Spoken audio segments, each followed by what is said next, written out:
dituding membocorkan rahasia negara. Saya memakai istilah MK akan memutuskan, memang belum ada keputusan, bahwa sumber yang saya dapat bukan dari MK. Karena itu tidak ada pembocoran rahasia negara.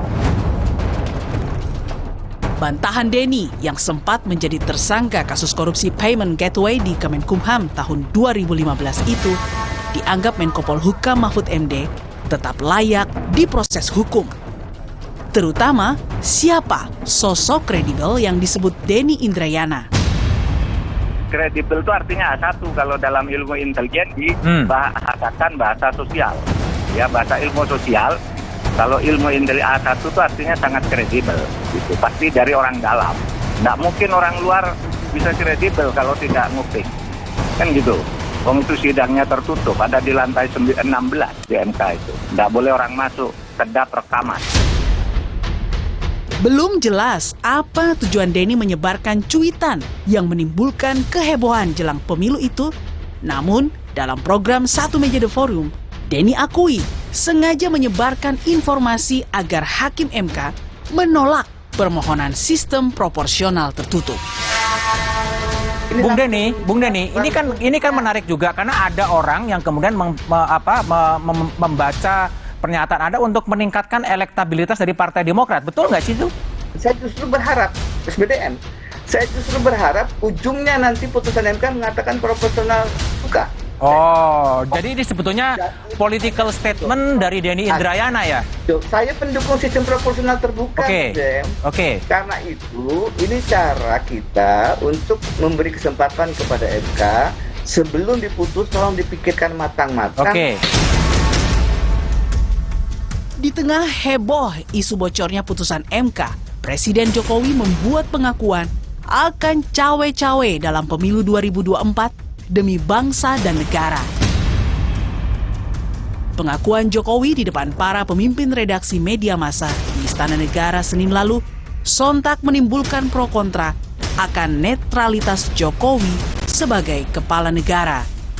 Manuver politik dari Presiden tentu akan memiliki imbas terhadap konteks politik praktis. Bagaimana seorang ketua umum Partai Golkar yang juga Menko di dalam kabinet mengatakan bahwa dalam menentukan capres-cawapres Golkar akan mengikuti arahan dan petunjuk dari Presiden. Ketua umum PAN yang saat ini menjadi Menteri Perdagangan mengatakan bahwa Presiden adalah panglima tertinggi di dalam penentuan koalisi. Kalau berjalan jujur dan adil, itu lembaga-lembaga kepemiluan sudah ada. Presiden silakan memperkuat lembaga kepemiluan, perkuat DKPP, perkuat KPU, perkuat Bawaslu, itu jauh lebih baik daripada cawe-cawe, daripada beliau yang jujur sendiri. Itu adalah kode yang bagus bagi yang lain. Bapak Presiden terbuka bahwa dia akan ikut campur nanti. Tetapi ikut campur tentu clear ikut campurnya di bidang apa, gitu. Kalau nanti ikut campurnya di dalam penetapan capres, cawapres itu urusan partai.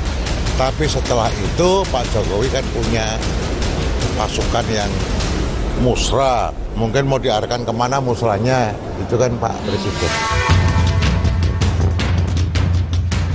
Merespons banyaknya kritik soal ikut campur dirinya dalam kontestasi Pilpres, Jokowi kembali menegaskan, demi keberlanjutan megaproyek andalannya, ia memang akan cawe-cawe.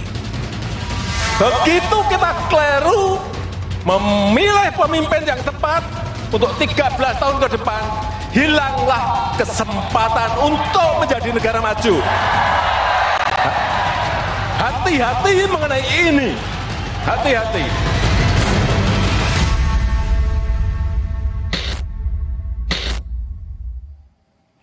Saya sudah bersama Ketua Mahkamah Konstitusi pertama, yaitu periode 2003 hingga 2008, Profesor Jimli Asyidiki. Prof, terima kasih benar-benar menyempatkan waktu untuk di Rosi. Ambil libur ya. Terima kasih banyak ya, Prof ya. Saya juga terima kasih, udah lama nggak diundang ini. Lama sekali. Saya kira Rosi lupa sama saya. Nggak mungkin saya lupa dengan Profesor Jimli. Prof, banyak isu yang hari ini sedang banyak dibicarakan, rasanya nggak lengkap kalau tidak mendengar juga pandangan dari Profesor Jimli. Yang pertama dulu soal cawe-cawe, karena Presiden secara belak-belakan mengatakan cawe-cawe dalam pemilu nanti. Bagaimana Prof. Jimli melihat pernyataan Presiden dan kemudian dikhawatirkan akan menjadi sikap seorang Presiden kalau dilihat dari hukum ketatanegaraan? Kalau isu lainnya apaan? Katanya 3. 3 itu. 1, cawe-cawe. 2, tidak akan netral. netral. 3. Yang ketiga, tapi tidak akan melibatkan TNI Polri. Oh, jadi saya begini kalau menurut saya ya, kita harus memandang proses ini jangka panjang. Indonesia ini sekarang sudah dikenal sebagai the third largest democracy in the world. Jadi secara kuantitatif kita negara hukum, negara demokrasi ketiga. Kalau negara hukum nomor 4 kalau RRC disebut. Tapi indeks kualitasnya masih 64. Jauh sekali. Apa nih maksudnya, konteksnya apa nih, Prof? Konteks kualitas dari praktek berdemokrasi itu masih jauh dari standar dunia. Jadi dinamika seperti sekarang ini apalagi menjelang pemilu 2024 yang rumit sekali karena pertama kali serentak, bahkan pilkada juga di tahun yang sama. Ini pasti banyak masalah. Lagi pula periode presiden 10 tahun Jokowi sudah berakhir. Jadi tidak bisa dicegah, tidak bisa dihindarkan. Dinamikanya keras. Saya rasa walaupun kita harus berharap ya, tidak ada misalnya politik identitas. Isu-isu SARA, black campaign sama negatif campaign itu nggak bisa dihindarkan. Jadi termasuklah soal cawe-cawe ini. Cawe-cawe ini kalau menurut saya tergantung bagaimana kita mempersepsinya. Ini banyak dipersepsikan negatif. Kalau ya, Prof. Jimli? Kalau menurut saya bisa positif, bisa negatif. Apa saya positif bisa dulu? Penjelasannya.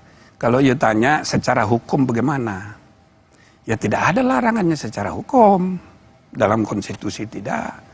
Tapi masalahnya kan bukan hanya benar salah secara hukum. Halal haram sebagai secara hukum. Tapi juga baik buruk. Soal etika bernegara. Jadi bisa saya mengatakan secara hukum nggak ada masalah. Tapi dari segi kepantasan, etika, ada problem serius. Nah, tapi soal etika ini kan abstrak. Ya. Ada kaitan juga dengan budaya, ada kaitan dengan pelembagaan politik yang belum kuat. Ya kan? Nah, jadi kita harus memandangnya itu jauh. Oke, Prof. Karena kemudian dijelaskan oleh Deputi Biro Pers Media dan Informasi Sekretariat Presiden, Pak Bey Mahmudin, ia memberikan penjelasan lengkap, termasuk di Kompas TV, soal cawe-cawe Presiden. Itu adalah Presiden ingin memastikan pemilu serentak 2024 dapat berlangsung secara demokratis, jujur, dan adil. Presiden berkepentingan terselenggaranya pemilu dengan baik dan aman tanpa meninggalkan polarisasi atau konflik sosial di masyarakat. Bagaimana Prof. Jimli memandang istilah cawe-cawe tidak netral secara adil? Ya, dari segi penjelasan soal pemilu itu tidak begitu tepat, itu cari dalih aja alasan. Karena pemilu itu urusan penyelenggara pemilu. Jadi selalu saya bilang penyelenggara pemilu itu cabang keempat. Karena presiden peserta pemilu, DPR peserta pemilu. Pengadilan mengadili proses dan hasil pemilu, maka penyelenggara pemilu itu sendiri. Jadi bukan tanggung jawabnya presiden, sudah ada diatur di konstitusi dan di undang-undang. Itu satu ya. Nah yang kedua soal, itu kembali lagi ke soal hukum tadi ya. Nggak ada larangan. Seperti misalnya sama kayak di negara yang udah maju kayak di Amerika. Obama waktu masih presiden, jadi menjadi tim sukses untuk Hillary. Tidak ada masalah secara hukum, cuma masalah etik saja. Nah, ini kan harus melihat bahwa kalau Presiden mengatakan saya akan cawe-cawe untuk memastikan siapa pemimpin yang tepat di masa depan, itu nggak ada sesuatu yang salah dari sisi hukum, tidak akan berakibat atau kita sangkakan akan membuat pemilu jadi tidak jujur. Nah itu dia. Kalau Obama kan langsung kampanye, berarti kan dia menghendaki Hillary jadi presiden kan?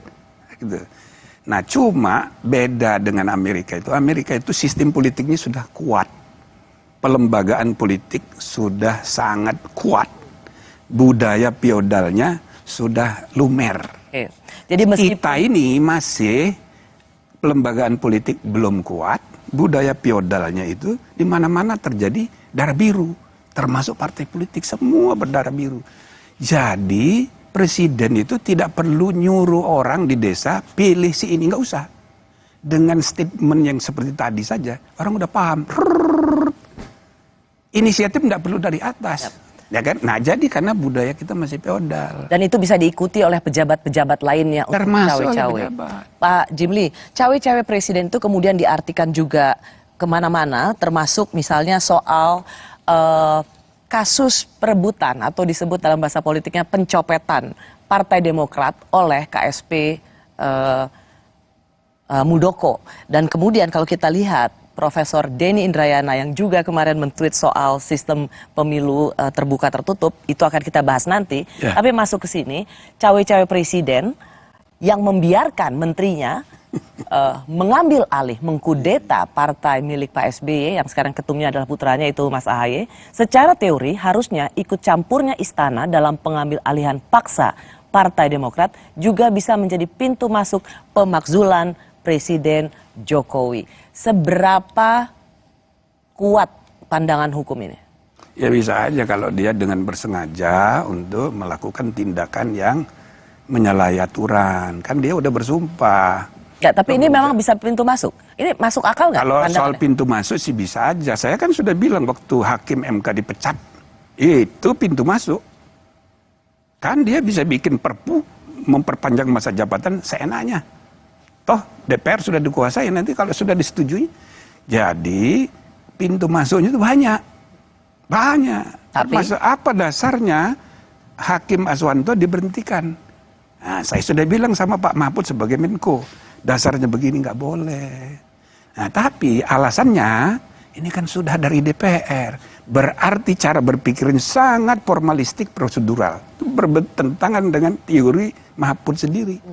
Keadilan substantif, demokrasi substantif. Kan gitu kan di bukunya dia soal ceramah. Ini sangat prosedural. Alasannya itu, oh nggak bisa, ini sudah ada DPR.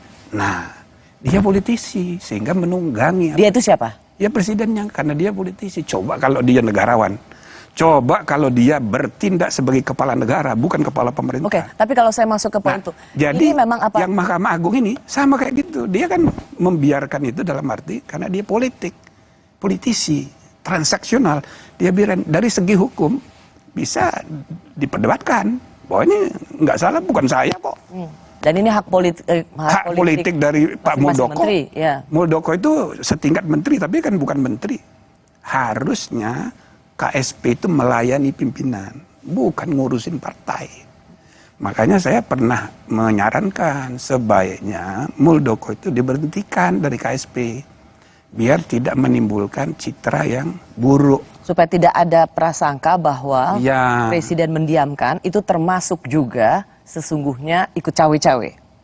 Cuman Prof belum menjawab pertanyaan saya. Jadi kalau ini bisa pintu masuk, apa iya?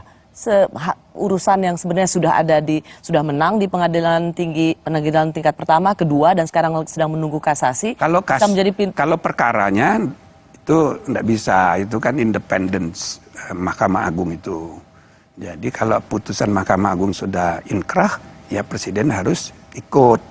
Cuman ini kan dugaan bahwa ini ada main, Muldoko disuruh, itu kan harus dibuktikan. Saya rasa tidak mungkin Presiden Jokowi akan berinisiatif untuk nyuruh. Ini kan inisiatif. Karena itu pertanyaan dari bawah saja. Jawab, apakah dengan mengatakan ini bisa pintu masuk pemakzulan, itu masuk akal atau omong kosong? Omong kosong lah itu saya rasa. Ya kan ini kan cara pengacara untuk menekan. Dan itu tradisi yang buruk juga. Ini tradisi yang buruk. Sangat buruk. Karena Prof Jimli justru melihat ketika diungkit-ungkit soal kasus Demokrat, kasus hukum Demokrat yang sekarang ada di kasasi dan dikait-kaitkan dengan cawe-cawe presiden, ini sesungguhnya sesuatu yang buruk. Menekan pengadilan. Iya, menekan. Ya, ini politisasi. Oke. Prof, saya mau masuk ke topik yang sama tapi dengan pertanyaan selanjutnya, karena ada ucapan cawe-cawe Presiden Jokowi ini langsung dikaitkan dengan banyak hal, diantaranya soal isu bocornya keputusan Mahkamah Konstitusi. Nah, soal isu bocornya ini yang ingin saya tanyakan pada Prof. Jimli adalah sesuatu yang memang membocorkan rahasia negara atau bualan semata. Kami kembali sesaat lagi.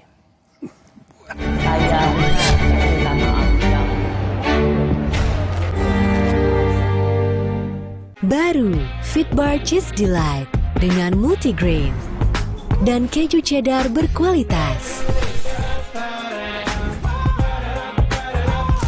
Fitbar Delicious Multigrain Bar. Duh, badan suka gampang pegal dan lelah. Bisa jadi ada masalah di otot, tulang, dan jantung, mah. Nah, minum Entrasol dengan ekstrak buah zaitun, bantu jaga kesehatan otot, tulang, dan jantung. Bisa tetap aktif berdua. Entrasol. Yang terbaik untuk Anda, Optik Melawai.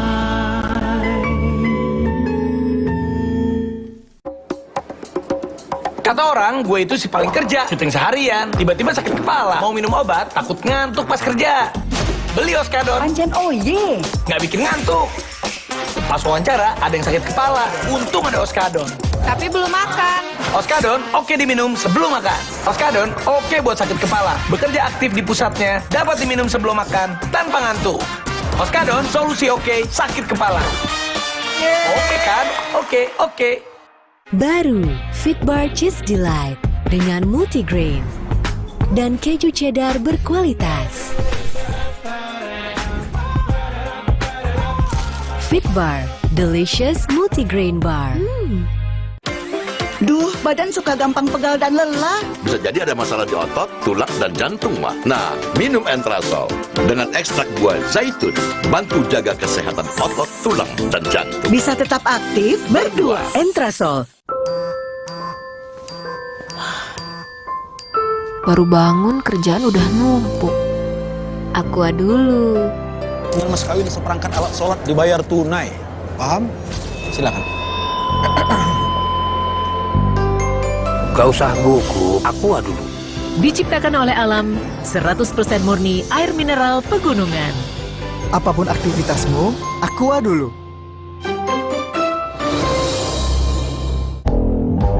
Pakai Telkomsel, bisa langganan semua aplikasi streaming, dapat kuota juga. Langganannya pakai pulsa atau e-wallet? Langganan sekarang di My Telkomsel.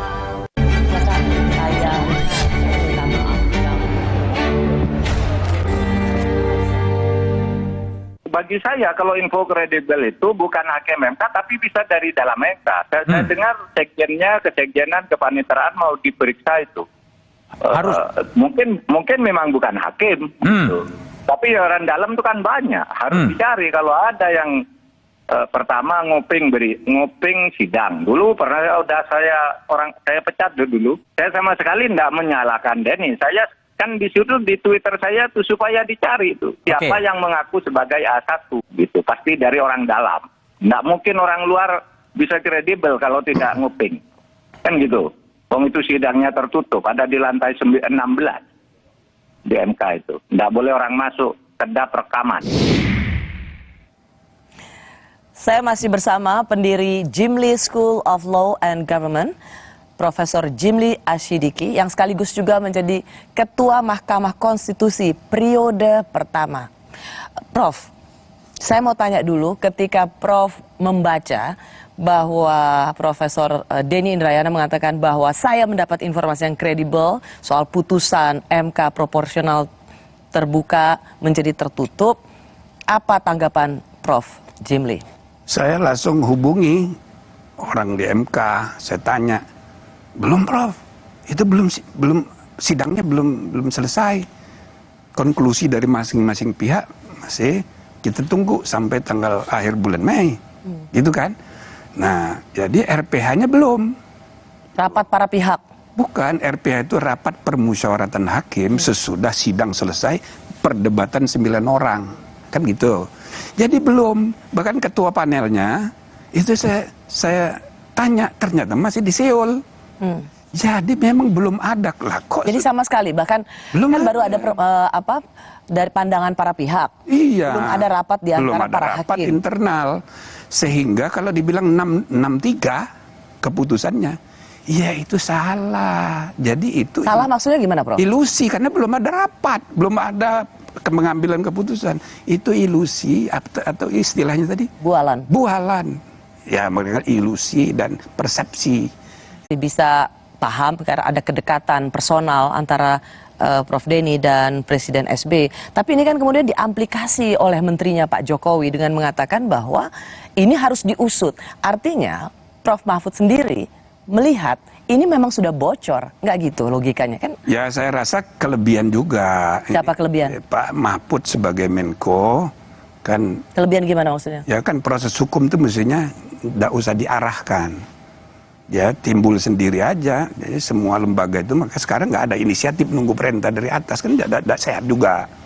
Nggak, maksud saya begini, Prof. Mahfud sendiri kan melihat berarti ini ada kebocoran dong kalau ini diusut. Ya maksud saya dia kan Menko, bukan sekedar mantan ketua MK sesudah saya, tapi Menko. Ada rapat dengan Kapolri. Jadi kesannya diarahkan penegak hukum. Itu satu hal yang menurut saya ya kurang bijaksana juga. Lagi pula ini akan melebar masalahnya kalau dibawa ke ranah hukum. Nah, maka kalau saya lihat ini soal etika profesional, ya kan seorang sekarang ini kan campur aduk. Sorry, Prof. Guru besar, jadi pengacara, jadi politisi juga, ya kan? Siapa yang dimaksud?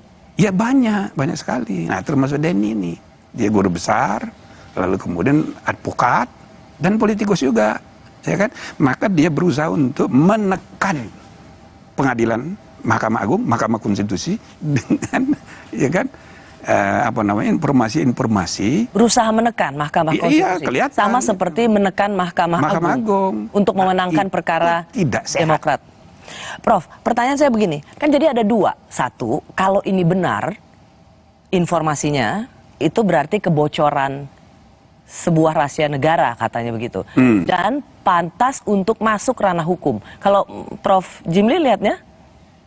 Ya kalau dibawa ke ranah hukum, itu banyak itu. Bukan hanya soal rahasia, dia menyebarkan berita, itu hoax, bohong. Itu bisa gampang sekali dicari pasalnya. Bisa masuk penjara dia. DI ini bisa masuk penjara. Apalagi kan Pak Mahfud bilang, oh gampang cari pasalnya. Itu loh. Nah jadi... Sorry Prof, menyebarkan itu kalau tidak, jadi begini, kan kalau ini benar, apakah ini bisa dikategorikan sebagai membocorkan rahasia negara? Nyatanya tidak benar. Seandainya pun itu benar, ya kan? Saya tweet di Twitter, seandainya pun benar, sebagai lawyer dia tahu bahwa itu rahasia. Karena putusan baru terbuka sesudah diputuskan. Jadi sebagai profesional dia tahu ini rahasia. Kalau dia bocorkan, itu etika profesional sebagai advokat itu bisa dia persoalkan. Hanya etika profesi saja, nah, karena itu kalau menurut saya ini solusinya itu etika. Bukan ke ranah hukum. Nggak usah karena jadi panjang ceritanya. Jadi panjang dan ini kan campur aduk. Kalau Prof. Jimli melihat ini kena sanksi dari sisi etika profesi. Iya, blacklist. Di blacklist dari berperkara di MK, nggak boleh lagi. Nah, begitu juga kalau pegawai, bisa aja ada pegawai iseng, bisa juga ada pegawai yang, karena mereka mestinya tahu belum ada putusan, atau membuat analisa-analisa. Kalau itu ketahuan, ya bisa. Kalau terbukti pelanggarnya berat, pecat. Kita mesti tegas gitu loh. Oh, jadi Prof. Jimli lebih melihat ketegasan itu adalah bukan apa-apa harus dibawa ke ranah hukum, tapi sanksi etika profesi. Misalnya seperti Denny Indrayana yang juga berprofesi sebagai pengacara di Mahkamah Konstitusi, Prof. Jimli melihat yang paling efektif adalah di blacklist. Ya. Apa landasan pandangannya, Prof? Dengan Pak Profesor Denny itu dekat, termasuk saya anggap kader. Ya kan, sejak muda dia sering datang ke saya. Tapi apa landasannya kenapa dia tidak boleh berpraktek? Karena, tapi kita mesti tegas. Walaupun teman sendiri, keluarga sendiri, kalau salah ya kita harus tegas. Jadi saya berharap MK itu cepat bertindak. So, kalau enggak, ini terus cepat bertindak maksudnya, Prof? Ya harus bersikap. Misalnya kan begini ya. MK itu dalam sejarah belum pernah image-nya itu di bawah Mahkamah Agung, belum pernah. Saya mau ke situ. Tapi maksudnya yang bersikap membuat seorang Denny Indrayana atau advokat lainnya di blacklist dari sidang-sidang MK itu siapa? Ya MK. Rapat RPH MK, kode etiknya dipanggil dikonfrontir antara pihak DI dengan yang disangkakan narasumber. Nah, di sidang. Kan pasti tidak akan majelis kehormatan. Kan pasti nggak akan ketemu, Prof. Kalau dia tidak ketemu, pecat. Kalau dia tidak mau datang, berarti siapa yang benar. dipecat sih, Prof, maksudnya? Iya, pegawai itu kalau dia nggak mau datang. Kalau Denny Indrayana tidak mau datang, dipanggil oleh misalnya majelis kehormatan, ya berarti benar. Nah, langsung di blacklist. Kita mesti tegas. Nah, MK ini jangan sampai makin terpuruk. Saya nggak tega. Kita membuatnya dulu capek. Gitu loh. Nah, jadi ya, sejak 2003, setiap kali ada berita tentang MK, dipuji-puji. Setiap kali ada berita tentang Mahkamah Agung, dimaki-maki. Dulu ya? Dulu begitu. Sampai terakhir sekarang ini, Mahkamah Agung sedang terpuruk sekali. 2 hakim agung ketangkep, sekretaris yang dulu sudah masuk penjara, sekretaris yang sekarang sedang bermasalah juga. Tetapi menurut hasil survei Kompas, image public trust-nya MK itu di bawah Mahkamah Agung. Ya. Nah, sekarang saya bilang dalam keadaan kayak begitu, tiba-tiba muncul Denny dengan statementnya dia itu. Maka lihat semua partai politik kemarin bicara. Itu Rocky Gerung segala macam itu di podcastnya, bubarkan MK. Dan 8 fraksi itu menolak dan bila perlu dengan undang-undang mau dipretelin kewenangan MK. Ini hanya karena satu cuitan. Itu dia. Yang kemudian diamplifikasi oleh Menko Polhukam. Bukan cuma itu, SBY terkena, SBY juga ikut mendukung gara-gara Denny Indrayana. Maka saya bilang, padahal menurut Prof sendiri lihat ini sama sekali tidak punya landasan kebenaran. Tidak faktual, ini hanya ilusi, hanya persepsi yang mendorong dia itu aktivisme politiknya dia. Nah, itu yang saya bilang tidak profesional sebagai advokat. Karena mau menggerakkan dukungan politik publik gitu untuk menekan putusan. Ini tidak sehat untuk membangun kualitas demokrasi dan negara hukum. Nah, jadi saya bilang, Denny dia telepon saya, ya yuk hati-hati, jangan kita ini campur aduk antar. Jadi etika profesional kita ini lagi terpuruk sekarang. Jadi ada soal, kalaupun itu benar, itu artinya membocorkan. Dan Prof Jimli sendiri ingin tadi mengatakan MK harus bersikap tegas, blacklist advokat yang seperti ini. Atau kalau itu tidak benar, bahkan bohong dia. Menyebar kebohongan, itu bisa jadi tindak pidana. Dan itu bisa dipenjara? Bisa. Gampang cari pasalnya, cuma saran saya nggak usah sampai begitu. Karena ini menjelang pemilu, semua nanti diperpolitisir, orang yang berbeda pendapat langsung dipenjara. Kami kembali sesaat lagi untuk melihat sebenarnya menyebarkan isu tentang Mahkamah Konstitusi, apa motifnya? Kami kembali saat lagi.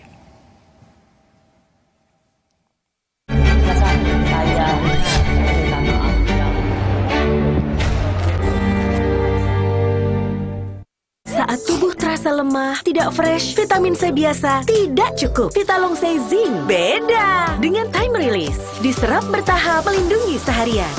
Nyaman di lambung, fitnya standby, lemahnya goodbye. Vitalong C Zinc. Baru, Fitbar Cheese Delight dengan multigrain dan keju cheddar berkualitas.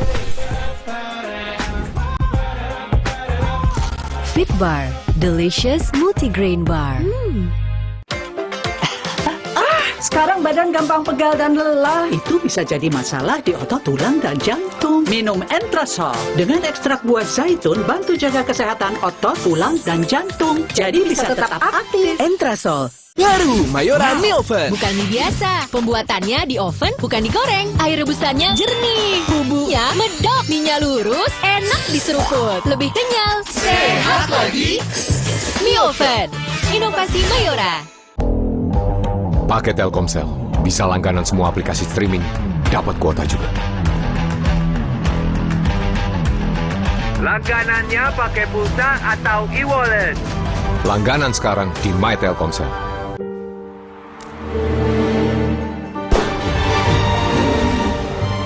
Di mana ada kekuatan, di sana ada kebaikan. Dukung mereka dengan kebaikan susu dan gandum dari Biskuat. Kekuatan yang baik dari dalam. kakek mau yang itu juga dong. Tapi gigi kakek... Gak usah khawatir. Poliden adhesif membuat Anda bebas nikmati setiap gigitan dengan kuat dan cegah terperangkapnya sisa makanan. Poliden Cleanser, bunuh bakteri lebih kuat dari pasta gigi. Capek kurang ion? Stop! Tarik nafas, minum Isoplas Koko, baru seenak kelapa Thailand, plus 7 ion, menghidrasi sempurna. Bikin badan fit kembali excellent. Isoplas Koko, baru Excellent Hydration dari Wings Food. Kompas Update dipersembahkan oleh Fitbar.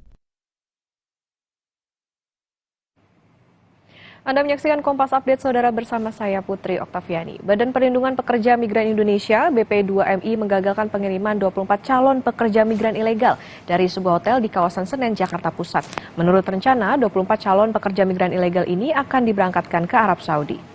24 perempuan calon pekerja migran ilegal kini ditampung di Balai Pelayanan Perlindungan Pekerja Migran Indonesia DKI Jakarta, Ciracas, Jakarta Timur. Mereka sebelumnya diamankan petugas saat melakukan pengecekan kesehatan serta administrasi keberangkatan.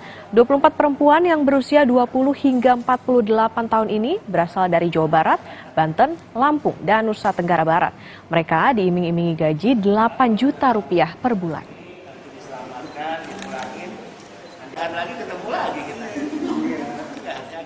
Demikian Kompas Update, saya Putri Oktaviani, sampai jumpa.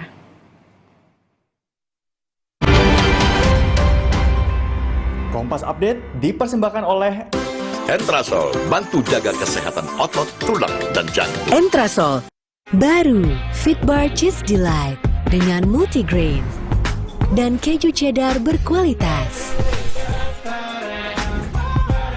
Oke. Prediksi, tentu antisipasi. Ini cara kita untuk memberi kesempatan kepada MK sebelum diputus, tolong dipikirkan matang-matang. Karena ini dampaknya luar biasa. Saya justru ingin ini proporsional terbuka tetap dipertahankan. Itu secara logika bagi saya, orang yang pernah berada dalam posisi sebagai hakim konstitusi. Menurut saya logika itu nggak benar. Nah, tapi kan Prof. Denny tadi sudah menyampaikan. Rupanya itu adalah kesimpulan-kesimpulan analisisnya sendiri melihat gelagat cara-cara hakim bertanya, begitu kan?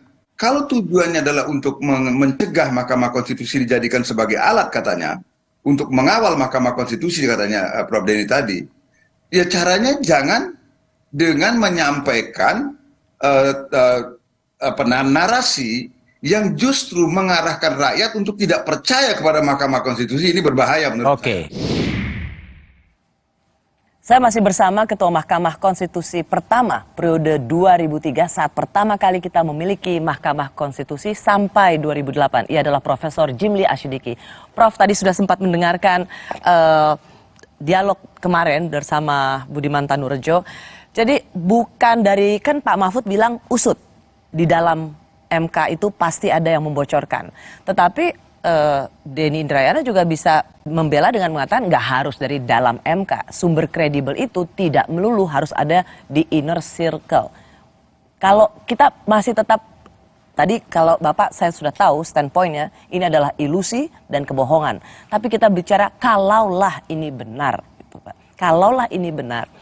Apakah mungkin informasi yang berupa rahasia negara, bocornya putusan Mahkamah Konstitusi itu bisa didapat dari luar Mahkamah Konstitusi? Ya nggak bisa namanya. Gimana? Jadi ketua pimpinan Mahkamah Konstitusi harus tegas. Bikin rapat, lalu putuskan bikin majelis kehormatan. Periksa, Denny-nya dipanggil, staf yang diduga atau orang luar yang dibilangnya itu harus dibawa, diundang, lalu nanti dikonfrontir dengan orang-orang yang ada di rapat RPH. Prof. Jimli, menurut saya itu tidak segampang itu karena gampang sekali. Saya tidak yakin karena pasti seorang bukan yakin ya, tapi gampang sekali. Seorang Denny Indrayana tidak akan mungkin mau menyebut siapa sumbernya. Ya berarti dia bohong. Dia tidak bisa kalau dalam sidang dia wajib langsung dia di blacklist. Nah, begitu ya, kita harus tegas. Jadi walaupun teman sendiri kita harus tegas. Ada jalan keluarnya, walaupun ya tentu kan kita juga harus mendidik bangsa ini tidak campur aduk gitu, antara profesi, pengacara, profesor, dan politisi.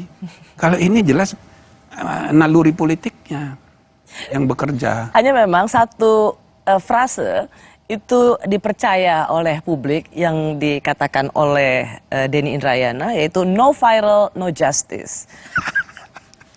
No viral, no justice. Jadi memang harus diviralkan dulu untuk mendapatkan keadilan. Yang mana Profesor Jimli ini dibenarkan, diaminkan oleh publik, ayo kita viralkan supaya ada keadilan. Sehingga apa yang dicuitkan atau dikatakan Denny Indrayana itu ditelan, oh ya benar juga ya. Karena memang selama ini presidennya memang harus ramein dulu, viralkan dulu, baru mendapat atensi atau mendapat ada keadilan. Dalam konteks kasus ini, no viral, no justice tidak relevan. Kalau menurut saya tidak relevan, karena begini ya, suara tidak ada hubungannya. Pertama, suara publik itu jangan diidentikan dengan suara di media. Belum tentu silent majority itu bisa jauh lebih banyak, cuma dia diam.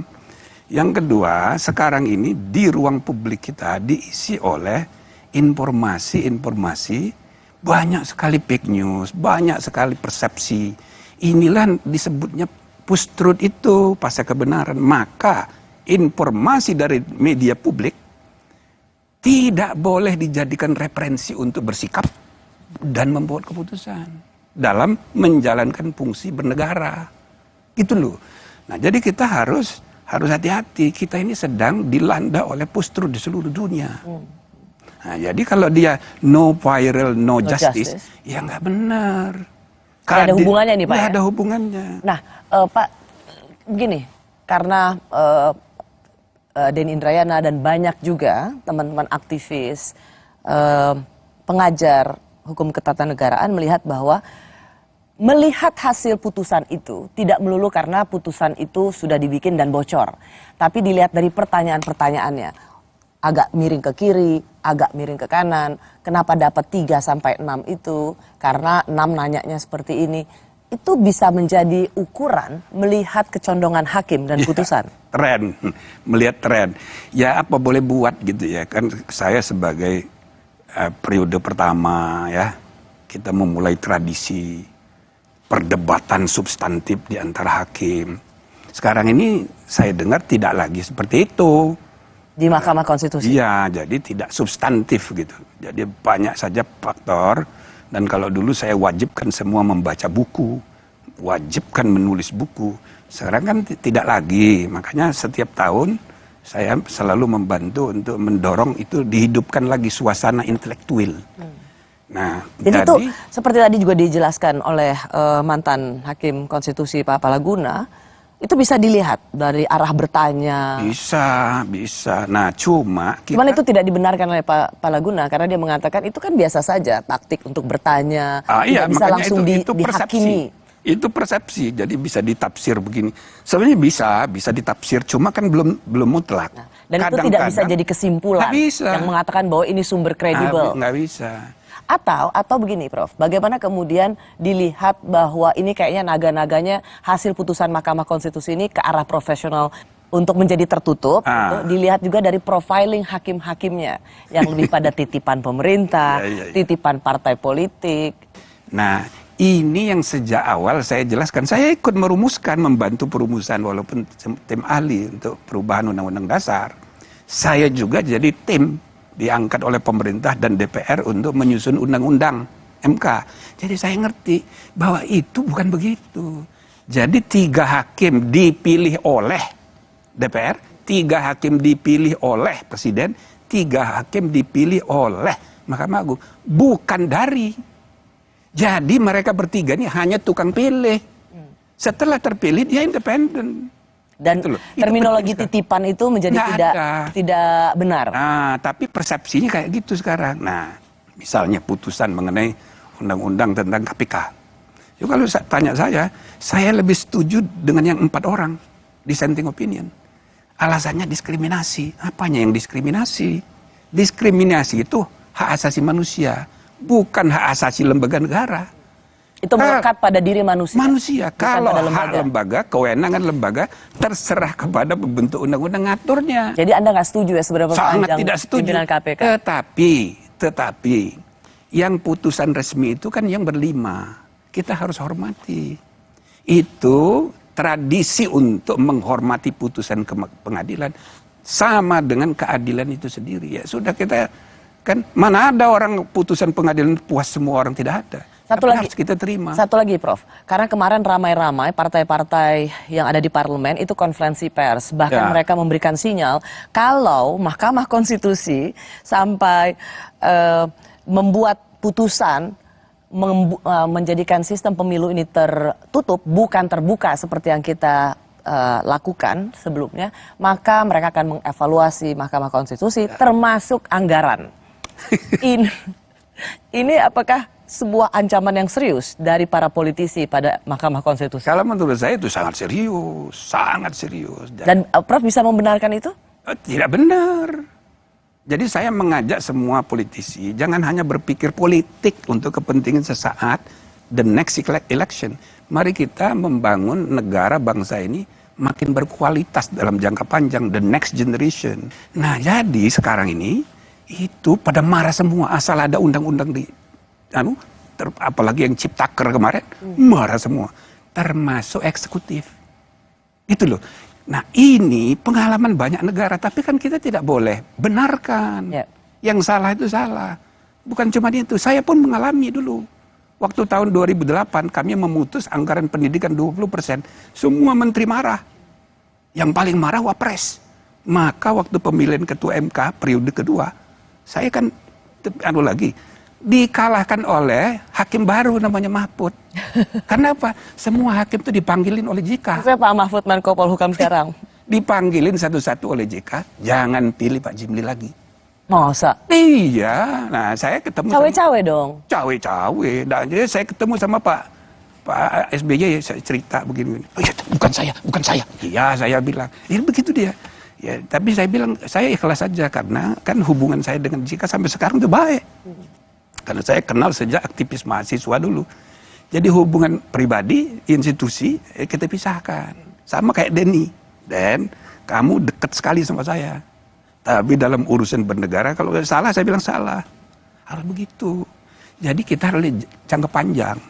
Ini sudah abad 21. Kayak Bambang Pacul ngomongnya sekali. Adalah bubarkan MK. Ribut-ribut soal sistem pemilu terbuka dan tertutup. Lalu pertanyaannya apa sih manfaat untuk publik? Kami kembali saat lagi.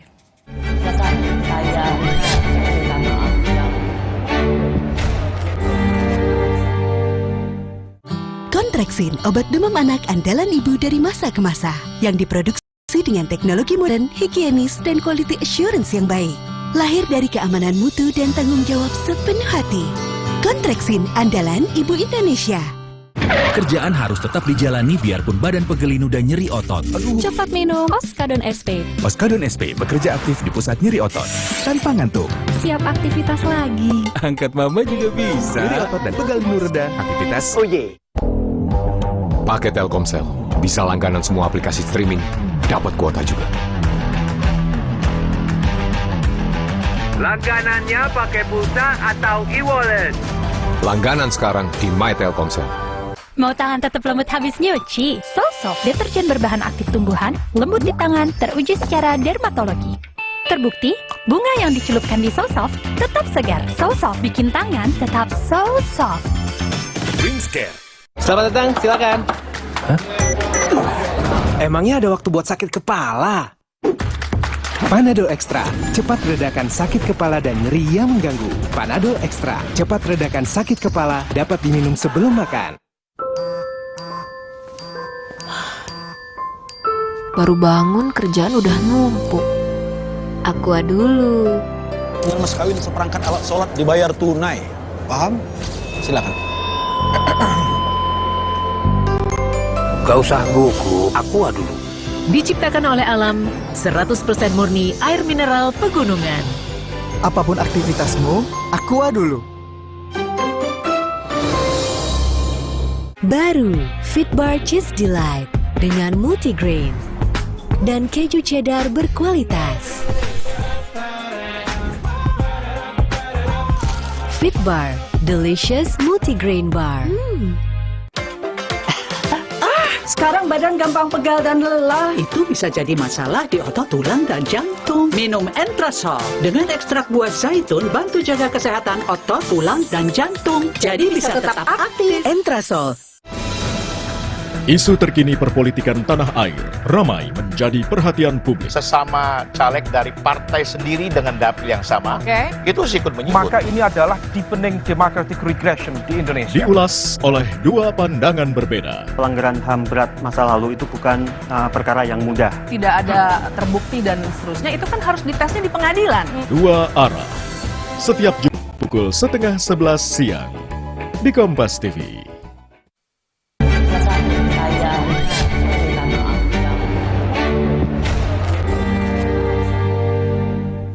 Partai tidak lagi fokus membina kader-kader muda secara serius untuk kepentingan jangka panjang ideologi partai, melainkan fokus mencari jalan pintas dengan memburu kader-kader populer dan berkemampuan finansial untuk mendanai kebutuhan partai. Kader-kader terbaik yang ideologis punya kapasitas untuk bekerja namun tidak begitu populer, perlahan-lahan tersingkir dari lingkaran partai dan digantikan oleh figur-figur terkenal yang nyatanya kadang belum tentu bisa bekerja dengan baik. Masih bersama saya mantan Ketua Mahkamah Konstitusi, Profesor Jimli Asyidiki, yang juga pernah menjabat anggota DPD DKI Jakarta periode 2019-2024. Pak Jimli, sebenarnya apa untungnya terbuka tertutup? Kenapa partai politik heboh sekali dan ribut sekali? Waktu pertama kan tertutup. 2004 tertutup. 2004 itu tertutup dengan variasi sedikit terbuka. Oke. Nah, 2009 7 hari menjelang pemilu waktu itu diubah putusan MK juga.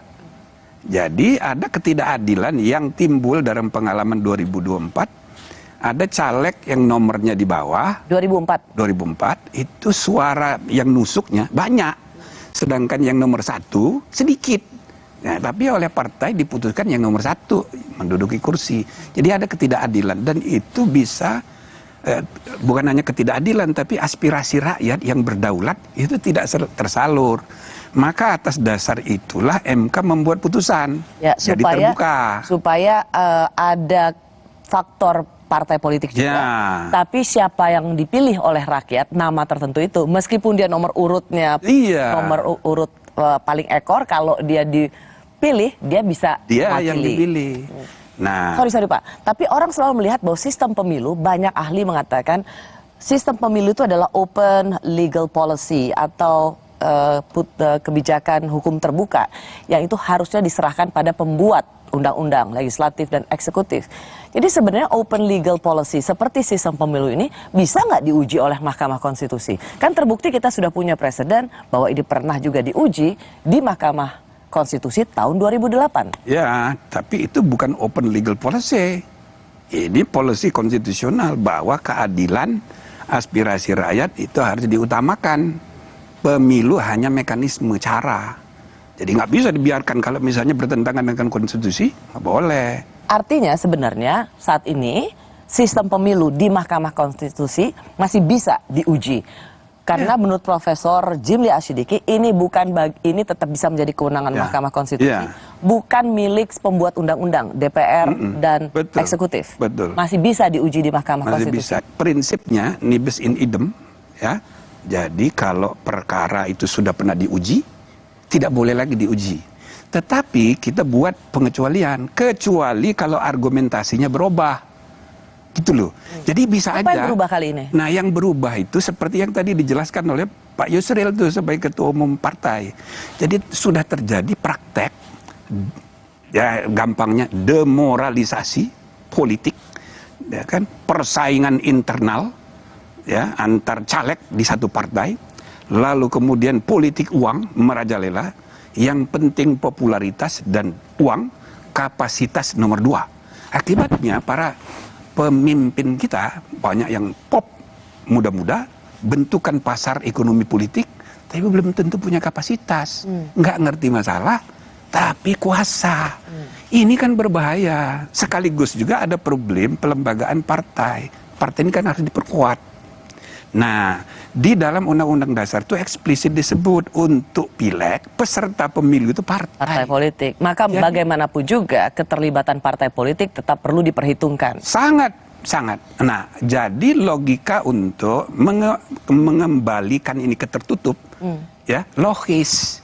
Tapi ada syarat-syaratnya. Oke. Sorry, Prof. Jadi waktu 2008 itu atas azas keadilan. 2009. Waktu diputuskan 2009. Pemilu 2009. Seminggu sebelum. Satu minggu sebelum pemilu legislatif. Itu ada dasar pertimbangannya, yaitu untuk keadilan. Buat mereka yang dapat suaranya lebih banyak, ya berhak untuk memegang ke Senayan. Tapi itu kemudian ada perubahan situasi. Dianggap bahwa yang dapat suara banyak itu hanya populer saja tanpa punya kapasitas. Itu yang membuat demokrasi mengalami demoralisasi yang kalau dipertimbangkan ini berbahaya. Oke. Prof, tapi tidakkah itu hakikat demokrasi? Kalau misalnya kita memang ingin membiarkan rakyat memilih, maka itulah harga yang harus dibayar dari sebuah demokrasi. Kita bisa memilih seseorang yang mendekati malaikat, tapi juga kita bisa salah pilih setengah iblis. Tapi kan aspek yang harus dipertimbangkan karena demokrasi itu kan luas. Maka dalam sejarah awal-awalnya orang mengidealkan majority rules. Tapi di kemudian hari, abad 19, muncul ide baru. Makanya muncul judicial review itu, minority rights. Jadi Mahkamah Agung Amerika itu the protector of human right, the protector of citizens right, sama kayak kita. Jadi di samping dia the guardian of the constitution, ya kan, pengawal demokrasi, juga pengawal minority rights. Ini berarti dalam perjalanan peradaban demokrasi mengalami evolving, kemajuan. Nah, termasuk ini. Kalau misalnya saya pernah bilang soal threshold presiden 20%. Itu sebetulnya tidak perlu. Tapi itu berdasarkan putusan MK dulu dibenarkan bahwa threshold 20% itu open legal policy. Terserah mau berapa persen. Ya kan? Tapi sesudah dipraktekkan ada bukti-bukti baru.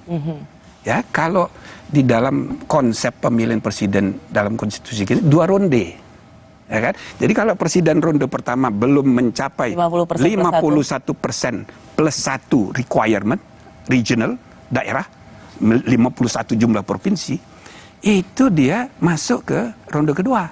Walaupun dia udah 51, tapi provinsinya hanya di Jawa, dia tetap ronde kedua. Itu untuk memastikan presiden Indonesia bukan provinsi Pulau Jawa. Ya. Nah, karena kalau hanya 3 Pulau Jawa saja pasti udah menang. Nah, ide ini tidak mungkin dilaksanakan, ya kan? Terhambat kalau thresholdnya ketinggian. Ya? Prof, kita akan panjang untuk bicara itu lagi di tema selanjutnya. Boleh nggak saya nanya, sebenarnya kalau untuk seorang hakim konstitusi seperti Prof. Jimli Asidiki lebih setuju sistem pemilunya kembali tertutup atau terbuka? Untuk jangka panjang saya setuju tertutup. Jangka panjang.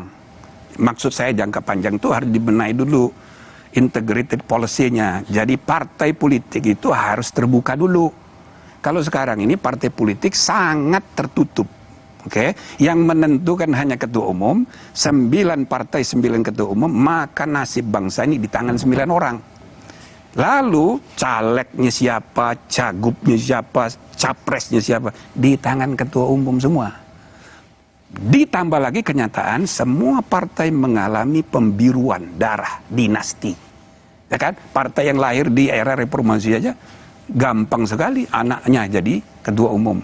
Partai reformasinya Amin Rais besan-besanan, ya kan? Sampai harus cerai gara-gara. Jadi ini masih feodal. Nah, jadi ya kita harus benahi ini ke depan untuk membangun modernisasi partai politik dan pelembagaan politik yang yang kuat, tidak seperti sekarang yang terbuka, inklusif.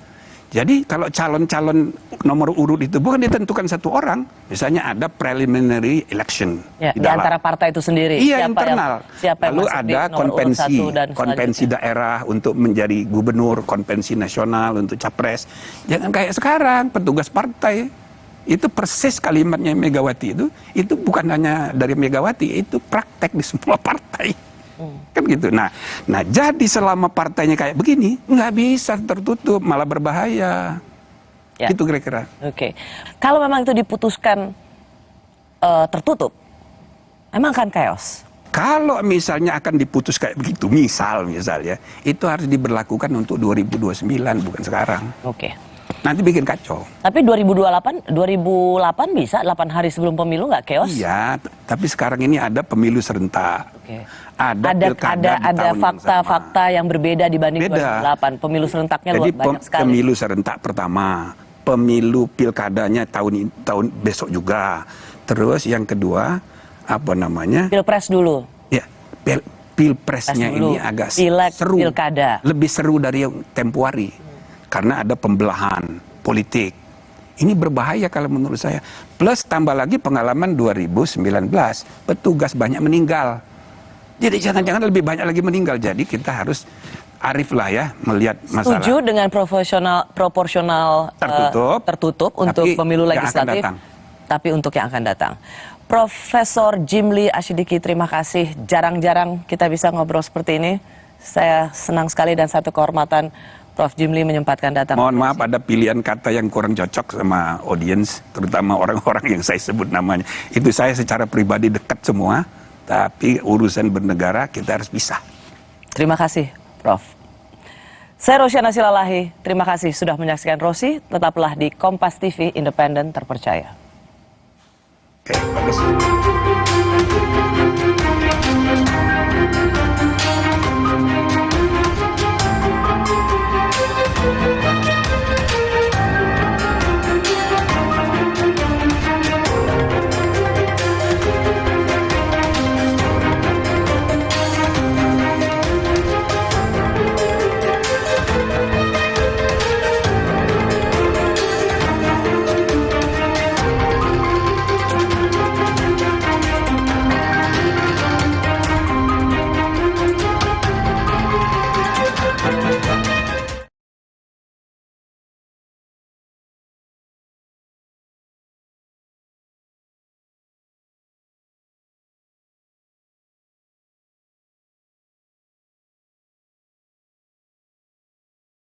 Dituding membocorkan rahasia negara. Saya memakai istilah MK akan memutuskan, memang belum ada keputusan, bahwa sumber yang saya dapat bukan dari MK. Karena itu tidak ada pembocoran rahasia negara. Bantahan Denny yang sempat menjadi tersangka kasus korupsi payment gateway di Kemenkumham tahun 2015 itu dianggap Menko Polhukam Mahfud MD tetap layak diproses hukum. Terutama siapa sosok kredibel yang disebut Denny Indrayana. Kredibel itu artinya A1 kalau dalam ilmu intelijen dibahasakan bahasa sosial. Ya, bahasa ilmu sosial. Kalau ilmu A1 itu artinya sangat kredibel, gitu. Pasti dari orang dalam. Nggak mungkin orang luar bisa kredibel kalau tidak nguping. Kan gitu. Wong itu sidangnya tertutup, ada di lantai 16 di MK itu. Nggak boleh orang masuk, kedap rekaman. Belum jelas apa tujuan Denny menyebarkan cuitan yang menimbulkan kehebohan jelang pemilu itu. Namun, dalam program Satu Meja The Forum, Denny akui sengaja menyebarkan informasi agar Hakim MK menolak permohonan sistem proporsional tertutup. Bung Denny, ini kan menarik juga karena ada orang yang kemudian membaca pernyataan Anda untuk meningkatkan elektabilitas dari Partai Demokrat. Betul nggak sih itu? Saya justru berharap, SBDN, saya justru berharap ujungnya nanti putusan MK mengatakan proporsional buka. Oh, jadi ini sebetulnya political statement dari Denny Indrayana ya? Saya pendukung sistem proporsional terbuka. Oke. Karena itu, ini cara kita untuk memberi kesempatan kepada MK sebelum diputus, tolong dipikirkan matang-matang. Oke. Di tengah heboh isu bocornya putusan MK, Presiden Jokowi membuat pengakuan akan cawe-cawe dalam pemilu 2024 demi bangsa dan negara. Pengakuan Jokowi di depan para pemimpin redaksi media massa di Istana Negara Senin lalu sontak menimbulkan pro kontra akan netralitas Jokowi sebagai kepala negara. Manuver politik dari Presiden tentu akan memiliki imbas terhadap konteks politik praktis. Bagaimana seorang ketua umum Partai Golkar yang juga Menko di dalam kabinet mengatakan bahwa dalam menentukan capres-cawapres, Golkar akan mengikuti arahan dan petunjuk dari Presiden. Ketua umum PAN yang saat ini menjadi Menteri Perdagangan mengatakan bahwa Presiden adalah panglima tertinggi di dalam penentuan koalisi. Kalau berjalan jujur dan adil, itu lembaga-lembaga kepemiluan sudah ada. Presiden silakan memperkuat lembaga kepemiluan, perkuat DKPP, perkuat KPU, perkuat Bawaslu, itu jauh lebih baik daripada cawe-cawe, daripada beliau yang jujur sendiri. Itu adalah kode yang bagus bagi yang lain. Bapak Presiden terbuka bahwa dia akan ikut campur nanti. Tetapi ikut campur tentu clear ikut campurnya di bidang apa, gitu. Kalau nanti ikut campurnya di dalam penetapan capres, cawapres itu urusan partai. Tapi setelah itu Pak Jokowi kan punya pasukan yang musra. Mungkin mau diarahkan kemana musranya, itu kan Pak Presiden. Merespons banyaknya kritik soal ikut campur dirinya dalam kontestasi Pilpres, Jokowi kembali menegaskan, demi keberlanjutan megaproyek andalannya, ia memang akan cawe-cawe. Begitu kita keliru memilih pemimpin yang tepat untuk 13 tahun ke depan, hilanglah kesempatan untuk menjadi negara maju. Hati-hati mengenai ini. Hati-hati.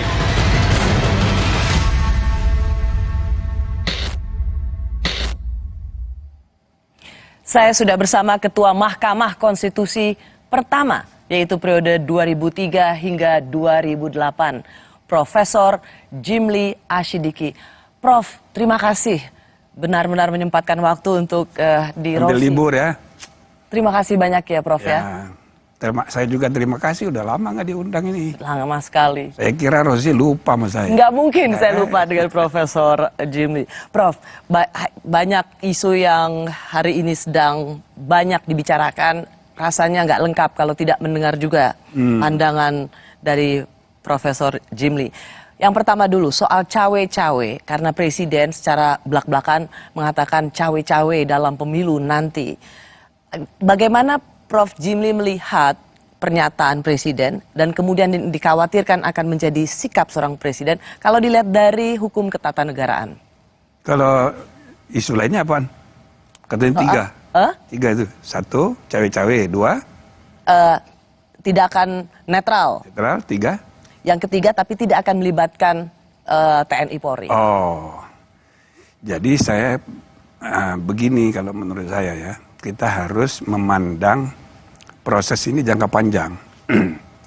Indonesia ini sekarang sudah dikenal sebagai the third largest democracy in the world. Jadi secara kuantitatif, kita negara hukum, negara demokrasi ketiga. Kalau negara hukum nomor 4 kalau RRC disebut. Tapi indeks kualitasnya masih 64. Jauh sekali. Apa nih maksudnya, konteksnya apa nih, Prof? Konteks kualitas dari praktek berdemokrasi itu masih jauh dari standar dunia.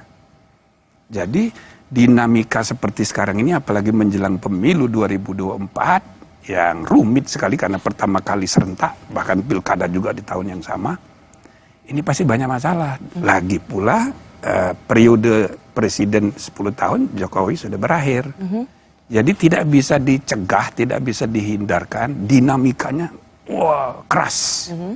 Saya rasa walaupun kita harus berharap ya, tidak ada misalnya politik identitas, isu-isu SARA, black campaign sama negatif campaign itu nggak bisa dihindarkan. Jadi termasuklah soal cawe-cawe ini. Cawe-cawe ini kalau menurut saya tergantung bagaimana kita mempersepsinya. Ini banyak dipersepsikan negatif. Kalau Prof. Jimli? Kalau menurut saya bisa positif, bisa negatif. Apa saya positif dulu? Bisa penjelasannya. Kalau you tanya secara hukum bagaimana? Ya tidak ada larangannya secara hukum. Dalam konstitusi tidak. Tapi masalahnya kan bukan hanya benar salah secara hukum. halal haram sebagai secara hukum, tapi juga baik buruk soal etika bernegara. Jadi bisa saya mengatakan secara hukum nggak ada masalah, tapi dari segi kepantasan, etika ada problem serius. Nah, tapi soal etika ini kan abstrak. Ya. Ada kaitan juga dengan budaya, ada kaitan dengan pelembagaan politik yang belum kuat, ya kan? Nah, jadi kita harus memandangnya itu jauh. Oke, Prof. Karena kemudian dijelaskan oleh Deputi Biro Pers Media dan Informasi Sekretariat Presiden, Pak B. Mahmudin, ia memberikan penjelasan lengkap, termasuk di Kompas TV, soal cawe-cawe Presiden. Itu adalah Presiden ingin memastikan pemilu serentak 2024 dapat berlangsung secara demokratis, jujur, dan adil. Presiden berkepentingan tersenggaranya pemilu dengan baik dan aman tanpa meninggalkan polarisasi atau konflik sosial di masyarakat. Bagaimana Prof. Jimli memandang istilah cawe-cawe tidak netral secara adil? Ya, dari segi penjelasan soal pemilu itu tidak begitu tepat, itu cari dalih aja alasan. Karena pemilu itu urusan penyelenggara pemilu. Jadi selalu saya bilang penyelenggara pemilu itu cabang keempat. Karena presiden peserta pemilu, DPR peserta pemilu. Pengadilan mengadili proses dan hasil pemilu, maka penyelenggara pemilu itu sendiri. Jadi bukan tanggung jawabnya presiden, sudah ada diatur di konstitusi dan di undang-undang. Itu satu ya. Nah, yang kedua soal itu kembali lagi ke soal hukum tadi ya. Nggak ada larangan. Seperti misalnya sama kayak di negara yang udah maju kayak di Amerika. Obama waktu masih presiden jadi menjadi tim sukses untuk Hillary. Tidak ada masalah secara hukum, cuma masalah etik saja. Nah, jadi ini kan harus melihat bahwa kalau Presiden mengatakan saya akan cawe-cawe untuk memastikan siapa pemimpin yang tepat di masa depan, itu nggak ada sesuatu yang salah dari sisi hukum, tidak akan berakibat atau kita sangkakan akan membuat pemilu jadi tidak jujur. Nah, itu dia. Kalau Obama kan langsung kampanye, berarti kan dia menghendaki Hillary jadi presiden kan? Gitu. Nah, cuma beda dengan Amerika itu sistem politiknya sudah kuat, pelembagaan politik sudah sangat kuat. Budaya feodalnya sudah lumer. Jadi kita ini masih pelembagaan politik belum kuat, budaya feodalnya itu di mana-mana terjadi darah biru, termasuk partai politik semua berdarah biru. Jadi presiden itu tidak perlu nyuruh orang di desa pilih si ini, nggak usah. Dengan statement yang seperti tadi saja orang udah paham. Inisiatif nggak perlu dari atas. Ya kan? Nah, jadi karena budaya kita masih feodal. Dan itu bisa diikuti oleh pejabat-pejabat lainnya untuk cawe-cawe. Pak Jimli, cawe-cawe presiden itu kemudian diartikan juga kemana-mana, termasuk misalnya soal kasus perebutan atau disebut dalam bahasa politiknya pencopetan Partai Demokrat oleh KSP Muldoko. Dan kemudian kalau kita lihat Profesor Denny Indrayana yang juga kemarin men-tweet soal sistem pemilu terbuka tertutup, itu akan kita bahas nanti. Tapi masuk ke sini, cawe-cawe presiden yang membiarkan menterinya mengambil alih, mengkudeta partai milik Pak SBY yang sekarang ketumnya adalah putranya itu Mas AHY. Secara teori harusnya ikut campurnya istana dalam pengambil alihan paksa Partai Demokrat juga bisa menjadi pintu masuk pemakzulan Presiden Jokowi. Seberapa kuat pandangan hukum ini? Ya bisa aja kalau dia dengan bersengaja untuk melakukan tindakan yang menyalahi aturan. Kan dia udah bersumpah. Ya, tapi ini memang bisa pintu masuk. Ini masuk akal nggak? Kalau soal pintu masuk sih bisa aja. Saya kan sudah bilang waktu hakim MK dipecat, itu pintu masuk. Kan dia bisa bikin perpu memperpanjang masa jabatan seenaknya. Toh DPR sudah dikuasai, nanti kalau sudah disetujui, jadi pintu masuknya itu banyak. Masa apa dasarnya Hakim Aswanto diberhentikan? Nah, saya sudah bilang sama Pak Mahfud sebagai Menko, dasarnya begini nggak boleh.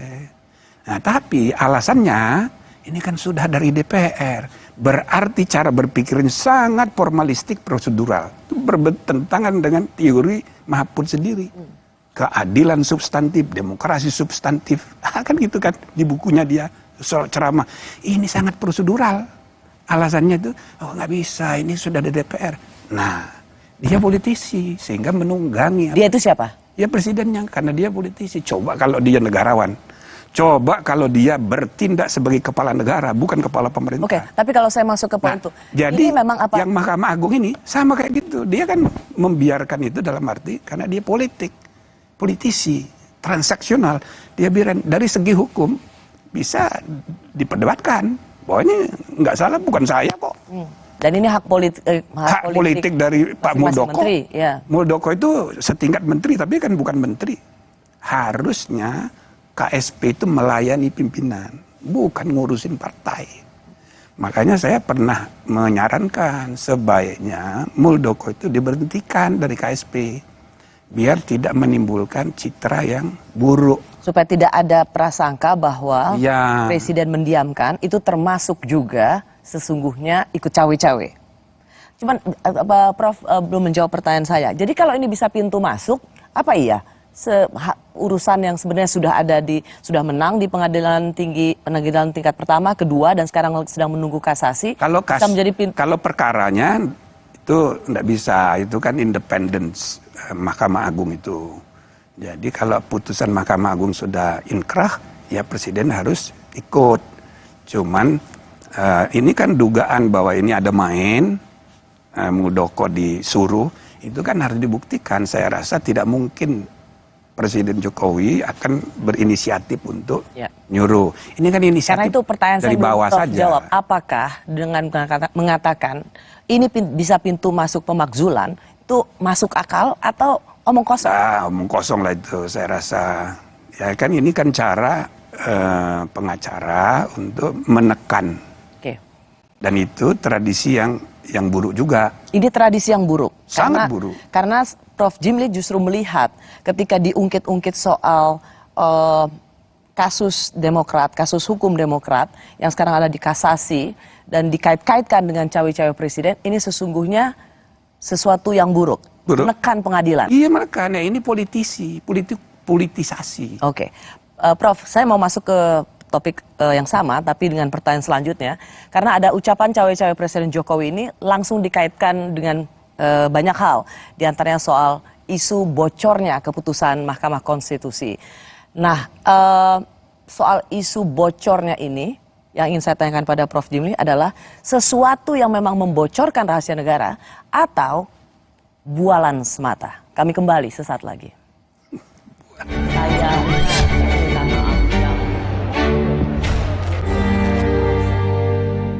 Baru Fitbar Cheese Delight dengan multigrain dan keju cheddar berkualitas.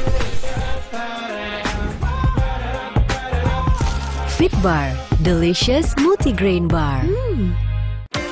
Duh, badan suka gampang pegal dan lelah. Bisa jadi ada masalah di otot, tulang, dan jantung, mah. Nah, minum Entrasol dengan ekstrak buah zaitun, bantu jaga kesehatan otot, tulang, dan jantung. Bisa tetap aktif berdua. Entrasol.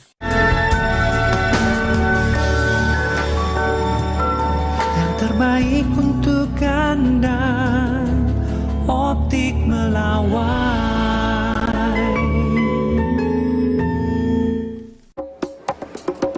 Kata orang, gue itu si paling kerja, syuting seharian, tiba-tiba sakit kepala, mau minum obat, takut ngantuk pas kerja.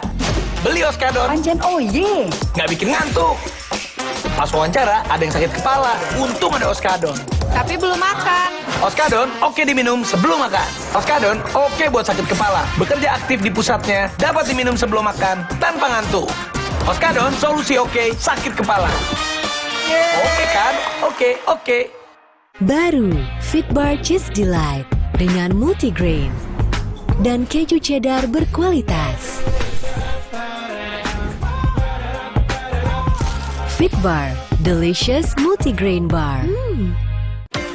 Duh, badan suka gampang pegal dan lelah. Bisa jadi ada masalah di otot, tulang, dan jantung, mah. Nah, minum Entrasol dengan ekstrak buah zaitun, bantu jaga kesehatan otot, tulang, dan jantung. Bisa tetap aktif berdua. Entrasol. Baru bangun kerjaan udah numpuk. Aqua dulu. Dengan mas kawin seperangkat alat sholat dibayar tunai. Paham? Silakan. Gak usah gugup, Aqua dulu. Diciptakan oleh alam, 100% murni air mineral pegunungan. Apapun aktivitasmu, Aqua dulu.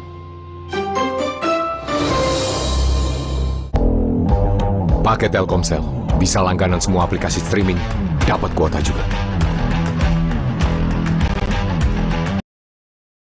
Langganan pakai pulsa atau e-wallet. Langganan sekarang di My Telkomsel.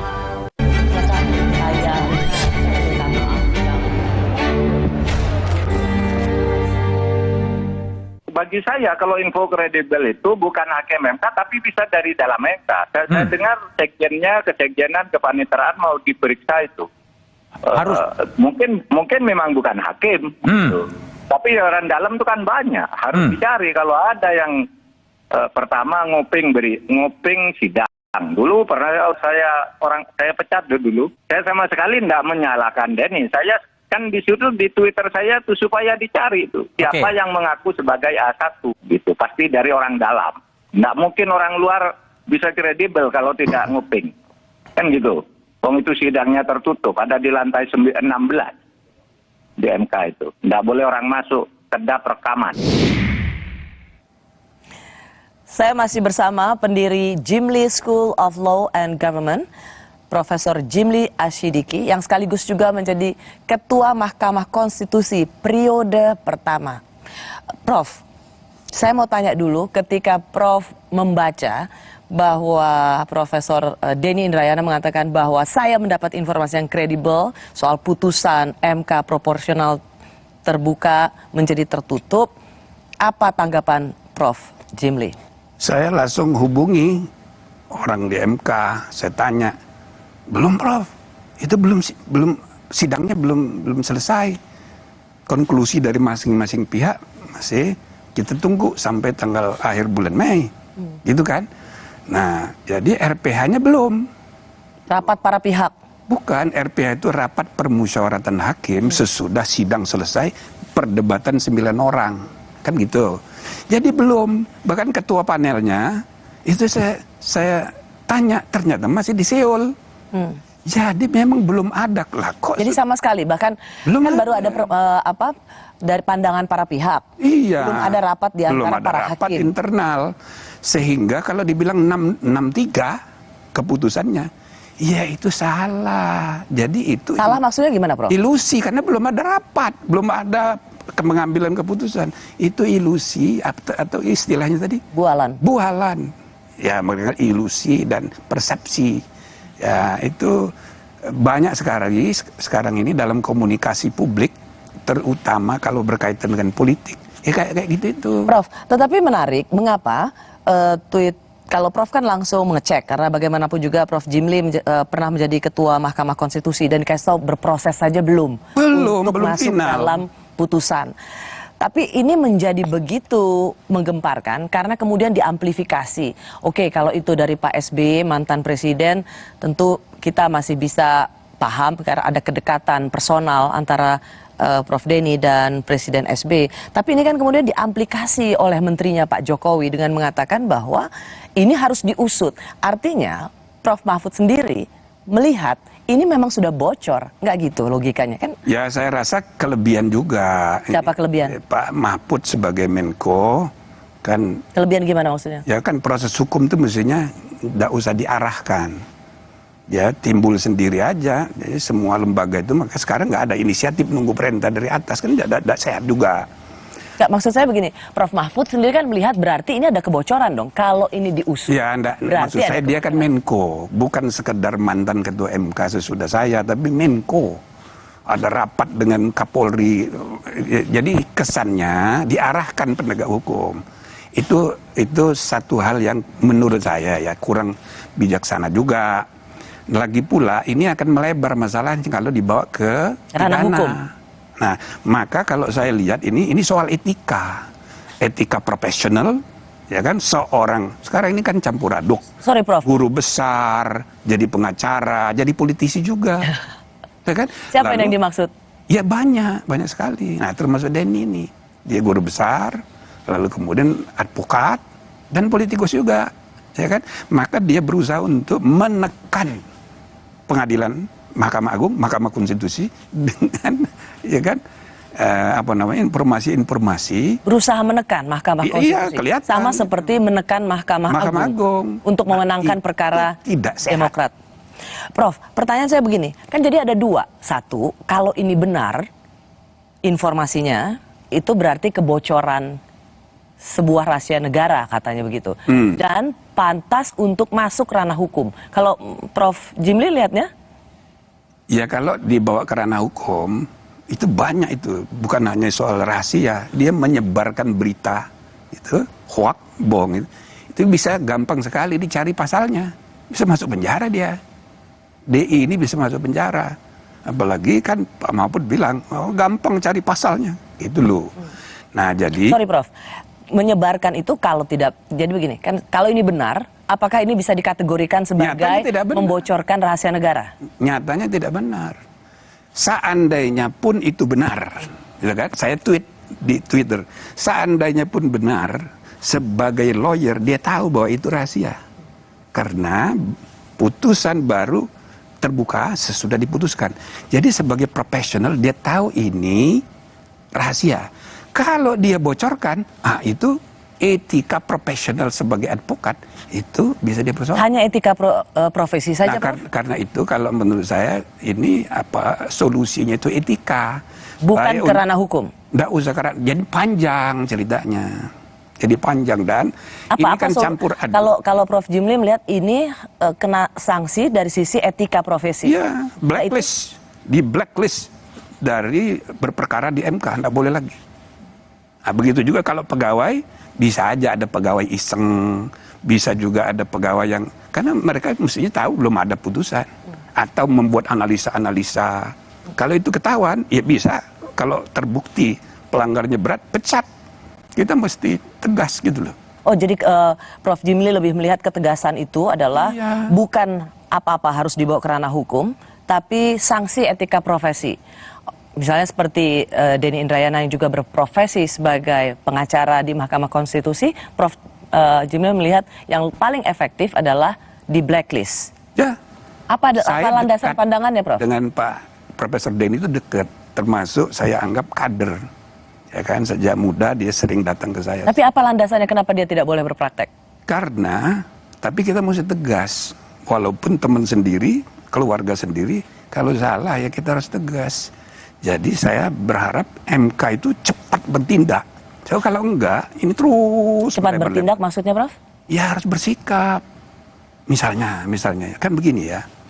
MK itu dalam sejarah belum pernah image-nya itu di bawah Mahkamah Agung, belum pernah. Saya mau ke situ. Tapi maksudnya yang bersikap membuat seorang Denny Indrayana atau advokat lainnya di blacklist dari sidang-sidang MK itu siapa? Ya MK. Rapat RPH MK, kode etiknya dipanggil dikonfrontir antara pihak DI dengan yang disangkakan narasumber. Nah, di sidang kan pasti tidak akan majelis kehormatan kan pasti nggak akan ketemu, Prof. Kalau dia tidak ketemu, pecat. Kalau dia tidak mau datang, berarti siapa yang dipecat sih, Prof, maksudnya? Iya, pegawai itu kalau dia nggak mau datang. Kalau Denny Indrayana tidak mau datang, dipanggil oleh misalnya majelis kehormatan, ya berarti benar. Nah, langsung di blacklist. Kita mesti tegas. Nah, MK ini jangan sampai makin terpuruk. Saya nggak tega. Kita membuatnya dulu capek. Gitu loh. Nah, jadi ya, sejak 2003, setiap kali ada berita tentang MK, dipuji-puji. Setiap kali ada berita tentang Mahkamah Agung, dimaki-maki. Dulu ya? Dulu begitu. Sampai terakhir sekarang ini, Mahkamah Agung sedang terpuruk sekali. 2 hakim agung ketangkap. Sekretaris yang dulu sudah masuk penjara. Sekretaris yang sekarang sedang bermasalah juga. Tetapi menurut hasil survei, survei Kompas, image public trust-nya, MK itu di bawah Mahkamah Agung. Ya. Nah, sekarang saya bilang, dalam keadaan kayak begitu, tiba-tiba muncul Denny dengan statementnya dia itu. Maka lihat, semua partai politik kemarin bicara. Itu Rocky Gerung segala macam itu di podcastnya. Bubarkan MK. Dan 8 fraksi itu menolak dan bila perlu dengan undang-undang mau dipretelin kewenangan MK. Ini hanya karena satu cuitan. Itu dia. Yang kemudian diamplifikasi oleh Menko Polhukam. Bukan cuma itu, SBY terkena, SBY juga ikut mendukung gara-gara Denny Indrayana. Maka saya bilang, padahal menurut Prof sendiri lihat ini sama sekali tidak punya landasan kebenaran. Tidak faktual, ini hanya ilusi, hanya persepsi yang mendorong dia itu aktivisme politiknya dia. Nah itu yang saya bilang tidak profesional sebagai advokat, karena mau menggerakkan dukungan politik publik gitu untuk menekan putusan. Ini tidak sehat untuk membangun kualitas demokrasi dan negara hukum. Nah, jadi saya bilang, Denny dia telepon saya, ya yuk hati-hati, jangan kita ini campur aduk antar. Jadi etika profesional kita ini lagi terpuruk sekarang. Jadi ada soal, kalaupun itu benar, itu artinya membocorkan. Dan Prof Jimli sendiri ingin tadi mengatakan MK harus bersikap tegas, blacklist advokat yang seperti ini. Atau kalau itu tidak benar, bahkan bohong dia, menyebar kebohongan, itu bisa jadi tindak pidana. Dan itu bisa dipenjara? Bisa, gampang cari pasalnya. Cuma saran saya nggak usah sampai begitu, karena ini menjelang pemilu, semua nanti diperpolitisir, orang yang berbeda pendapat langsung dipenjara. Kami kembali sesaat lagi untuk melihat sebenarnya menyebarkan isu tentang Mahkamah Konstitusi, apa motifnya? Kami kembali saat lagi.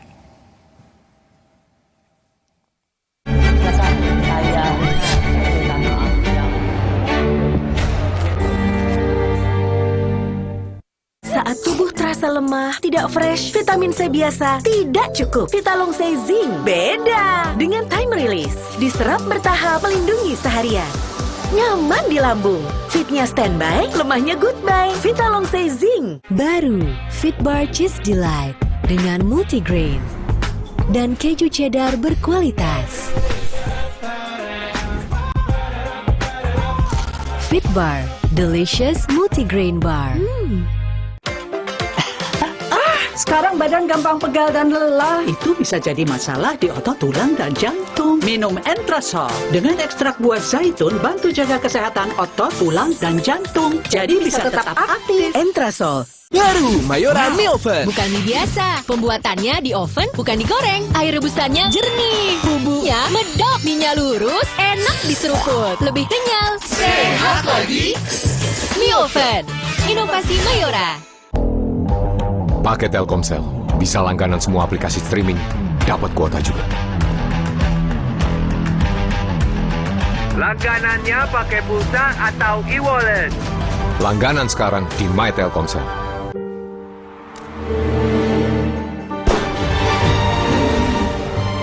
Di mana ada kekuatan, di sana ada kebaikan. Dukung mereka dengan kebaikan susu dan gandum dari Biskuat. Kekuatan yang baik dari dalam. Kakekmu yang itu juga dong. Tapi gigi kakek. Gak usah khawatir. Poliden Adhesive membuat Anda bebas nikmati setiap gigitan dengan kuat dan cegah terperangkapnya sisa makanan. Poliden Cleanser, bunuh bakteri lebih kuat dari pasta gigi. Capek kurang ion? Stop.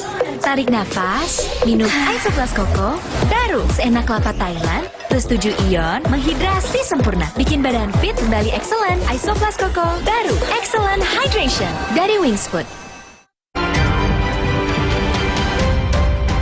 Kompas Update dipersembahkan oleh Fitbar.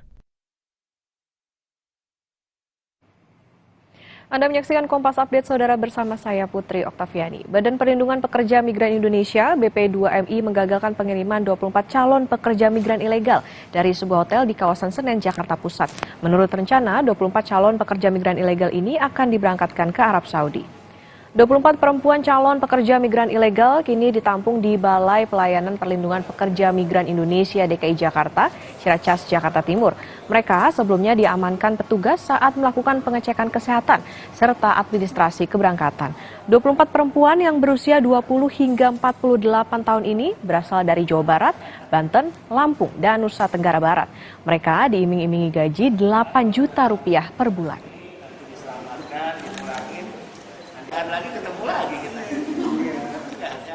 Demikian Kompas Update, saya Putri Oktaviani, sampai jumpa.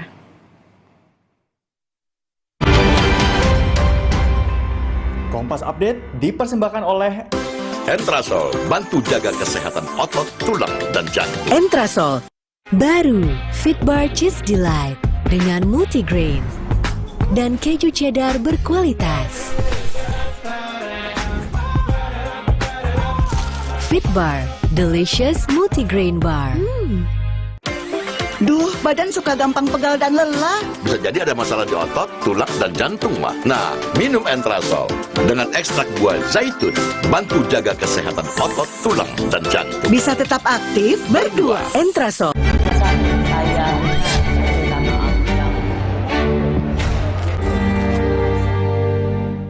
Belum memutuskan itu tidak menghalangi kami yang sering sidang-sidang di MK bisa melihat arah putusan. Oke. Prediksi, tentu antisipasi. Ini cara kita untuk memberi kesempatan kepada MK sebelum diputus, tolong dipikirkan matang-matang. Karena ini dampaknya luar biasa. Saya justru ingin ini proporsional terbuka tetap dipertahankan. Itu secara logika bagi saya orang yang pernah berada dalam posisi sebagai hakim konstitusi. Menurut saya logika itu nggak benar. Nah, tapi kan Prof. Denny tadi sudah menyampaikan. Rupanya itu adalah kesimpulan-kesimpulan analisisnya sendiri melihat gelagat cara-cara hakim bertanya begitu kan. Kalau tujuannya adalah untuk mencegah Mahkamah Konstitusi dijadikan sebagai alat katanya, untuk mengawal Mahkamah Konstitusi katanya Prof. Denny tadi, ya caranya jangan dengan menyampaikan narasi yang justru mengarahkan rakyat untuk tidak percaya kepada Mahkamah Konstitusi. Ini berbahaya menurut saya. Saya masih bersama Ketua Mahkamah Konstitusi pertama periode 2003 saat pertama kali kita memiliki Mahkamah Konstitusi sampai 2008. Ia adalah Profesor Jimli Asyidiki. Prof tadi sudah sempat mendengarkan dialog kemarin bersama Budiman Tanurejo. Jadi bukan dari, kan Pak Mahfud bilang usut di dalam MK itu pasti ada yang membocorkan. Tetapi Denny Indrayana juga bisa membela dengan mengatakan nggak harus dari dalam MK. Sumber kredibel itu tidak melulu harus ada di inner circle. Kalau kita masih tetap, tadi kalau Bapak saya sudah tahu standpointnya, ini adalah ilusi dan kebohongan. Tapi kita bicara kalaulah ini benar. Kalaulah ini benar, apakah mungkin informasi yang berupa rahasia negara, bocornya putusan Mahkamah Konstitusi itu bisa didapat dari luar Mahkamah Konstitusi? Ya nggak bisa, namanya rahasia. Jadi orang yang terlibat di rapat itu saja, berarti dari dalam. Artinya Profesor Denny itu dapat dari second hand. Kalau dia tidak mau mengaku dari luar, dari dalam, berarti yang dari dalam membocorkan dulu, lalu orang kedua itu membocorkan ke Denny. Sama juga. Jadi pengusutan yang diminta oleh Pak Mahfud itu benar. Nah cuma yang saya persoalkan tadi, jangan ke ranah pidana lah, biar etika aja. Gimana bisa mengusutnya Pak ya? Bisa. Gimana? Jadi ketua pimpinan Mahkamah Konstitusi harus tegas. Bikin rapat, lalu putuskan bikin majelis kehormatan. Periksa, Denny-nya dipanggil, staf yang diduga atau orang luar yang dibilangnya itu harus dibawa, diundang, lalu nanti dikonfrontir dengan orang-orang yang ada di rapat RPH. Prof Jimli, menurut saya itu tidak segampang itu karena gampang sekali. Saya tidak yakin karena pasti seorang bukan yakin ya, tapi gampang sekali. Seorang Denny Indrayana tidak akan mungkin mau menyebut siapa sumbernya. Ya berarti dia bohong. Dia tidak bisa, kalau di dalam sidang dia wajib langsung dia di blacklist. Nah, begitu ya, kita harus tegas. Jadi walaupun teman sendiri, kita harus tegas. Ada jalan keluarnya, walaupun ya tentu kan kita juga harus mendidik bangsa ini tidak campur aduk gitu, antara profesi, pengacara, profesor dan politisi. Kalau ini jelas naluri politiknya yang bekerja. Hanya memang satu frase itu dipercaya oleh publik yang dikatakan oleh Denny Indrayana, yaitu no viral, no justice. No viral, no justice. Jadi memang harus diviralkan dulu untuk mendapatkan keadilan. Yang mana Profesor Jimli, ini dibenarkan, diaminkan oleh publik, ayo kita viralkan supaya ada keadilan. Sehingga apa yang dicuitkan atau dikatakan Denny Indrayana itu ditelan, oh ya benar juga ya. Karena memang selama ini presidennya memang harus ramein dulu, viralkan dulu, baru mendapat atensi atau mendapat ada keadilan. Dalam konteks kasus ini, no viral, no justice tidak relevan. Kalau menurut saya tidak relevan, karena begini ya, suara tidak ada hubungannya. Pertama, suara publik itu jangan diidentikan dengan suara di media. Belum tentu silent majority itu bisa jauh lebih banyak, cuma dia diam. Yang kedua, sekarang ini di ruang publik kita diisi oleh informasi-informasi, banyak sekali fake news, banyak sekali persepsi. Inilah disebutnya post-truth itu, pasca kebenaran. Maka informasi dari media publik tidak boleh dijadikan referensi untuk bersikap dan membuat keputusan dalam menjalankan fungsi bernegara. Gitu loh. Nah, jadi kita harus hati-hati. Kita ini sedang dilanda oleh post-truth di seluruh dunia. Nah, jadi kalau dia no viral, no justice, ya nggak benar. Nggak ada hubungannya nih Pak. Nggak ada hubungannya. Nah, Pak, begini, karena Denny Indrayana dan banyak juga teman-teman aktivis, pengajar hukum ketatanegaraan melihat bahwa melihat hasil putusan itu tidak melulu karena putusan itu sudah dibikin dan bocor, tapi dilihat dari pertanyaan-pertanyaannya. Agak miring ke kiri, agak miring ke kanan. Kenapa dapat 3 sampai 6 itu? Karena 6 nanyanya seperti ini. Itu bisa menjadi ukuran melihat kecondongan hakim dan putusan. Tren, melihat tren. Ya apa boleh buat gitu ya. Kan saya sebagai periode pertama ya, kita memulai tradisi perdebatan substantif di antara hakim. Sekarang ini saya dengar tidak lagi seperti itu. Di Mahkamah Konstitusi? Iya, jadi tidak substantif gitu. Jadi banyak saja faktor, dan kalau dulu saya wajibkan semua membaca buku, wajibkan menulis buku. Sekarang kan tidak lagi, makanya setiap tahun saya selalu membantu untuk mendorong itu dihidupkan lagi suasana intelektual. Nah, jadi itu seperti tadi juga dijelaskan oleh mantan Hakim Konstitusi Pak Palaguna, itu bisa dilihat dari arah bertanya. Bisa. Nah, cuman itu tidak dibenarkan oleh Pak Palaguna karena dia mengatakan itu kan biasa saja taktik untuk bertanya, tidak bisa langsung dihakimi. Itu persepsi, jadi bisa ditafsir begini. Sebenarnya bisa ditafsir, cuma kan belum mutlak. Dan itu tidak bisa jadi kesimpulan yang mengatakan bahwa ini sumber kredibel. Nggak bisa.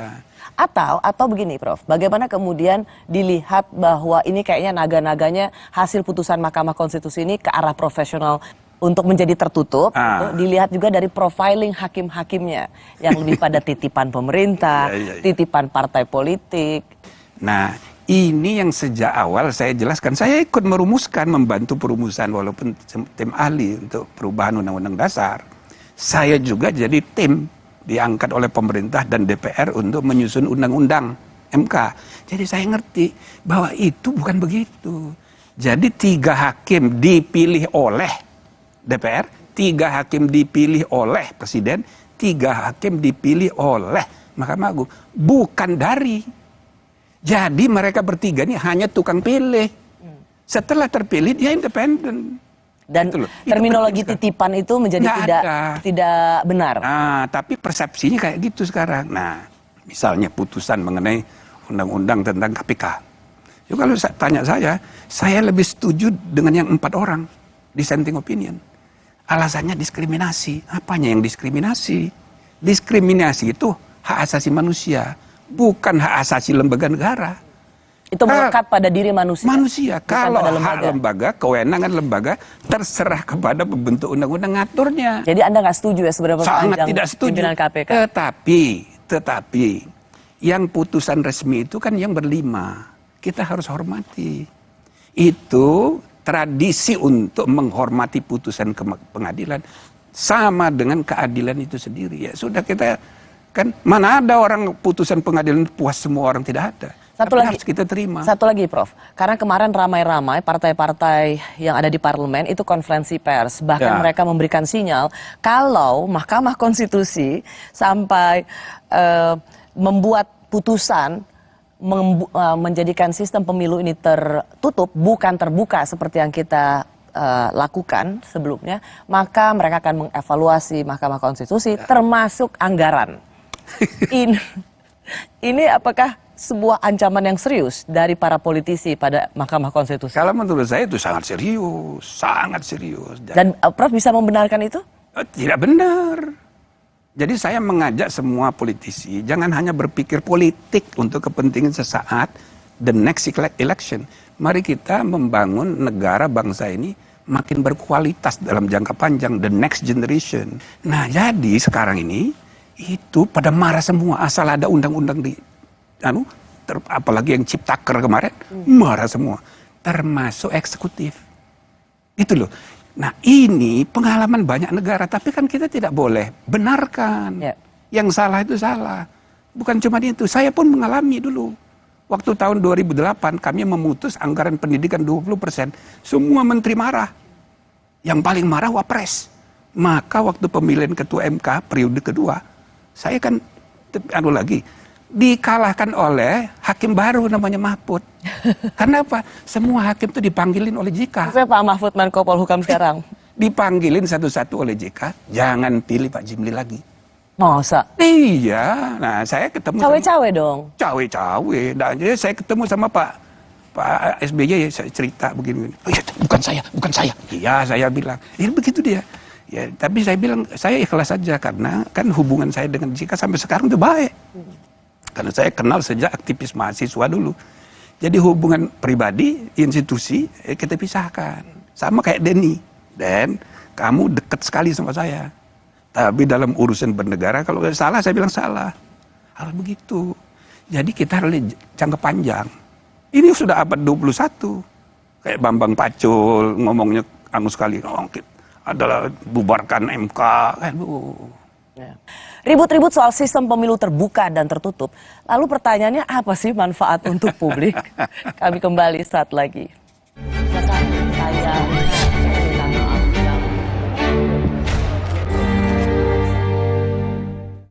Kontraksin, obat demam anak andalan ibu dari masa ke masa. Yang diproduksi dengan teknologi modern, higienis, dan quality assurance yang baik.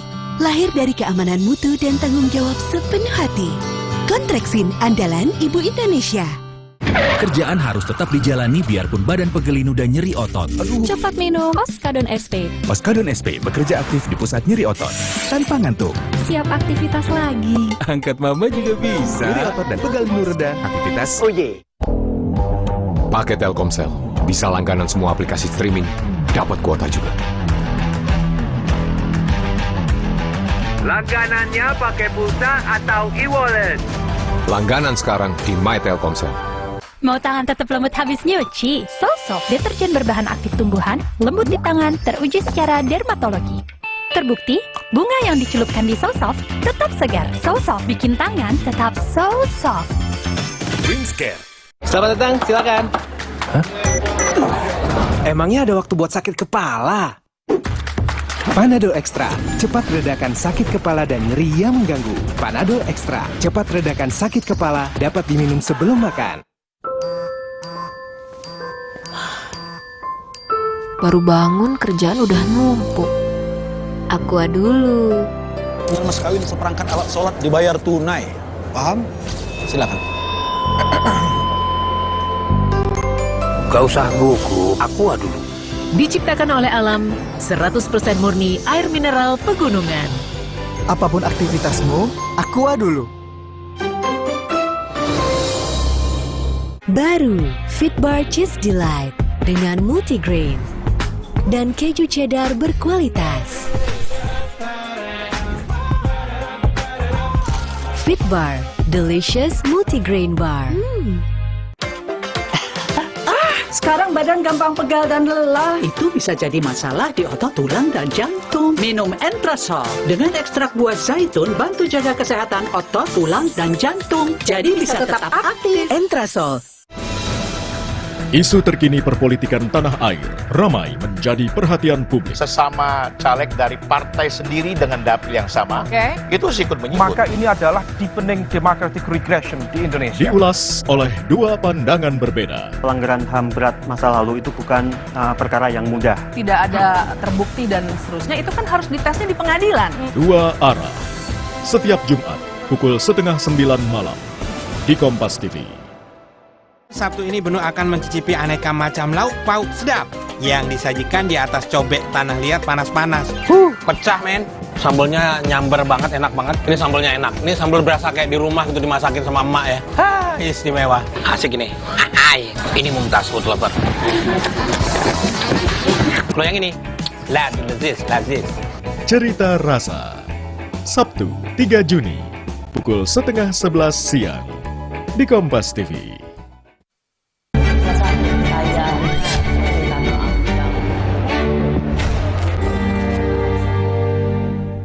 Partai tidak lagi fokus membina kader-kader muda secara serius untuk kepentingan jangka panjang ideologi partai, melainkan fokus mencari jalan pintas dengan memburu kader-kader populer dan berkemampuan finansial untuk mendanai kebutuhan partai.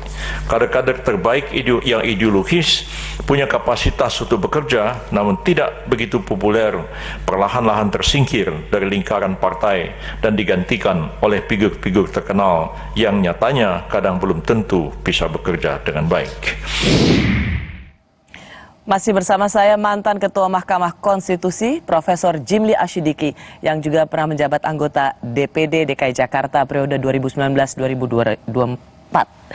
Pak Jimli, sebenarnya apa untungnya terbuka tertutup? Kenapa partai politik heboh sekali dan ribut sekali?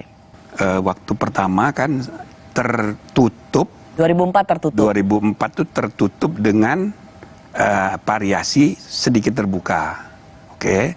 Nah, 2009 7 hari menjelang pemilu waktu itu diubah putusan MK juga.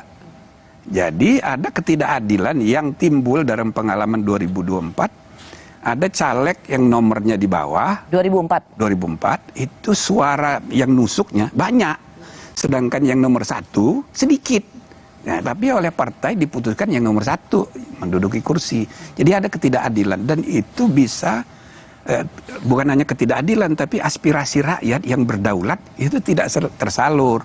Maka atas dasar itulah MK membuat putusan jadi terbuka. Supaya ada faktor partai politik juga. Tapi siapa yang dipilih oleh rakyat, nama tertentu itu, meskipun dia nomor urutnya, nomor urut paling ekor, kalau dia dipilih, dia bisa mewakili. Yang dipilih.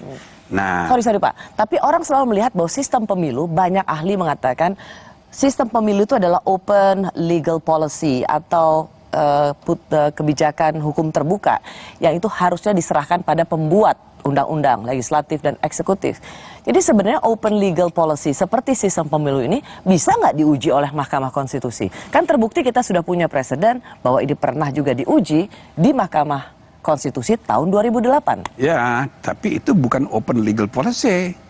Ini policy konstitusional bahwa keadilan aspirasi rakyat itu harus diutamakan. Pemilu hanya mekanisme cara. Jadi nggak bisa dibiarkan kalau misalnya bertentangan dengan konstitusi, nggak boleh. Artinya sebenarnya saat ini sistem pemilu di Mahkamah Konstitusi masih bisa diuji.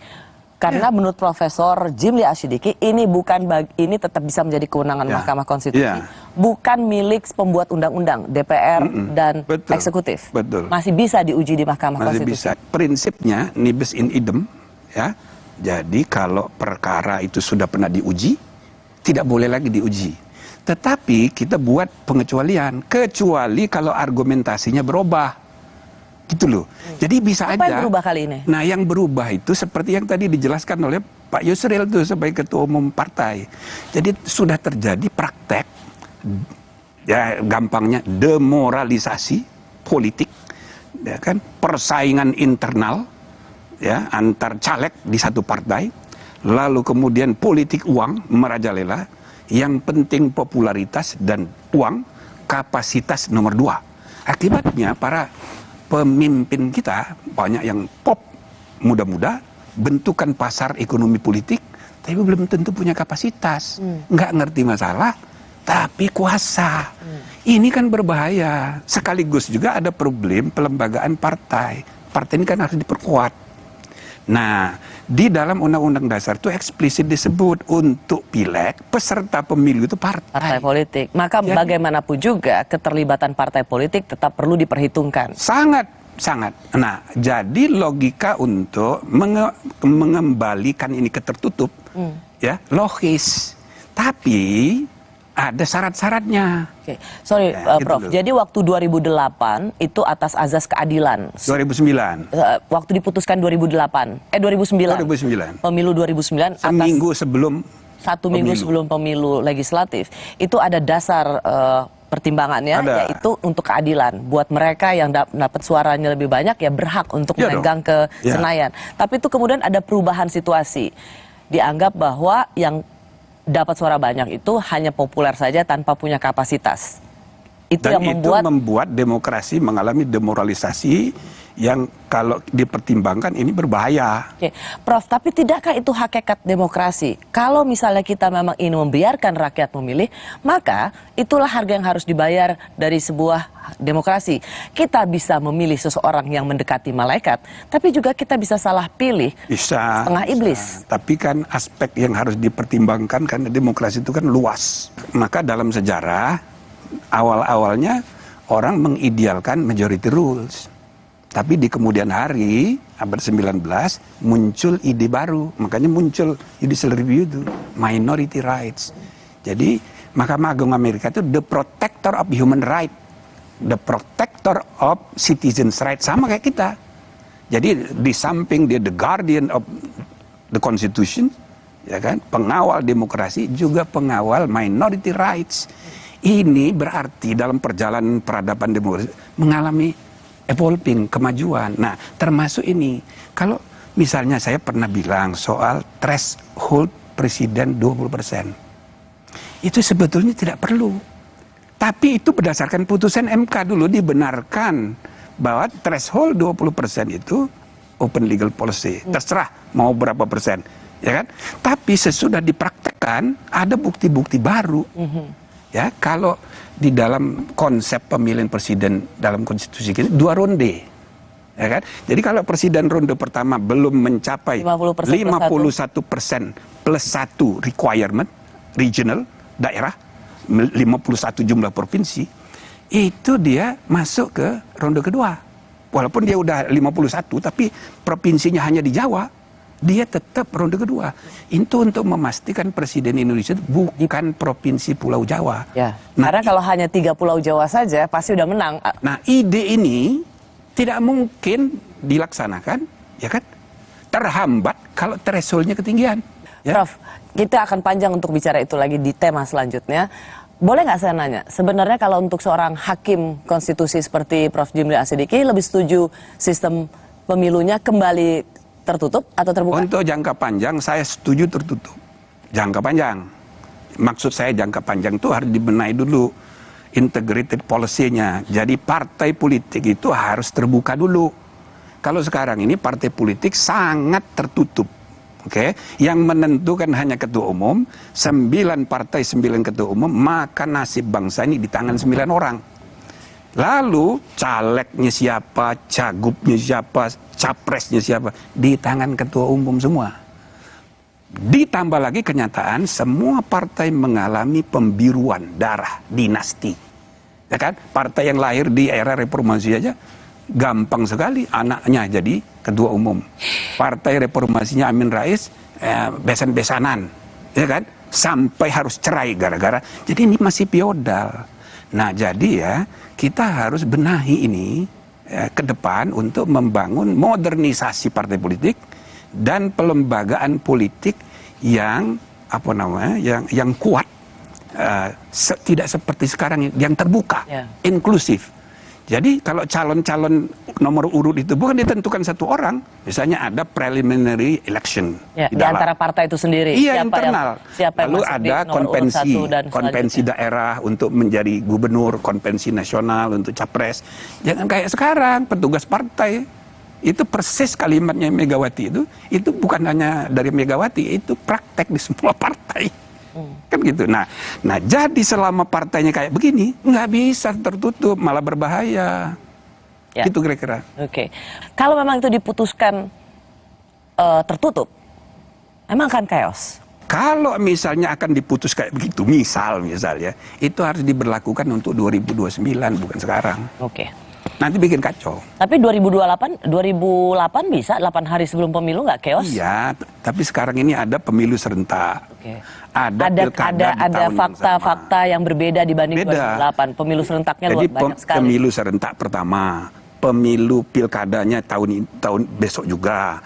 Terus yang kedua Pilpres dulu. Ya, pilpresnya ini agak seru. Pilkada. Lebih seru dari yang tempo hari.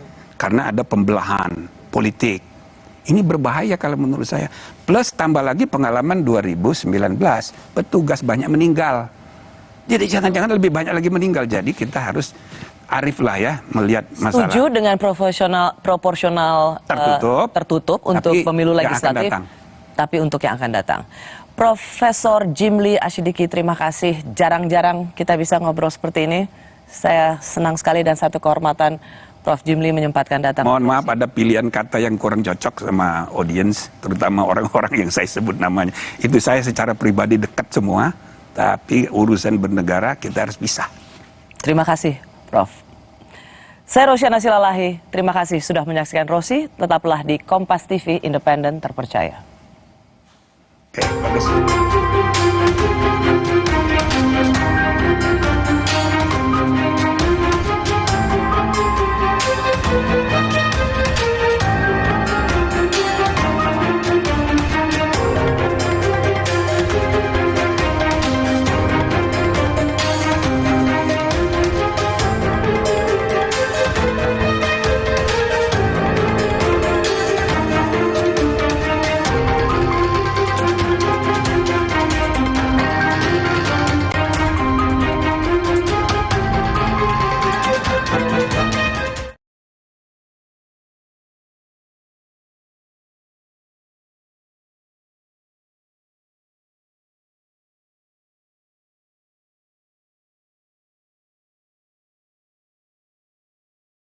Dituding membocorkan rahasia negara. Saya memakai istilah MK akan memutuskan, memang belum ada keputusan, bahwa sumber yang saya dapat bukan dari MK.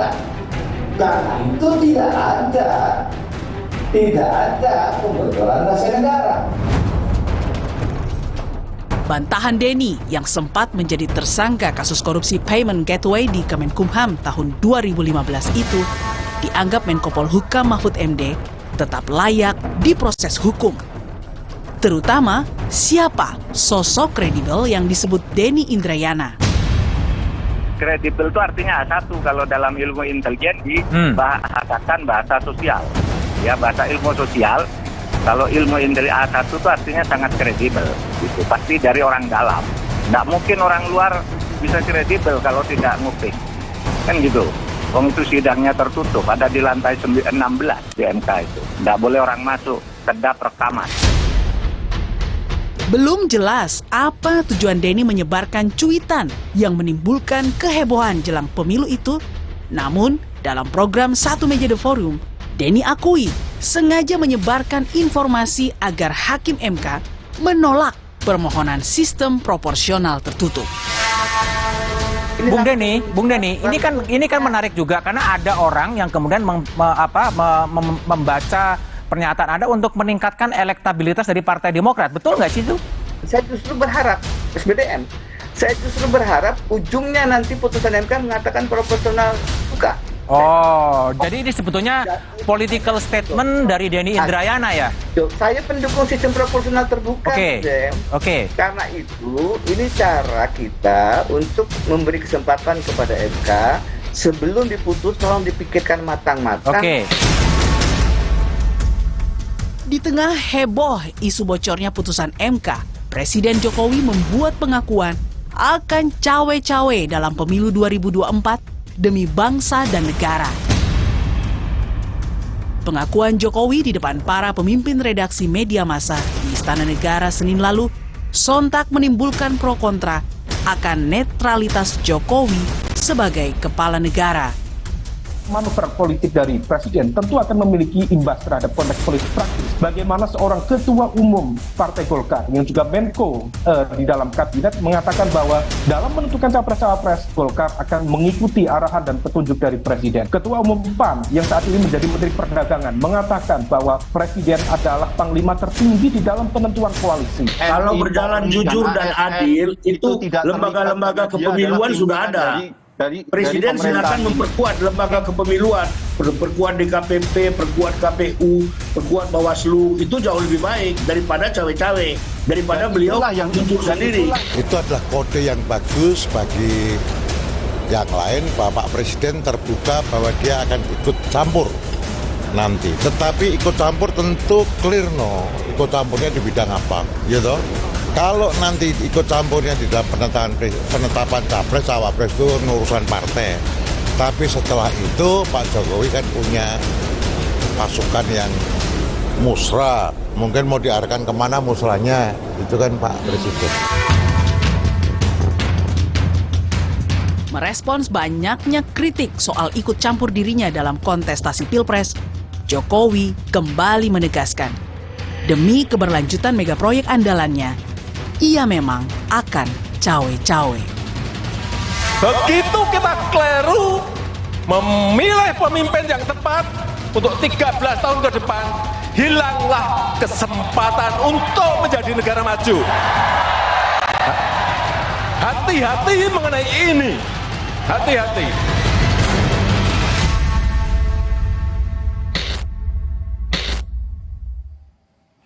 Saya sudah bersama Ketua Mahkamah Konstitusi pertama, yaitu periode 2003 hingga 2008, Profesor Jimli Asyidiki. Prof, terima kasih benar-benar menyempatkan waktu untuk di Rosi. Ambil libur ya. Terima kasih banyak ya, Prof ya. Saya juga terima kasih, udah lama nggak diundang ini. Lama sekali. Saya kira Rosi lupa sama saya. Nggak mungkin saya lupa dengan Profesor Jimli. Prof, banyak isu yang hari ini sedang banyak dibicarakan, rasanya nggak lengkap kalau tidak mendengar juga pandangan dari Profesor Jimli. Yang pertama dulu, soal cawe-cawe, karena Presiden secara belak-belakan mengatakan cawe-cawe dalam pemilu nanti. Bagaimana Prof. Jimli melihat pernyataan Presiden dan kemudian dikhawatirkan akan menjadi sikap seorang Presiden kalau dilihat dari hukum ketatanegaraan? Kalau isu lainnya apaan? Katanya 3. 3 itu. 1, cawe-cawe. 2? Tidak akan netral. Netral. 3? Yang ketiga, tapi tidak akan melibatkan TNI Polri. Oh, jadi saya begini kalau menurut saya ya. Kita harus memandang proses ini jangka panjang. Indonesia ini sekarang sudah dikenal sebagai the third largest democracy in the world. Jadi secara kuantitatif, kita negara hukum, negara demokrasi ketiga. Kalau negara hukum nomor 4 kalau RRC disebut. Tapi indeks kualitasnya masih 64. Jauh sekali. Apa nih maksudnya, konteksnya apa nih, Prof? Konteks kualitas dari praktek berdemokrasi itu masih jauh dari standar dunia. Jadi dinamika seperti sekarang ini, apalagi menjelang pemilu 2024 yang rumit sekali karena pertama kali serentak, bahkan pilkada juga di tahun yang sama, ini pasti banyak masalah. Lagi pula periode Presiden 10 tahun Jokowi sudah berakhir. Jadi tidak bisa dicegah, tidak bisa dihindarkan, dinamikanya keras. Saya rasa walaupun kita harus berharap ya, tidak ada misalnya politik identitas, isu-isu SARA, black campaign sama negatif campaign itu nggak bisa dihindarkan. Jadi termasuklah soal cawe-cawe ini. Cawe-cawe ini kalau menurut saya tergantung bagaimana kita mempersepsinya. Ini banyak dipersepsikan negatif. Kalau Ya. Prof. Jimli? Kalau menurut saya bisa positif, bisa negatif. Apa saya positif dulu? Bisa penjelasannya. Kalau you tanya secara hukum bagaimana? Ya tidak ada larangannya secara hukum. Dalam konstitusi tidak. Tapi masalahnya kan bukan hanya benar salah secara hukum. Halal haram sebagai secara hukum. Tapi juga baik buruk. Soal etika bernegara. Jadi bisa saya mengatakan secara hukum nggak ada masalah. Tapi dari segi kepantasan, etika, ada problem serius. Nah, tapi soal etika ini kan abstrak. Ya. Ada kaitan juga dengan budaya, ada kaitan dengan pelembagaan politik yang belum kuat. Ya kan? Nah, jadi kita harus memandangnya itu jauh. Oke, Prof. Karena kemudian dijelaskan oleh Deputi Biro Pers Media dan Informasi Sekretariat Presiden, Pak Bey Mahmudin, ia memberikan penjelasan lengkap, termasuk di Kompas TV, soal cawe-cawe Presiden. Itu adalah Presiden ingin memastikan pemilu serentak 2024 dapat berlangsung secara demokratis, jujur, dan adil. Presiden berkepentingan terselenggaranya pemilu dengan baik dan aman tanpa meninggalkan polarisasi atau konflik sosial di masyarakat. Bagaimana Prof. Jimli memandang istilah cawe-cawe tidak netral secara adil? Ya, dari segi penjelasan soal pemilu itu tidak begitu tepat, itu cari dalih aja alasan. Karena pemilu itu urusan penyelenggara pemilu. Jadi selalu saya bilang penyelenggara pemilu itu cabang keempat. Karena presiden peserta pemilu, DPR peserta pemilu. Pengadilan mengadili proses dan hasil pemilu, maka penyelenggara pemilu itu sendiri. Jadi bukan tanggung jawabnya presiden, sudah ada diatur di konstitusi dan di undang-undang. Itu satu ya. Nah yang kedua soal, itu kembali lagi ke soal hukum tadi ya. Nggak ada larangan. Seperti misalnya sama kayak di negara yang udah maju kayak di Amerika. Obama waktu masih presiden, jadi menjadi tim sukses untuk Hillary. Tidak ada masalah secara hukum, cuma masalah etik saja. Nah, Jadi ini kan Presiden harus melihat bahwa kalau Presiden mengatakan saya akan cawe-cawe untuk memastikan siapa pemimpin yang tepat di masa depan, itu nggak ada sesuatu yang salah dari sisi hukum, tidak akan berakibat atau kita sangkakan akan membuat pemilu jadi tidak jujur. Nah itu dia. Kalau Obama kan langsung kampanye, berarti kan dia menghendaki Hillary jadi presiden kan? Gitu. Nah cuma beda dengan Amerika itu sistem politiknya sudah kuat, pelembagaan politik sudah sangat kuat. Budaya feodalnya sudah lumer. Jadi kita ini masih pelembagaan politik belum kuat, budaya feodalnya itu di mana-mana terjadi darah biru, termasuk partai politik semua berdarah biru. Jadi presiden itu tidak perlu nyuruh orang di desa pilih si ini, nggak usah. Dengan statement yang seperti tadi saja orang udah paham. Inisiatif nggak perlu dari atas. Ya kan? Nah jadi karena budaya kita masih feodal. Dan itu bisa diikuti oleh pejabat-pejabat lainnya untuk cawe-cawe. Pak Jimli, cawe-cawe presiden itu kemudian diartikan juga kemana-mana, termasuk misalnya soal kasus perebutan atau disebut dalam bahasa politiknya pencopetan Partai Demokrat oleh KSP Muldoko. Dan kemudian kalau kita lihat Profesor Denny Indrayana yang juga kemarin men-tweet soal sistem pemilu terbuka tertutup, itu akan kita bahas nanti. Tapi masuk ke sini, cawe-cawe presiden yang membiarkan menterinya mengambil alih, mengkudeta partai milik Pak SBY yang sekarang ketumnya adalah putranya itu Mas AHY. Secara teori harusnya ikut campurnya istana dalam pengambil alihan paksa Partai Demokrat juga bisa menjadi pintu masuk pemakzulan Presiden Jokowi. Seberapa kuat pandangan hukum ini? Ya bisa aja kalau dia dengan bersengaja untuk melakukan tindakan yang menyalahi aturan. Kan dia udah bersumpah. Ya, tapi ini memang bisa pintu masuk. Ini masuk akal nggak? Kalau soal pintu masuk sih bisa aja. Saya kan sudah bilang waktu hakim MK dipecat, itu pintu masuk. Kan dia bisa bikin perpu memperpanjang masa jabatan seenaknya. Toh DPR sudah dikuasai, nanti kalau sudah disetujui. Jadi pintu masuknya itu banyak. Masuk apa dasarnya Hakim Aswanto diberhentikan? Nah, saya sudah bilang sama Pak Mahfud sebagai Menko, dasarnya begini nggak boleh. Nah, tapi alasannya Ini kan sudah dari DPR. Berarti cara berpikirnya sangat formalistik prosedural. Itu bertentangan dengan teori Mahfud sendiri. Keadilan substantif, demokrasi substantif. Kan gitu kan di bukunya dia soal ceramah. Ini sangat prosedural. Alasannya itu, oh nggak bisa, ini sudah ada DPR. Nah, dia politisi sehingga menunggangi. Dia itu siapa? Ya presidennya, karena dia politisi. Coba kalau dia negarawan. Coba kalau dia bertindak sebagai kepala negara, bukan kepala pemerintah. Oke, tapi kalau saya masuk ke poin itu, jadi ini memang apa? Yang Mahkamah Agung ini sama kayak gitu. Dia kan membiarkan itu dalam arti karena dia politisi, transaksional. Dia biarin dari segi hukum bisa diperdebatkan. Bahwa ini nggak salah, bukan saya kok. Dan ini hak politik dari Pak Muldoko. Menteri, ya. Muldoko itu setingkat menteri, tapi kan bukan menteri. Harusnya KSP itu melayani pimpinan, bukan ngurusin partai. Makanya saya pernah menyarankan sebaiknya Muldoko itu diberhentikan dari KSP, biar tidak menimbulkan citra yang buruk. Supaya tidak ada prasangka bahwa presiden mendiamkan, itu termasuk juga sesungguhnya ikut cawe-cawe. Cuman Prof belum menjawab pertanyaan saya. Jadi kalau ini bisa pintu masuk, apa iya?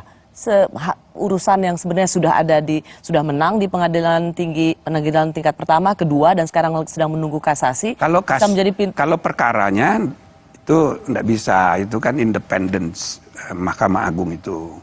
Jadi kalau putusan Mahkamah Agung sudah inkrah, ya presiden harus ikut. Cuman ini kan dugaan bahwa ini ada main, Muldoko disuruh, itu kan harus dibuktikan. Saya rasa tidak mungkin Presiden Jokowi akan berinisiatif untuk nyuruh. Ini kan inisiatif. Karena itu pertanyaan dari saya bawah saja. Jawab, apakah dengan mengatakan ini bisa pintu masuk pemakzulan, itu masuk akal atau omong kosong?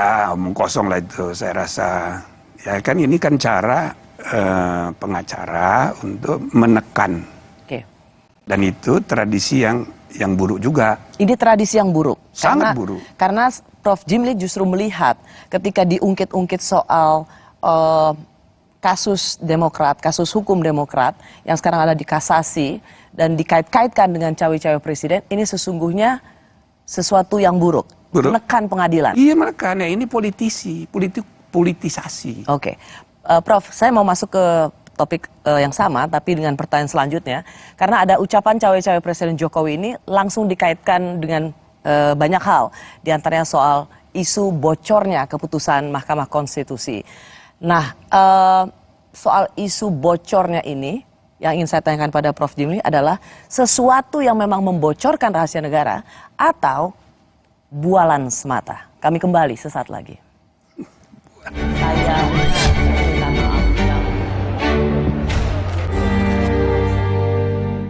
Baru Fitbar Cheese Delight dengan multigrain dan keju cheddar berkualitas. Fitbar Delicious Multigrain Bar. Duh, badan suka gampang pegal dan lelah. Bisa jadi ada masalah di otot, tulang, dan jantung, mah. Nah, minum Entrasol dengan ekstrak buah zaitun, bantu jaga kesehatan otot, tulang, dan jantung. Bisa tetap aktif berdua. Entrasol. Yang terbaik untuk Anda, Optik Melawai.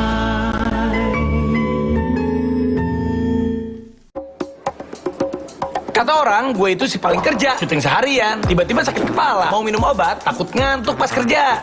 Beli Oskadon. Pancen oye. Nggak bikin ngantuk.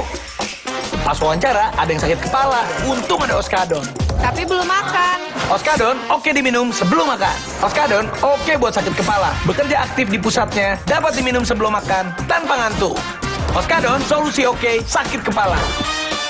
Oke kan? Oke.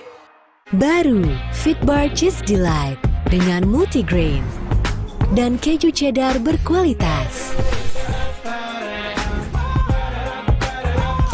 Fitbar Delicious Multigrain Bar. Duh, badan suka gampang pegal dan lelah. Bisa jadi ada masalah di otot, tulang, dan jantung, mah. Nah, minum Entrasol dengan ekstrak buah zaitun, bantu jaga kesehatan otot, tulang, dan jantung. Bisa tetap aktif berdua. Entrasol.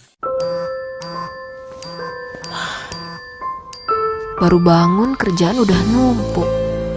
Aqua dulu. Mas kawin seperangkat alat sholat dibayar tunai. Paham? Silakan. Gak usah gugup, Aqua dulu. Diciptakan oleh alam, 100% murni air mineral pegunungan. Apapun aktivitasmu, Aqua dulu.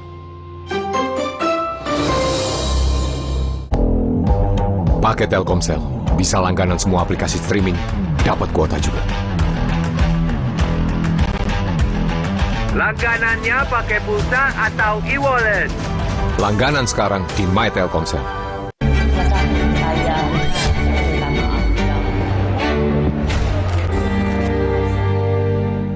Bagi saya kalau info kredibel itu bukan hakim MK tapi bisa dari dalam MK. Saya dengar sekjennya, kesekjenan, kepaniteraan mau diperiksa itu. Harus. Mungkin memang bukan hakim. Gitu. Tapi orang dalam itu kan banyak. Harus dicari kalau ada yang pertama nguping sidang. Dulu pernah saya pecat dulu. Saya sama sekali tidak menyalahkan Denny. Saya kan di situ di Twitter saya tuh supaya dicari itu siapa yang mengaku sebagai A1 gitu, pasti dari orang dalam. Nggak mungkin orang luar bisa kredibel kalau tidak nguping, kan gitu. Wong itu sidangnya tertutup, ada di lantai 16 di MK itu, nggak boleh orang masuk, kedap rekaman. Saya masih bersama pendiri Jimli School of Law and Government, Profesor Jimli Asyidiki, yang sekaligus juga menjadi Ketua Mahkamah Konstitusi periode pertama.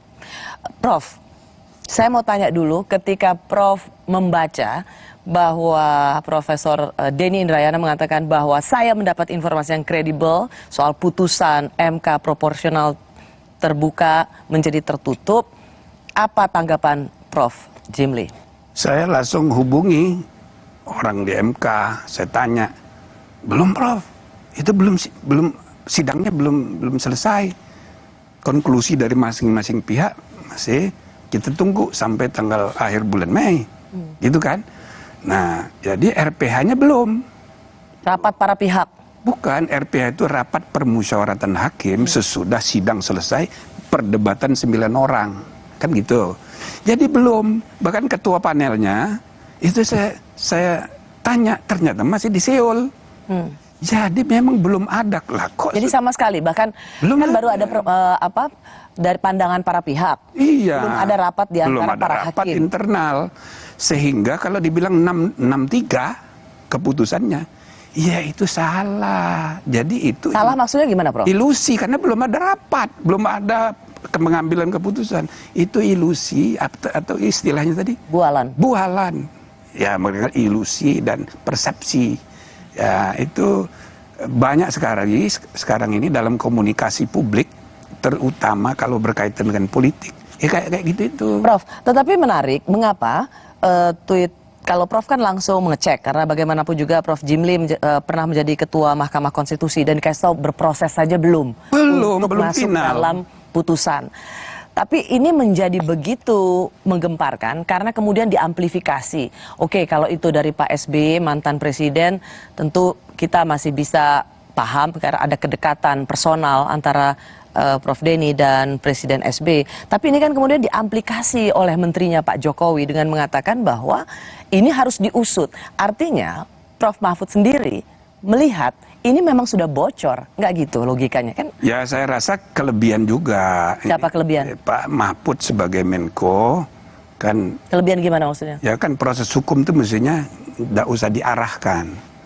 Ya timbul sendiri aja. Jadi semua lembaga itu maka sekarang nggak ada inisiatif nunggu perintah dari atas, kan nggak sehat juga. Nggak, maksud saya begini, Prof Mahfud sendiri kan melihat berarti ini ada kebocoran dong kalau ini diusut. Ya, maksud saya dia kan Menko, bukan sekedar mantan ketua MK sesudah saya, tapi Menko. Ada rapat dengan Kapolri, jadi kesannya diarahkan penegak hukum. Itu satu hal yang menurut saya ya kurang bijaksana juga. Lagi pula ini akan melebar masalahnya kalau dibawa ke ranah hukum. Nah, maka kalau saya lihat ini soal etika profesional, ya kan, seorang sekarang ini kan campur aduk. Sorry, Prof. Guru besar, jadi pengacara, jadi politisi juga, ya kan? Siapa yang dimaksud? Ya banyak sekali. Nah, termasuk Denny ini, dia guru besar, lalu kemudian advokat dan politikus juga, ya kan? Maka dia berusaha untuk menekan pengadilan, Mahkamah Agung, Mahkamah Konstitusi dengan, ya kan, informasi-informasi. Berusaha menekan Mahkamah Konstitusi. Iya, kelihatan. Sama seperti menekan Mahkamah Agung untuk memenangkan perkara Demokrat. Prof, pertanyaan saya begini, kan jadi ada dua. Satu, kalau ini benar informasinya, itu berarti kebocoran sebuah rahasia negara, katanya begitu. Dan pantas untuk masuk ranah hukum. Kalau Prof Jimli lihatnya? Ya kalau dibawa ke ranah hukum, itu banyak itu. Bukan hanya soal rahasia, dia menyebarkan berita, itu hoax, bohong. Itu bisa gampang sekali dicari pasalnya. Bisa masuk penjara dia. DI ini bisa masuk penjara. Apalagi kan Pak Mahfud bilang, oh, gampang cari pasalnya. Itu loh. Nah jadi... Sorry Prof, menyebarkan itu kalau tidak, jadi begini, kan kalau ini benar, apakah ini bisa dikategorikan sebagai membocorkan rahasia negara? Nyatanya tidak benar. Seandainya pun itu benar, gitu kan? Saya tweet di Twitter, seandainya pun benar, sebagai lawyer dia tahu bahwa itu rahasia. Karena putusan baru terbuka sesudah diputuskan. Jadi sebagai profesional dia tahu ini rahasia. Kalau dia bocorkan, itu etika profesional sebagai advokat itu bisa dipersoalkan. Hanya etika profesi saja, karena itu kalau menurut saya ini solusinya itu etika. Bukan ke ranah hukum. Nggak usah jadi panjang ceritanya. Jadi panjang dan ini kan campur aduk. Kalau Prof Jimli melihat ini kena sanksi dari sisi etika profesi. Iya, blacklist. Di blacklist dari berperkara di MK, nggak boleh lagi. Nah, begitu juga kalau pegawai, bisa aja ada pegawai iseng, bisa juga ada pegawai yang, karena mereka mestinya tahu belum ada putusan, atau membuat analisa-analisa. Kalau itu ketahuan, ya bisa. Kalau terbukti pelanggarnya berat, pecat. Kita mesti tegas gitu loh. Oh, jadi Prof Jimli lebih melihat ketegasan itu adalah bukan apa-apa harus dibawa ke ranah hukum, tapi sanksi etika profesi. Misalnya seperti Denny Indrayana yang juga berprofesi sebagai pengacara di Mahkamah Konstitusi, Prof Jimli melihat yang paling efektif adalah di blacklist. Ya. Apa landasan pandangannya, Prof? Dengan Pak Profesor Denny itu dekat, termasuk saya anggap kader. Ya kan, sejak muda dia sering datang ke saya. Tapi apa landasannya kenapa dia tidak boleh berpraktek? Karena, tapi kita mesti tegas. Walaupun teman sendiri, keluarga sendiri, kalau salah ya kita harus tegas. Jadi saya berharap MK itu cepat bertindak. So kalau enggak, ini terus cepat bertindak maksudnya, Prof? Ya harus bersikap. Misalnya kan begini ya. MK itu dalam sejarah belum pernah image-nya itu di bawah Mahkamah Agung, belum pernah. Saya mau ke situ. Tapi maksudnya yang bersikap membuat seorang Denny Indrayana atau advokat lainnya di blacklist dari sidang-sidang MK itu siapa? Ya MK. Rapat RPH MK, kode etiknya dipanggil dikonfrontir antara pihak DI dengan yang disangkakan narasumber. Nah, di sidang kan pasti tidak akan majelis kehormatan. Kan pasti nggak akan ketemu, Prof. Kalau dia tidak ketemu, pecat. Kalau dia tidak mau datang, berarti siapa yang dipecat sih, Prof, maksudnya? Iya, pegawai itu kalau dia nggak mau datang. Kalau Denny Indrayana tidak mau datang, dipanggil oleh misalnya majelis kehormatan, ya berarti benar. Nah, langsung di blacklist. Kita mesti tegas. Nah, MK ini jangan sampai makin terpuruk. Saya nggak tega. Kita membuatnya dulu capek. Gitu loh. Nah, jadi ya, sejak 2003, setiap kali ada berita tentang MK, dipuji-puji. Setiap kali ada berita tentang Mahkamah Agung, dimaki-maki. Dulu ya? Dulu begitu. Sampai terakhir sekarang ini, Mahkamah Agung sedang terpuruk sekali. 2 hakim agung ketangkap. Sekretaris yang dulu sudah masuk penjara. Sekretaris yang sekarang sedang bermasalah juga. Tetapi menurut hasil survei, Kompas nih, survei Kompas, image public trust-nya MK itu di bawah Mahkamah Agung. Nah, sekarang saya bilang dalam keadaan kayak begitu, tiba-tiba muncul Denny dengan statementnya dia itu. Maka lihat semua partai politik kemarin bicara. Itu Rocky Gerung segala macam itu di podcastnya. Bubarkan MK. Dan 8 fraksi itu menolak dan bila perlu dengan undang-undang mau dipretelin kewenangan MK. Ini hanya karena satu cuitan. Itu dia. Yang kemudian diamplifikasi oleh Menko Polhukam. Bukan cuma itu, SBY terkena, SBY juga ikut mendukung gara-gara Denny Indrayana. Maka saya bilang, padahal menurut Prof sendiri lihat ini sama sekali tidak punya landasan kebenaran. Tidak faktual, ini hanya ilusi, hanya persepsi yang mendorong dia itu aktivisme politiknya dia. Nah, itu yang saya bilang tidak profesional sebagai advokat. Karena mau menggerakkan dukungan politik publik gitu untuk menekan putusan. Ini tidak sehat untuk membangun kualitas demokrasi dan negara hukum. Nah, jadi saya bilang, Denny dia telepon saya, ya yuk hati-hati, jangan kita ini campur aduk antar. Jadi etika profesional kita ini lagi terpuruk sekarang. Jadi ada soal kalaupun itu benar, itu artinya membocorkan. Dan Prof Jimli sendiri ingin tadi mengatakan MK harus bersikap tegas, blacklist advokat yang seperti ini. Atau kalau itu tidak benar, bahkan bohong dia. Menyebar kebohongan, itu bisa jadi tindak pidana. Dan itu bisa dipenjara? Bisa. Gampang cari pasalnya, cuma saran saya nggak usah sampai begitu. Karena ini menjelang pemilu, semua nanti diperpolitisir, orang yang berbeda pendapat langsung dipenjara. Kami kembali sesaat lagi untuk melihat sebenarnya menyebarkan isu tentang Mahkamah Konstitusi, apa motifnya? Kami kembali saat lagi.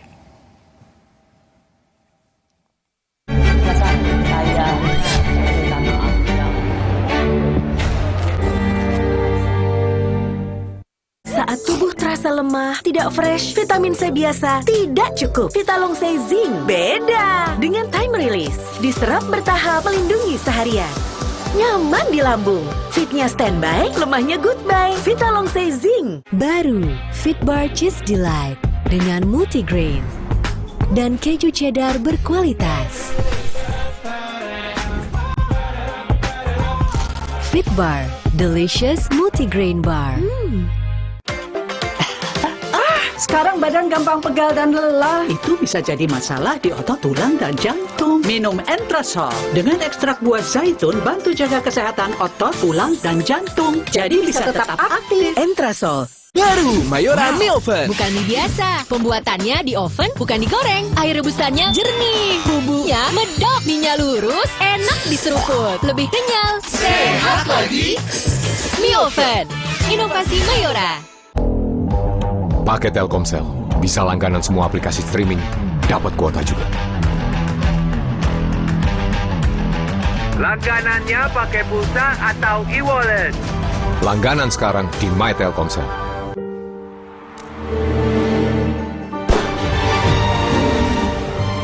Di mana ada kekuatan, di sana ada kebaikan. Dukung mereka dengan kebaikan susu dan gandum dari Biskuat. Kekuatan yang baik dari dalam. Kakekmu yang itu juga dong. Tapi gigi kakek. Gak usah khawatir. Poliden Adhesive membuat Anda bebas nikmati setiap gigitan dengan kuat dan cegah terperangkapnya sisa makanan. Poliden Cleanser, bunuh bakteri lebih kuat dari pasta gigi. Capek kurang ion? Stop! Tarik nafas, minum Isoplas Koko, baru seenak kelapa Thailand, plus 7 ion, menghidrasi sempurna. Bikin badan fit kembali excellent. Isoplas Koko, baru Excellent Hydration dari Wings Food. Kompas Update dipersembahkan oleh Fitbar. Anda menyaksikan Kompas Update, saudara, bersama saya Putri Oktaviani. Badan Perlindungan Pekerja Migran Indonesia (BP2MI) menggagalkan pengiriman 24 calon pekerja migran ilegal dari sebuah hotel di kawasan Senen, Jakarta Pusat. Menurut rencana, 24 calon pekerja migran ilegal ini akan diberangkatkan ke Arab Saudi. 24 perempuan calon pekerja migran ilegal kini ditampung di Balai Pelayanan Perlindungan Pekerja Migran Indonesia DKI Jakarta, Ciracas, Jakarta Timur.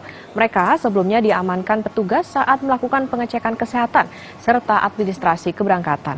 24 perempuan yang berusia 20 hingga 48 tahun ini berasal dari Jawa Barat, Banten, Lampung, dan Nusa Tenggara Barat. Mereka diiming-imingi gaji 8 juta rupiah per bulan.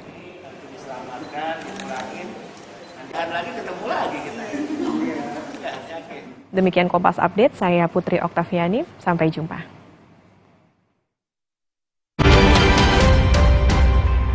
Kompas Update dipersembahkan oleh Entrasol, bantu jaga kesehatan otot, tulang, dan jantung. Entrasol, baru Fitbar Cheese Delight dengan multigrain dan keju cheddar berkualitas. Fitbar, delicious multigrain bar. Duh, badan suka gampang pegal dan lelah. Bisa jadi ada masalah di otot, tulang, dan jantung, mah. Nah, minum Entrasol dengan ekstrak buah zaitun, bantu jaga kesehatan otot, tulang, dan jantung. Bisa tetap aktif berdua. Entrasol.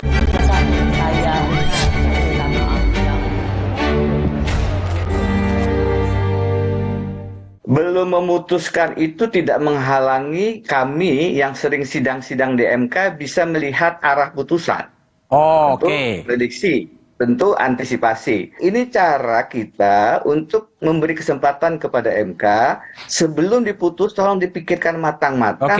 Karena ini dampaknya luar biasa. Saya justru ingin ini proporsional terbuka tetap dipertahankan. Itu secara logika bagi saya orang yang pernah berada dalam posisi sebagai hakim konstitusi. Menurut saya logika itu nggak benar. Nah, tapi kan Prof. Denny tadi sudah menyampaikan. Rupanya itu adalah kesimpulan-kesimpulan analisisnya sendiri melihat gelagat cara-cara hakim bertanya begitu kan. Kalau tujuannya adalah untuk mencegah Mahkamah Konstitusi dijadikan sebagai alat katanya, untuk mengawal Mahkamah Konstitusi katanya Prof. Denny tadi, ya caranya jangan dengan menyampaikan narasi yang justru mengarahkan rakyat untuk tidak percaya kepada Mahkamah Konstitusi. Ini berbahaya menurut saya. Saya masih bersama Ketua Mahkamah Konstitusi pertama periode 2003 saat pertama kali kita memiliki Mahkamah Konstitusi sampai 2008. Ia adalah Profesor Jimli Asyidiki. Prof tadi sudah sempat mendengarkan dialog kemarin bersama Budiman Tanurejo. Jadi bukan dari, kan Pak Mahfud bilang usut di dalam MK itu pasti ada yang membocorkan. Tetapi Denny Indrayana juga bisa membela dengan mengatakan nggak harus dari dalam MK. Sumber kredibel itu tidak melulu harus ada di inner circle.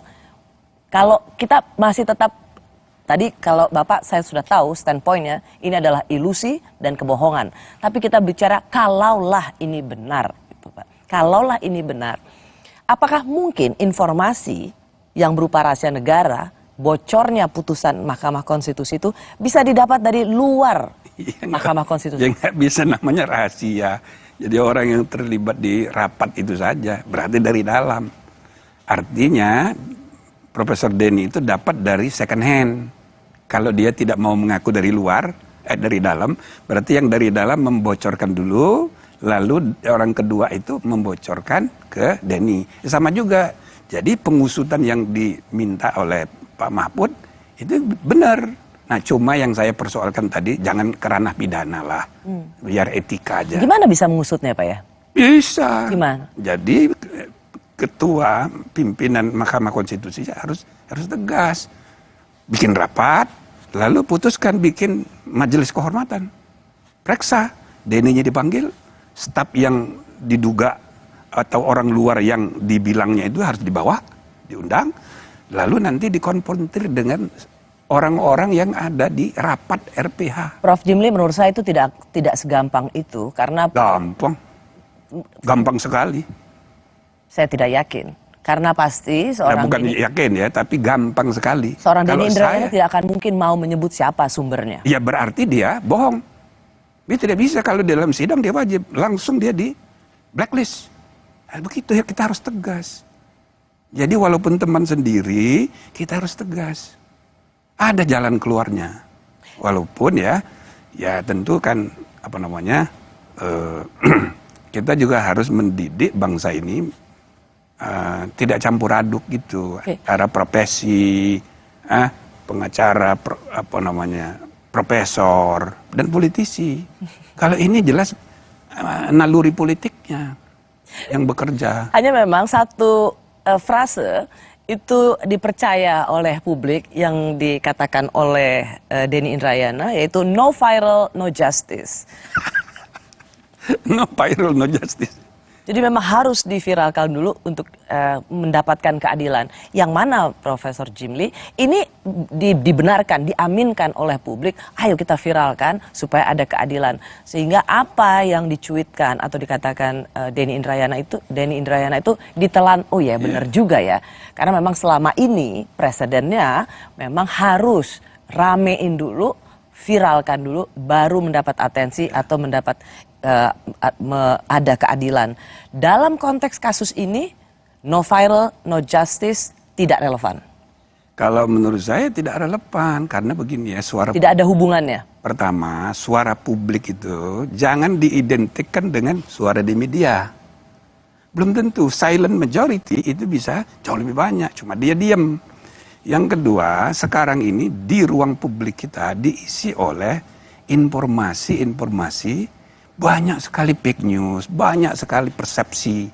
Inilah disebutnya post-truth itu, pasca kebenaran. Maka informasi dari media publik tidak boleh dijadikan referensi untuk bersikap dan membuat keputusan dalam menjalankan fungsi bernegara. Gitu loh.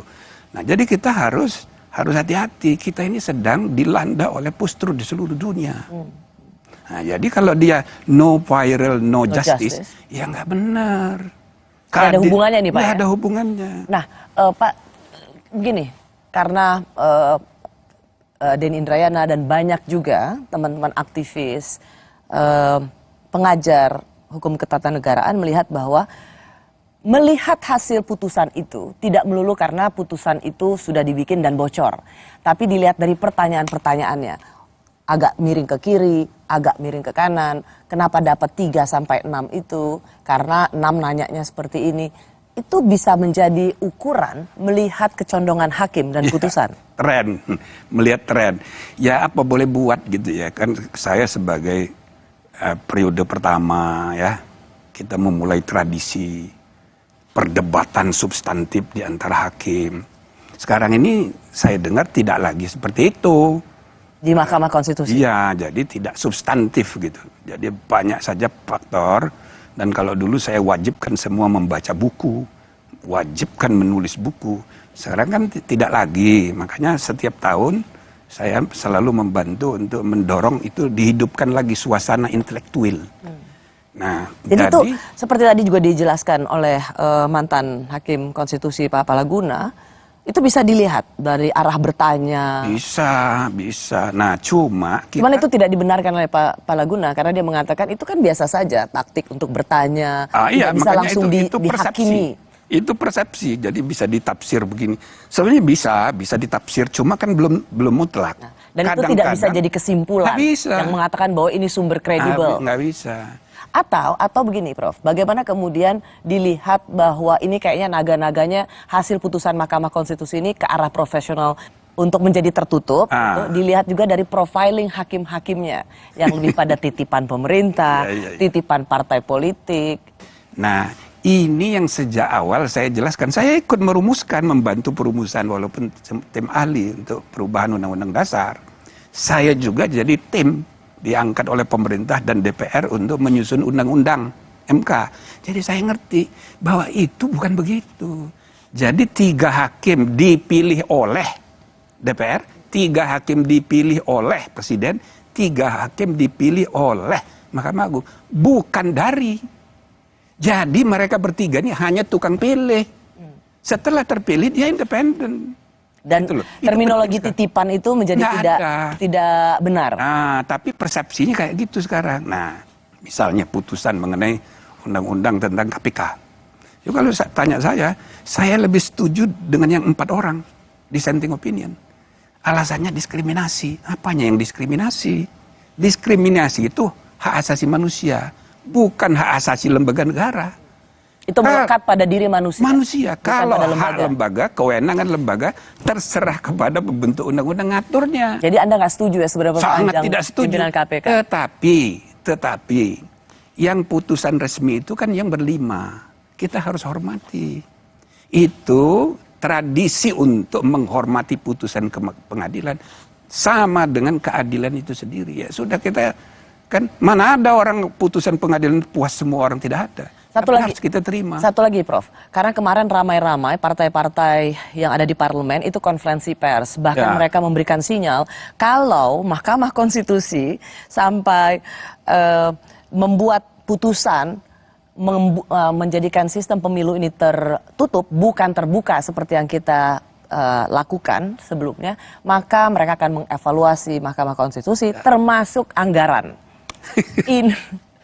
Ini apakah sebuah ancaman yang serius dari para politisi pada Mahkamah Konstitusi? Kalau menurut saya itu sangat serius, sangat serius. Dan Prof bisa membenarkan itu?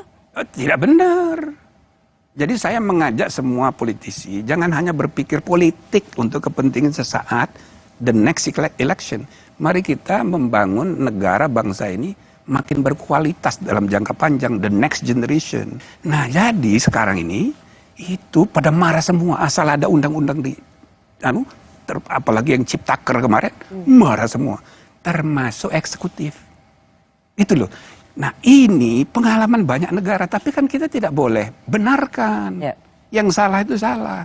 Bukan cuma itu, saya pun mengalami dulu. Waktu tahun 2008 kami memutus anggaran pendidikan 20%, semua menteri marah. Yang paling marah Wapres. Maka waktu pemilihan ketua MK periode kedua, saya kan dikalahkan oleh hakim baru namanya Mahfud. Karena apa? Semua hakim itu dipanggilin oleh JK. Saya Pak Mahfud Menko Polhukam sekarang. Dipanggilin satu-satu oleh JK, jangan pilih Pak Jimli lagi. Masa? Iya. Nah, saya ketemu cawe-cawe dong. Cawe-cawe. Nah, jadi saya ketemu sama Pak SBY, saya cerita begini. Oh ya, bukan saya. Iya, saya bilang. Ya begitu dia. Ya, tapi saya bilang saya ikhlas saja karena kan hubungan saya dengan JK sampai sekarang itu baik. Karena saya kenal sejak aktivis mahasiswa dulu.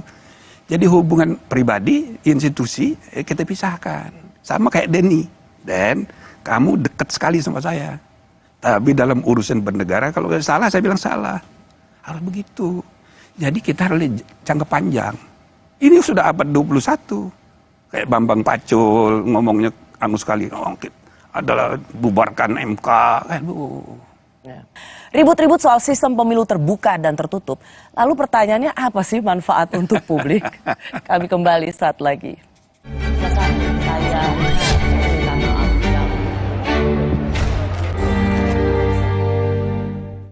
Kontraksin, obat demam anak andalan ibu dari masa ke masa. Yang diproduksi dengan teknologi modern, higienis, dan quality assurance yang baik. Lahir dari keamanan mutu dan tanggung jawab sepenuh hati. Kontraksin, andalan ibu Indonesia. Kerjaan harus tetap dijalani biarpun badan pegel dan nyeri otot.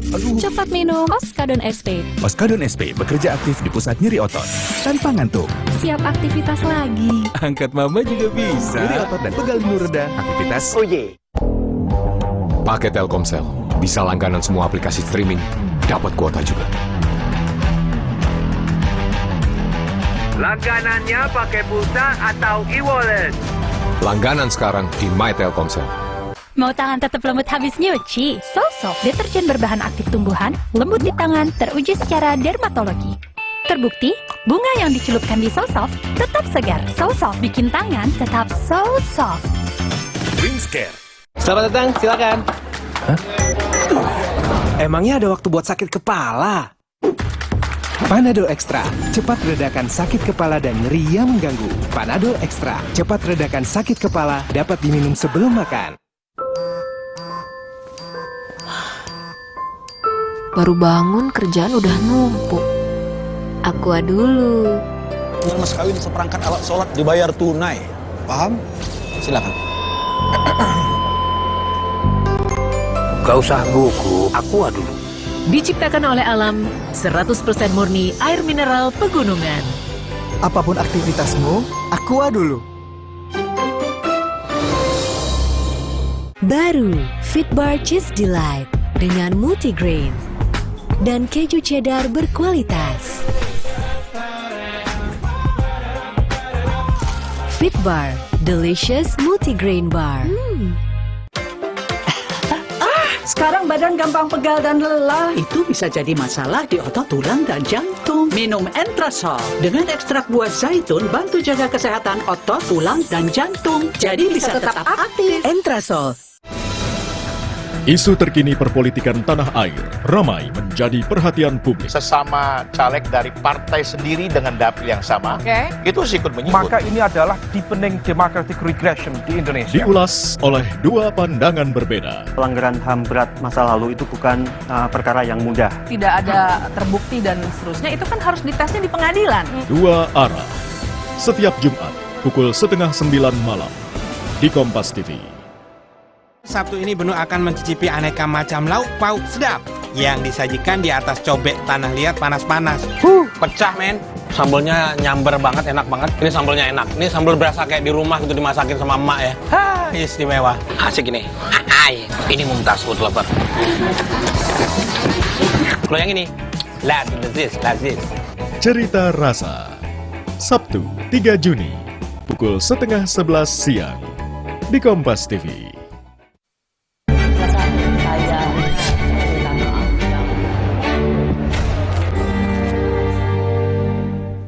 Partai tidak lagi fokus membina kader-kader muda secara serius untuk kepentingan jangka panjang ideologi partai, melainkan fokus mencari jalan pintas dengan memburu kader-kader populer dan berkemampuan finansial untuk mendanai kebutuhan partai.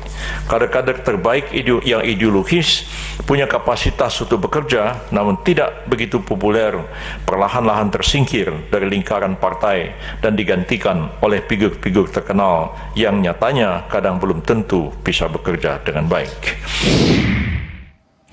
Masih bersama saya mantan Ketua Mahkamah Konstitusi, Profesor Jimli Asyidiki, yang juga pernah menjabat anggota DPD DKI Jakarta periode 2019-2024. Pak Jimli, sebenarnya apa untungnya terbuka tertutup? Kenapa partai politik heboh sekali dan ribut sekali?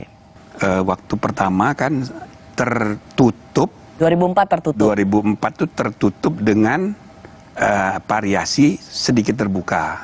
Oke. Nah, 2009 7 hari menjelang pemilu waktu itu diubah putusan MK juga. Jadi ada ketidakadilan yang timbul dalam pengalaman 2024. Ada caleg yang nomornya di bawah 2004 itu suara yang nusuknya banyak, sedangkan yang nomor 1 sedikit. Nah, tapi oleh partai diputuskan yang nomor 1 menduduki kursi.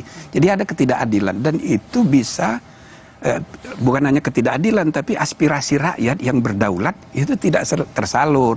Maka atas dasar itulah MK membuat putusan jadi terbuka. Supaya ada faktor partai politik juga, tapi siapa yang dipilih oleh rakyat, nama tertentu itu, meskipun dia nomor urutnya, nomor urut paling ekor, kalau dia dipilih, dia bisa mewakili. Yang dipilih. Nah, sorry Pak, tapi orang selalu melihat bahwa sistem pemilu, banyak ahli mengatakan sistem pemilu itu adalah open legal policy atau kebijakan hukum terbuka yang itu harusnya diserahkan pada pembuat undang-undang, legislatif dan eksekutif. Jadi sebenarnya open legal policy seperti sistem pemilu ini bisa nggak diuji oleh Mahkamah Konstitusi? Kan terbukti kita sudah punya presiden bahwa ini pernah juga diuji di Mahkamah Konstitusi tahun 2008. Ya, tapi itu bukan open legal policy. Ini policy konstitusional bahwa keadilan aspirasi rakyat itu harus diutamakan. Pemilu hanya mekanisme cara. Jadi nggak bisa dibiarkan kalau misalnya bertentangan dengan konstitusi, nggak boleh. Artinya sebenarnya saat ini sistem pemilu di Mahkamah Konstitusi masih bisa diuji. Karena menurut Profesor Jimli Asyidiki ini ini tetap bisa menjadi kewenangan Mahkamah Konstitusi. Bukan milik pembuat undang-undang, DPR dan eksekutif. Masih bisa diuji di Mahkamah Konstitusi. Bisa. Prinsipnya nibus in idem, ya. Jadi kalau perkara itu sudah pernah diuji, tidak boleh lagi diuji.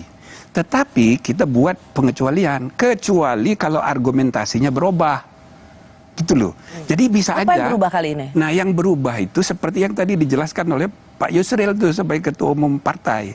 Jadi sudah terjadi praktek, ya gampangnya demoralisasi politik, ya kan, persaingan internal, ya antar caleg di satu partai, lalu kemudian politik uang merajalela, yang penting popularitas dan uang, kapasitas nomor 2. Akibatnya para pemimpin kita banyak yang pop, muda-muda, bentukan pasar ekonomi politik, tapi belum tentu punya kapasitas, nggak ngerti masalah, tapi kuasa. Ini kan berbahaya. Sekaligus juga ada problem pelembagaan partai. Partai ini kan harus diperkuat. Nah, di dalam Undang-Undang Dasar itu eksplisit disebut untuk pileg, peserta pemilu itu partai politik. Maka bagaimanapun juga keterlibatan partai politik tetap perlu diperhitungkan. Sangat. Nah, jadi logika untuk mengembalikan ini ke tertutup, ya logis. Tapi ada syarat-syaratnya. Oke. Sorry, Prof. Jadi waktu 2008 itu atas azas keadilan. 2009. Waktu diputuskan 2009. Pemilu 2009. Seminggu sebelum. Satu minggu sebelum pemilu legislatif. Itu ada dasar pertimbangannya, yaitu untuk keadilan. Buat mereka yang dapat suaranya lebih banyak, ya berhak untuk memegang ke Senayan. Tapi itu kemudian ada perubahan situasi. Dianggap bahwa yang dapat suara banyak itu hanya populer saja tanpa punya kapasitas. Itu Dan yang membuat demokrasi mengalami demoralisasi yang kalau dipertimbangkan ini berbahaya. Oke, Prof, tapi tidakkah itu hakikat demokrasi? Kalau misalnya kita memang ingin membiarkan rakyat memilih, maka itulah harga yang harus dibayar dari sebuah demokrasi. Kita bisa memilih seseorang yang mendekati malaikat, tapi juga kita bisa salah pilih setengah iblis. Tapi kan aspek yang harus dipertimbangkan karena demokrasi itu kan luas. Maka dalam sejarah awal-awalnya orang mengidealkan majority rules. Tapi di kemudian hari, abad 19, muncul ide baru. Makanya muncul judicial review itu, minority rights. Jadi, Mahkamah Agung Amerika itu the protector of human right. The protector of citizens' right. Sama kayak kita. Jadi, di samping dia the guardian of the constitution, ya kan, pengawal demokrasi, juga pengawal minority rights. Ini berarti dalam perjalanan peradaban demokrasi mengalami evolving, kemajuan. Nah, termasuk ini. Kalau misalnya saya pernah bilang soal threshold presiden 20%. Itu sebetulnya tidak perlu. Tapi itu berdasarkan putusan MK dulu dibenarkan bahwa threshold 20% itu open legal policy. Terserah mau berapa persen. Ya kan? Tapi sesudah dipraktekkan ada bukti-bukti baru. Ya, kalau di dalam konsep pemilihan presiden dalam konstitusi kita 2 ronde, ya kan? Jadi kalau presiden ronde pertama belum mencapai 51% plus 1 requirement regional daerah, 51 jumlah provinsi, itu dia masuk ke ronde kedua. Walaupun dia udah 51, tapi provinsinya hanya di Jawa, dia tetap ronde kedua. Itu untuk memastikan presiden Indonesia bukan provinsi Pulau Jawa. Ya. Karena kalau hanya 3 Pulau Jawa saja pasti udah menang. Nah, ide ini tidak mungkin dilaksanakan, ya kan? Terhambat kalau thresholdnya ketinggian. Ya? Prof, kita akan panjang untuk bicara itu lagi di tema selanjutnya. Boleh nggak saya nanya, sebenarnya kalau untuk seorang hakim konstitusi seperti Prof. Jimli Asidiki lebih setuju sistem pemilunya kembali tertutup atau terbuka? Untuk jangka panjang saya setuju tertutup. Jangka panjang. Maksud saya jangka panjang itu harus dibenahi dulu integrated policy-nya. Jadi partai politik itu harus terbuka dulu. Kalau sekarang ini partai politik sangat tertutup. Oke, yang menentukan hanya ketua umum, 9 partai 9 ketua umum, maka nasib bangsa ini di tangan 9 orang. Lalu calegnya siapa, cagupnya siapa, capresnya siapa, di tangan ketua umum semua. Ditambah lagi kenyataan semua partai mengalami pembiruan darah dinasti. Ya kan? Partai yang lahir di era reformasi aja gampang sekali anaknya jadi ketua umum. Partai reformasinya Amin Rais besan-besanan, ya kan? Sampai harus cerai gara-gara. Jadi ini masih feodal. Nah, jadi ya kita harus benahi ini ke depan untuk membangun modernisasi partai politik dan pelembagaan politik yang yang kuat, tidak seperti sekarang yang terbuka, inklusif. Jadi kalau calon-calon nomor urut itu bukan ditentukan satu orang, misalnya ada preliminary election di antara partai itu sendiri. Iya, internal. Lalu ada konvensi daerah untuk menjadi gubernur, konvensi nasional untuk capres. Jangan kayak sekarang petugas partai itu persis kalimatnya Megawati itu bukan hanya dari Megawati, itu praktek di semua partai. Kan gitu. Nah jadi selama partainya kayak begini nggak bisa tertutup, malah berbahaya. Itu kira-kira. Oke. Kalau memang itu diputuskan tertutup, emang akan chaos. Kalau misalnya akan diputus kayak begitu, misalnya itu harus diberlakukan untuk 2029 bukan sekarang. Oke. Nanti bikin kacau. Tapi 2028 bisa 8 hari sebelum pemilu nggak chaos? Iya, tapi sekarang ini ada pemilu serentak. Oke. Ada fakta-fakta yang berbeda dibanding 2008. Pemilu serentaknya luar banyak sekali. Pemilu serentak pertama, pemilu pilkadanya tahun besok juga. Terus yang kedua Pilpres dulu. Ya, pilpresnya ini agak seru. Pilkada. Lebih seru dari yang tempo hari.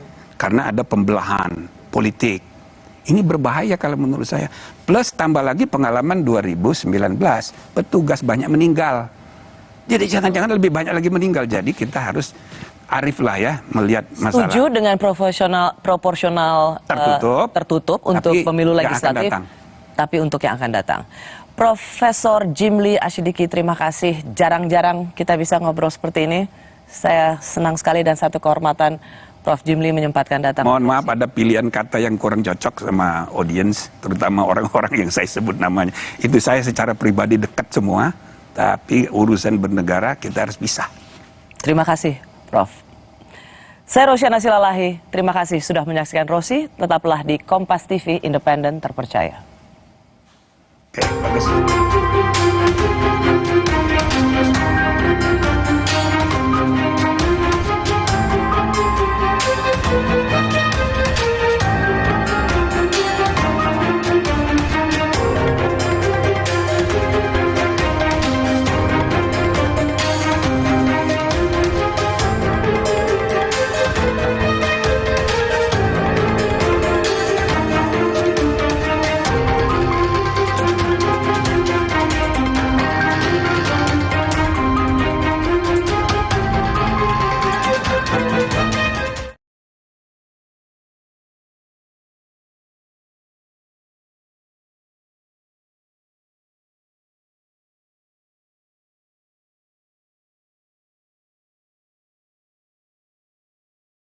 Dituding membocorkan rahasia negara.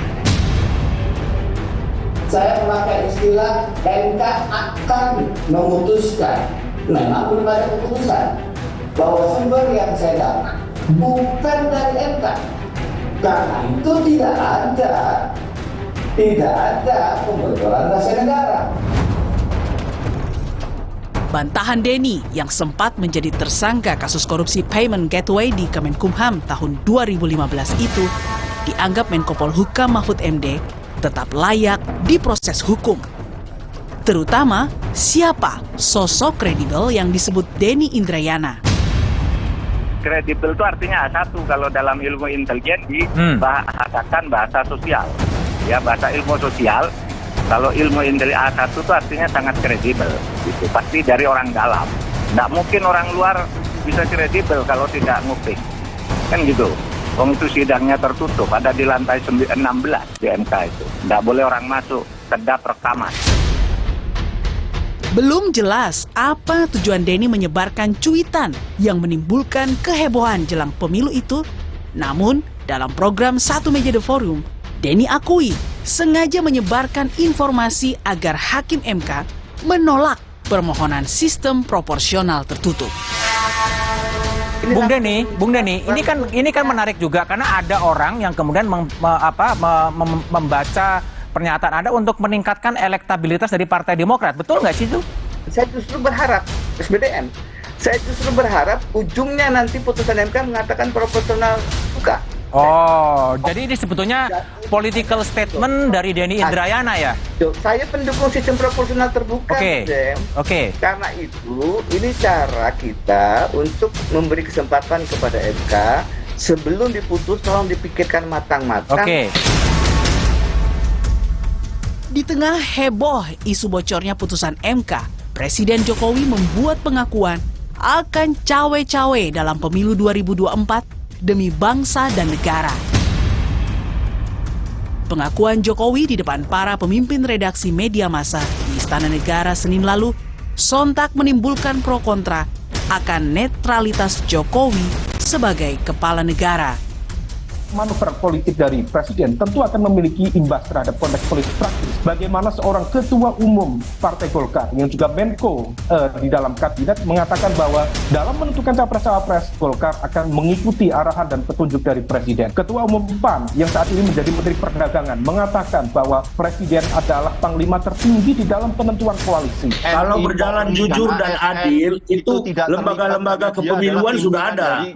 Presiden silakan memperkuat lembaga kepemiluan, perkuat DKPP, perkuat KPU, perkuat Bawaslu, itu jauh lebih baik daripada cawe-cawe, daripada beliau yang jujur sendiri. Itu adalah kode yang bagus bagi yang lain. Bapak Presiden terbuka bahwa dia akan ikut campur nanti. Tetapi ikut campur tentu clear ikut campurnya di bidang apa, gitu.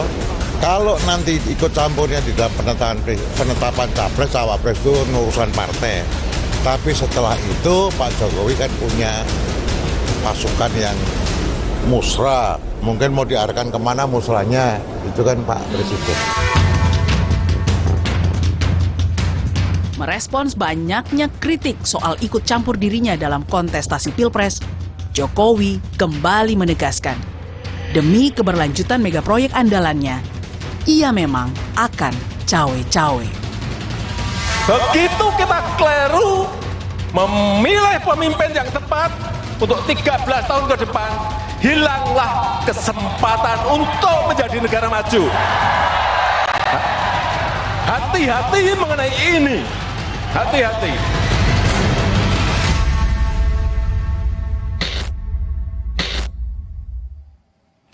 Saya sudah bersama Ketua Mahkamah Konstitusi pertama, yaitu periode 2003 hingga 2008, Profesor Jimli Asyidiki. Prof, terima kasih benar-benar menyempatkan waktu untuk di Rosi. Ambil libur ya. Terima kasih banyak ya, Prof ya.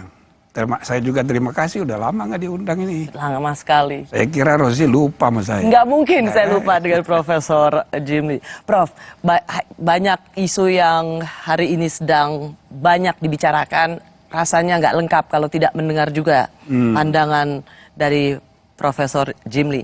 Yang pertama dulu, soal cawe-cawe, karena Presiden secara belak-belakan mengatakan cawe-cawe dalam pemilu nanti. Bagaimana Prof. Jimli melihat pernyataan Presiden dan kemudian dikhawatirkan akan menjadi sikap seorang Presiden kalau dilihat dari hukum ketatanegaraan? Kalau isu lainnya apaan?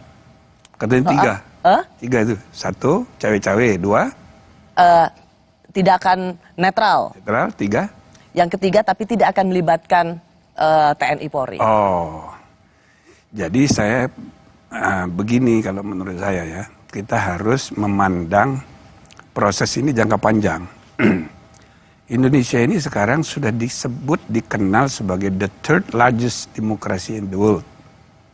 Jadi secara kuantitatif, kita negara hukum, negara demokrasi ketiga. Kalau negara hukum nomor 4 kalau RRC disebut. Tapi indeks kualitasnya masih 64. Jauh sekali. Apa nih maksudnya, konteksnya apa nih, Prof? Konteks kualitas dari praktek berdemokrasi itu masih jauh dari standar dunia. Jadi dinamika seperti sekarang ini, apalagi menjelang pemilu 2024 yang rumit sekali karena pertama kali serentak, bahkan pilkada juga di tahun yang sama, ini pasti banyak masalah. Lagi pula periode presiden 10 tahun Jokowi sudah berakhir.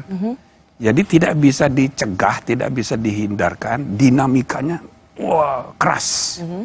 Saya rasa walaupun kita harus berharap ya, tidak ada misalnya politik identitas, isu-isu SARA, black campaign sama Negatif campaign itu nggak bisa dihindari. Jadi termasuklah soal cawe-cawe ini. Cawe-cawe ini kalau menurut saya tergantung bagaimana kita mempersepsinya. Ini banyak dipersepsikan negatif. Kalau Prof. Jimli? Kalau menurut saya bisa positif, bisa negatif. Apa saya positif dulu? Bisa penjelasannya. Kalau you tanya secara hukum bagaimana? Ya tidak ada larangannya secara hukum. Dalam konstitusi tidak. Tapi masalahnya kan bukan hanya benar salah secara hukum. Halal haram sebagai secara hukum. Tapi juga baik buruk. Soal etika bernegara. Jadi bisa saya mengatakan secara hukum nggak ada masalah. Tapi dari segi kepantasan, etika, ada problem serius. Nah, tapi soal etika ini kan abstrak. Ya. Ada kaitan juga dengan budaya, ada kaitan dengan pelembagaan politik yang belum kuat. Ya kan? Nah, jadi kita harus memandangnya itu jauh. Oke, Prof. Karena kemudian dijelaskan oleh Deputi Biro Pers Media dan Informasi Sekretariat Presiden, Pak Bey Mahmudin, ia memberikan penjelasan lengkap, termasuk di Kompas TV, soal cawe-cawe Presiden. Itu adalah Presiden ingin memastikan pemilu serentak 2024 dapat berlangsung secara demokratis, jujur, dan adil. Presiden berkepentingan tersenggaranya pemilu dengan baik dan aman tanpa meninggalkan polarisasi atau konflik sosial di masyarakat. Bagaimana Prof. Jimli memandang istilah cawe-cawe tidak netral secara adil? Ya, dari segi penjelasan soal pemilu itu tidak begitu tepat, itu cari dalih aja alasan. Karena pemilu itu urusan penyelenggara pemilu. Jadi selalu saya bilang penyelenggara pemilu itu cabang keempat. Karena presiden peserta pemilu, DPR peserta pemilu. Pengadilan mengadili proses dan hasil pemilu, maka penyelenggara pemilu itu sendiri. Jadi bukan tanggung jawabnya presiden, sudah ada diatur di konstitusi dan di undang-undang. Itu satu ya. Nah yang kedua soal, itu kembali lagi ke soal hukum tadi ya. Nggak ada larangan.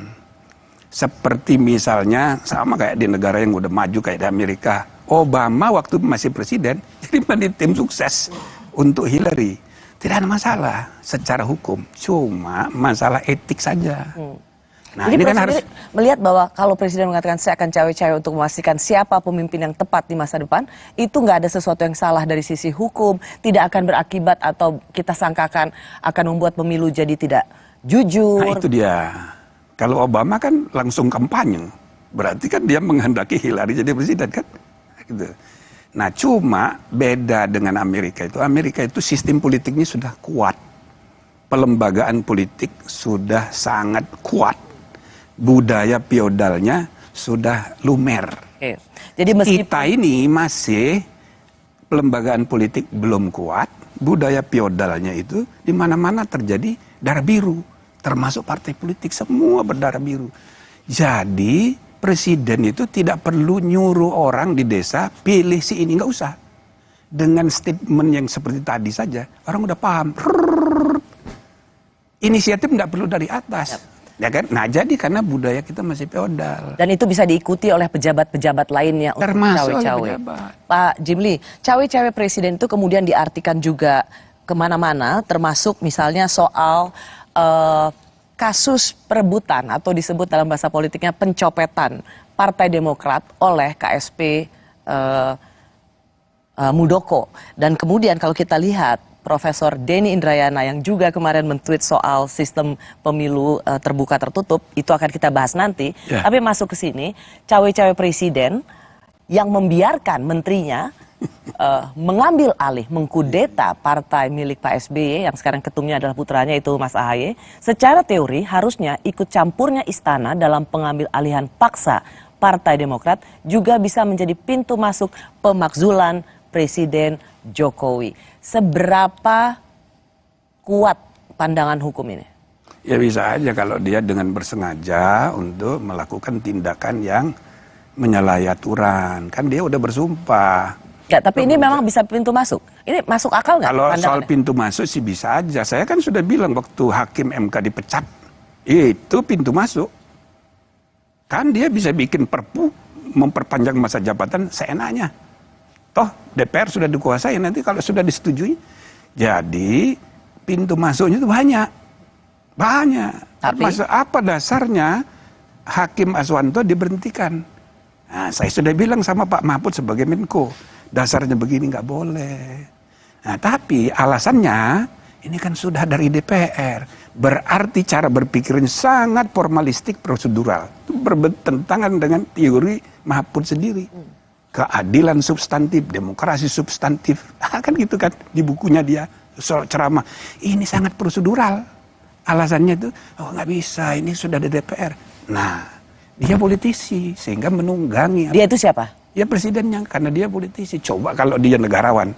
Coba kalau dia bertindak sebagai kepala negara, bukan kepala pemerintah. Oke, tapi kalau saya masuk ke poin itu, jadi ini memang apa? Yang Mahkamah Agung ini sama kayak gitu. Dia kan membiarkan itu dalam arti karena dia politisi, transaksional. Dia biarin dari segi hukum bisa diperdebatkan. Bahwa ini nggak salah, bukan saya kok. Dan ini hak politik dari Pak Muldoko. Menteri, ya. Muldoko itu setingkat menteri, tapi kan bukan menteri. Harusnya KSP itu melayani pimpinan, bukan ngurusin partai. Makanya saya pernah menyarankan sebaiknya Muldoko itu diberhentikan dari KSP, biar tidak menimbulkan citra yang buruk. Supaya tidak ada prasangka bahwa Presiden mendiamkan, itu termasuk juga sesungguhnya ikut cawe-cawe. Cuman Prof belum menjawab pertanyaan saya. Jadi kalau ini bisa pintu masuk, apa iya? Urusan yang sebenarnya sudah menang di pengadilan tingkat pertama, kedua, dan sekarang sedang menunggu kasasi. Kalau perkaranya itu tidak bisa, itu kan independence Mahkamah Agung itu. Jadi kalau putusan Mahkamah Agung sudah inkrah, ya Presiden harus ikut. Cuman ini kan dugaan bahwa ini ada main, Muldoko disuruh, itu kan harus dibuktikan. Saya rasa tidak mungkin Presiden Jokowi akan berinisiatif untuk nyuruh. Ini kan inisiatif. Karena itu pertanyaan dari saya bawah saja. Jawab, apakah dengan mengatakan ini bisa pintu masuk pemakzulan, itu masuk akal atau omong kosong? Omong kosong lah itu, saya rasa. Ya kan ini kan cara pengacara untuk menekan. Dan itu tradisi yang buruk juga. Ini tradisi yang buruk. Sangat buruk. Karena Prof. Jimli justru melihat ketika diungkit-ungkit soal kasus Demokrat, kasus hukum Demokrat yang sekarang ada di kasasi dan dikait-kaitkan dengan cawe-cawe Presiden, ini sesungguhnya sesuatu yang buruk. Menekan pengadilan. Iya, menekan. Ya, ini politisasi. Oke. Prof, saya mau masuk ke topik yang sama, tapi dengan pertanyaan selanjutnya. Karena ada ucapan cawe-cawe Presiden Jokowi ini langsung dikaitkan dengan banyak hal. Di antaranya soal isu bocornya keputusan Mahkamah Konstitusi. Nah, soal isu bocornya ini, yang ingin saya tanyakan pada Prof. Jimli adalah sesuatu yang memang membocorkan rahasia negara atau bualan semata. Kami kembali sesaat lagi.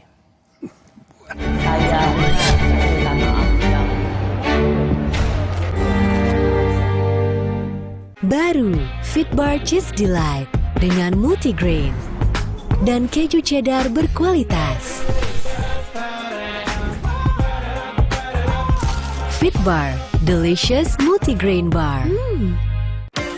Duh, badan suka gampang pegal dan lelah. Bisa jadi ada masalah di otot, tulang, dan jantung, Mak. Nah, minum Entrasol dengan ekstrak buah zaitun, bantu jaga kesehatan otot, tulang, dan jantung. Bisa tetap aktif berdua. Entrasol.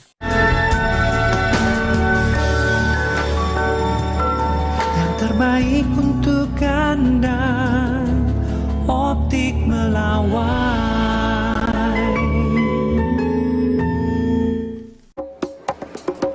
Kata orang, gue itu si paling kerja, syuting seharian, tiba-tiba sakit kepala, mau minum obat, takut ngantuk pas kerja. Beli Oskadon. Pancen oye. Nggak bikin ngantuk. Pas wawancara, ada yang sakit kepala, untung ada Oskadon. Tapi belum makan. Oskadon, oke diminum sebelum makan. Oskadon, oke buat sakit kepala. Bekerja aktif di pusatnya, dapat diminum sebelum makan, tanpa ngantuk. Oskadon, solusi oke, sakit kepala. Oke kan? Oke.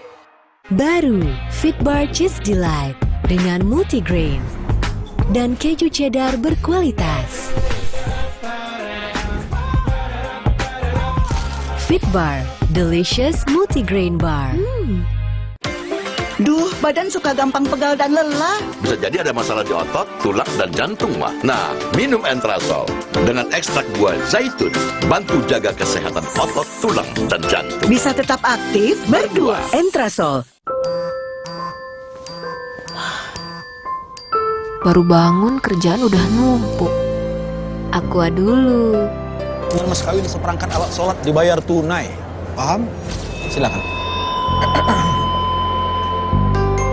Gak usah gugup, Aqua dulu. Diciptakan oleh alam, 100% murni air mineral pegunungan. Apapun aktivitasmu, Aqua dulu.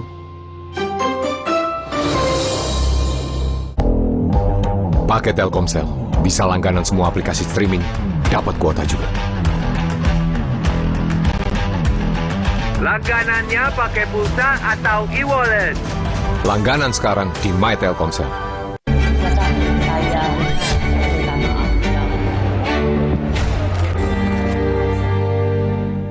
Bagi saya kalau info kredibel itu bukan hakim MK tapi bisa dari dalam MK. Saya dengar sekjennya, kesekjenan, kepaniteraan mau diperiksa itu. Harus. Mungkin memang bukan hakim. Gitu. Tapi orang dalam itu kan banyak. Harus dicari kalau ada yang pertama nguping sidang. Dulu pernah saya pecat dulu. Saya sama sekali tidak menyalahkan Denny. Saya kan di situ di Twitter saya tuh supaya dicari itu siapa yang mengaku sebagai A1 gitu, pasti dari orang dalam. Nggak mungkin orang luar bisa kredibel kalau tidak nguping, kan gitu. Wong itu sidangnya tertutup, ada di lantai 16 di MK itu, nggak boleh orang masuk, kedap rekaman. Saya masih bersama pendiri Jimli School of Law and Government, Profesor Jimli Asyidiki, yang sekaligus juga menjadi Ketua Mahkamah Konstitusi periode pertama. Prof, saya mau tanya dulu, ketika Prof membaca bahwa Profesor Denny Indrayana mengatakan bahwa saya mendapat informasi yang kredibel soal putusan MK proporsional terbuka menjadi tertutup, apa tanggapan Prof Jimli? Saya langsung hubungi orang di MK, saya tanya, belum Prof, itu belum sidangnya belum selesai. Konklusi dari masing-masing pihak masih kita tunggu sampai tanggal akhir bulan Mei, gitu kan? Nah, jadi RPH-nya belum. Rapat para pihak? Bukan, RPH itu rapat permusyawaratan hakim sesudah sidang selesai, perdebatan 9 orang, kan gitu. Jadi belum, bahkan ketua panelnya itu saya tanya, ternyata masih di Seoul. Jadi memang belum ada lah kok. Jadi sama sekali, bahkan belum kan baru ada dari pandangan para pihak. Iya. Belum ada rapat di antara belum ada para rapat hakim. internal. Sehingga kalau dibilang 663 keputusannya, ya itu salah. Jadi itu salah maksudnya gimana, Prof? Ilusi, karena belum ada rapat, belum ada pengambilan keputusan. Itu ilusi atau istilahnya tadi? Bualan. Bualan. Ya, mengenai ilusi dan persepsi. Ya, itu banyak sekarang ini dalam komunikasi publik, terutama kalau berkaitan dengan politik. Ya kayak gitu itu. Prof, tetapi menarik, mengapa tweet, kalau Prof kan langsung mengecek, karena bagaimanapun juga Prof Jimli pernah menjadi Ketua Mahkamah Konstitusi dan dikasih tahu berproses saja belum untuk masuk final dalam putusan. Tapi ini menjadi begitu menggemparkan karena kemudian diamplifikasi. Oke, kalau itu dari Pak SBY, mantan presiden, tentu kita masih bisa paham karena ada kedekatan personal antara Prof Denny dan Presiden SBY. Tapi ini kan kemudian diamplikasi oleh menterinya Pak Jokowi dengan mengatakan bahwa ini harus diusut. Artinya Prof Mahfud sendiri melihat ini memang sudah bocor, nggak gitu logikanya kan? Ya, saya rasa kelebihan juga. Siapa kelebihan? Pak Mahfud sebagai Menko kan. Kelebihan gimana maksudnya? Ya kan proses hukum itu mestinya nggak usah diarahkan. Ya timbul sendiri aja. Jadi semua lembaga itu maka sekarang nggak ada inisiatif nunggu perintah dari atas, kan nggak sehat juga.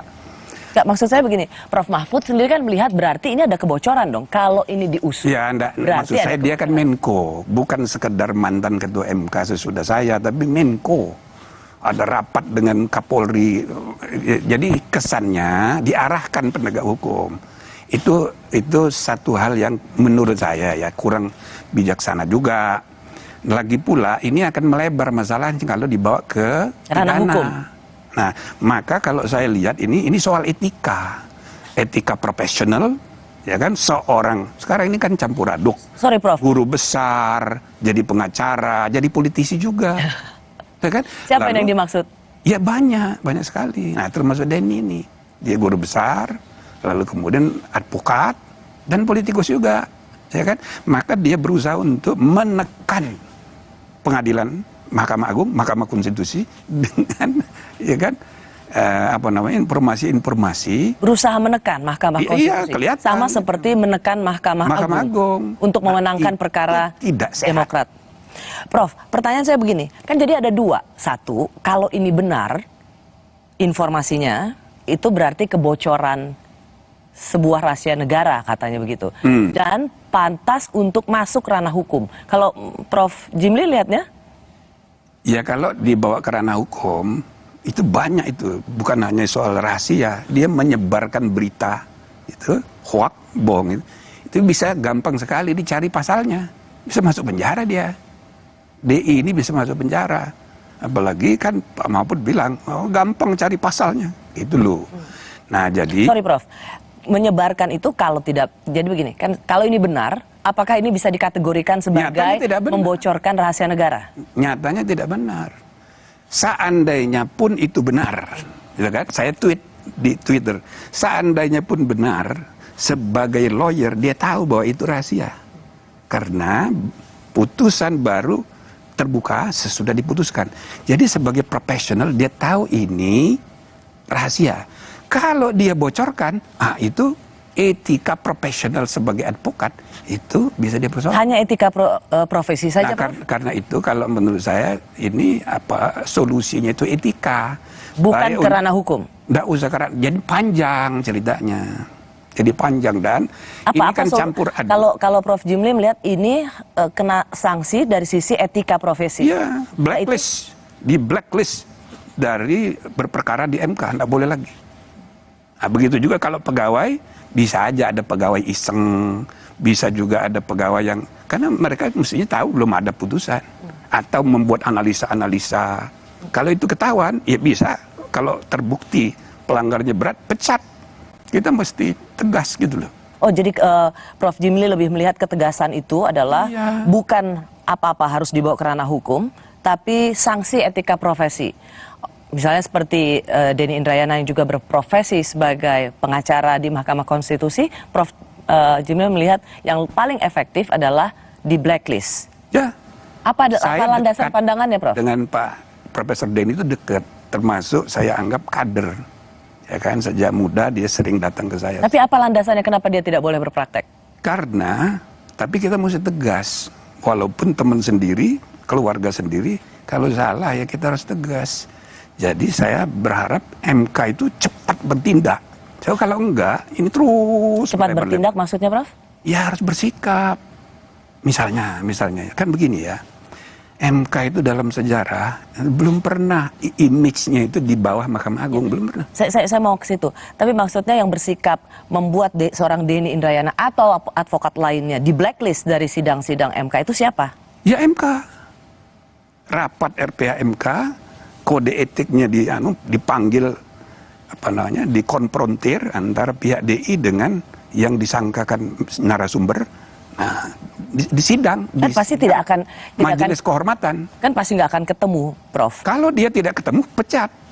Kalau dia tidak mau datang, berarti siapa yang dipecat sih, Prof, maksudnya? Iya, pegawai itu kalau dia nggak mau datang. Kalau Denny Indrayana tidak mau datang, dipanggil oleh misalnya majelis kehormatan, ya berarti benar. Nah, langsung di blacklist. Kita mesti tegas. Nah, MK ini jangan sampai makin terpuruk. Saya nggak tega. Kita membuatnya dulu capek. Gitu loh. Nah, jadi ya, sejak 2003, setiap kali ada berita tentang MK, dipuji-puji. Setiap kali ada berita tentang Mahkamah Agung, dimaki-maki. Dulu ya? Dulu begitu.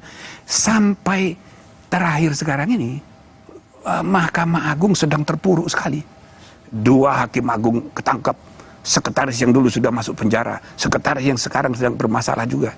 Tetapi menurut hasil survei, Kompas nih, survei Kompas, image public trust-nya MK itu di bawah Mahkamah Agung. Ya. Nah, sekarang saya bilang dalam keadaan kayak begitu, tiba-tiba muncul Denny dengan statementnya dia itu. Maka lihat semua partai politik kemarin bicara. Itu Rocky Gerung segala macam itu di podcastnya. Bubarkan MK.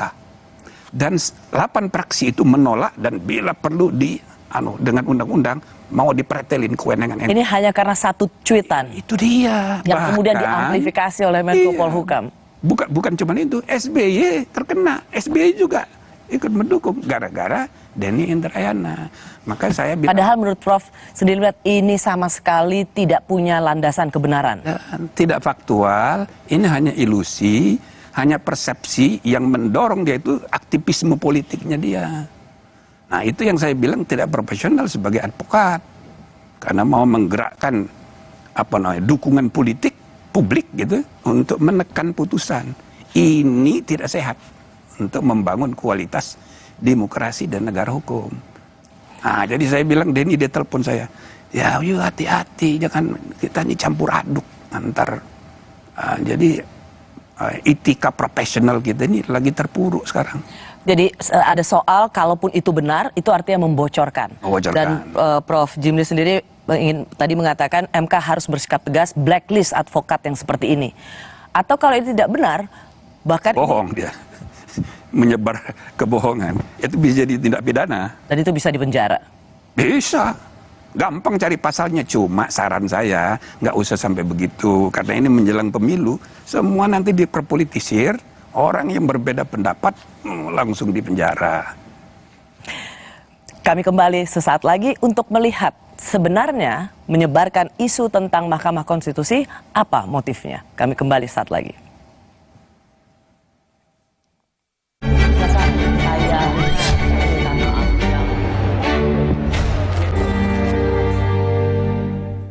Saat tubuh terasa lemah, tidak fresh, vitamin C biasa tidak cukup. Vitalong C Zinc beda. Dengan time release, diserap bertahap melindungi seharian. Nyaman di lambung, fitnya standby, lemahnya goodbye. Vitalong C Zinc. Baru, Fitbar Cheese Delight dengan multigrain dan keju cheddar berkualitas. Fitbar, delicious multigrain bar. Sekarang badan gampang pegal dan lelah. Itu bisa jadi masalah di otot, tulang, dan jantung. Minum Entrasol. Dengan ekstrak buah zaitun, bantu jaga kesehatan otot, tulang, dan jantung. Jadi bisa tetap aktif. Entrasol. Baru Mayora mie oven. Bukan mie biasa. Pembuatannya di oven, bukan digoreng. Air rebusannya jernih. Bumbunya medok. Mie-nya lurus, enak diseruput. Lebih kenyal. Sehat lagi. Mie oven. Inovasi Mayora. Pakai Telkomsel, bisa langganan semua aplikasi streaming, dapat kuota juga.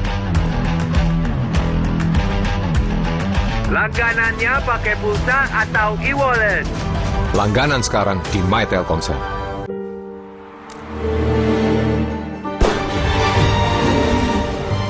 Di mana ada kekuatan, di sana ada kebaikan. Dukung mereka dengan kebaikan susu dan gandum dari Biskuat. Kekuatan yang baik dari dalam. Kakekmu yang itu juga dong. Tapi gigi kakek. Gak usah khawatir. Poliden adhesif membuat Anda bebas nikmati setiap gigitan dengan kuat dan cegah terperangkapnya sisa makanan. Poliden Cleanser, bunuh bakteri lebih kuat dari pasta gigi. Capek kurang ion? Stop. Tarik nafas. Minum Isoplas Koko. Baru seenak kelapa Thailand. Plus 7 ion. Menghidrasi sempurna. Bikin badan fit kembali excellent. Isoplas Koko. Baru excellent hydration. Dari Wingsfood. Kompas Update dipersembahkan oleh Fitbar. Anda menyaksikan Kompas Update, saudara, bersama saya Putri Oktaviani. Badan Perlindungan Pekerja Migran Indonesia (BP2MI) menggagalkan pengiriman 24 calon pekerja migran ilegal dari sebuah hotel di kawasan Senen, Jakarta Pusat. Menurut rencana, 24 calon pekerja migran ilegal ini akan diberangkatkan ke Arab Saudi. 24 perempuan calon pekerja migran ilegal kini ditampung di Balai Pelayanan Perlindungan Pekerja Migran Indonesia DKI Jakarta, Ciracas, Jakarta Timur. Mereka sebelumnya diamankan petugas saat melakukan pengecekan kesehatan serta administrasi keberangkatan. 24 perempuan yang berusia 20 hingga 48 tahun ini berasal dari Jawa Barat, Banten, Lampung, dan Nusa Tenggara Barat. Mereka diiming-imingi gaji 8 juta rupiah per bulan.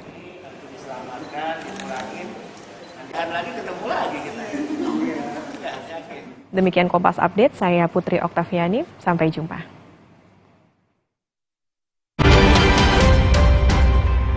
Kompas Update dipersembahkan oleh Entrasol, bantu jaga kesehatan otot, tulang, dan jantung. Entrasol, baru Fitbar Cheese Delight dengan multigrain dan keju cheddar berkualitas. Fitbar, delicious multigrain bar. Duh, badan suka gampang pegal dan lelah. Bisa jadi ada masalah di otot, tulang, dan jantung, mah. Nah, minum Entrasol dengan ekstrak buah zaitun, bantu jaga kesehatan otot, tulang, dan jantung. Bisa tetap aktif berdua. Entrasol.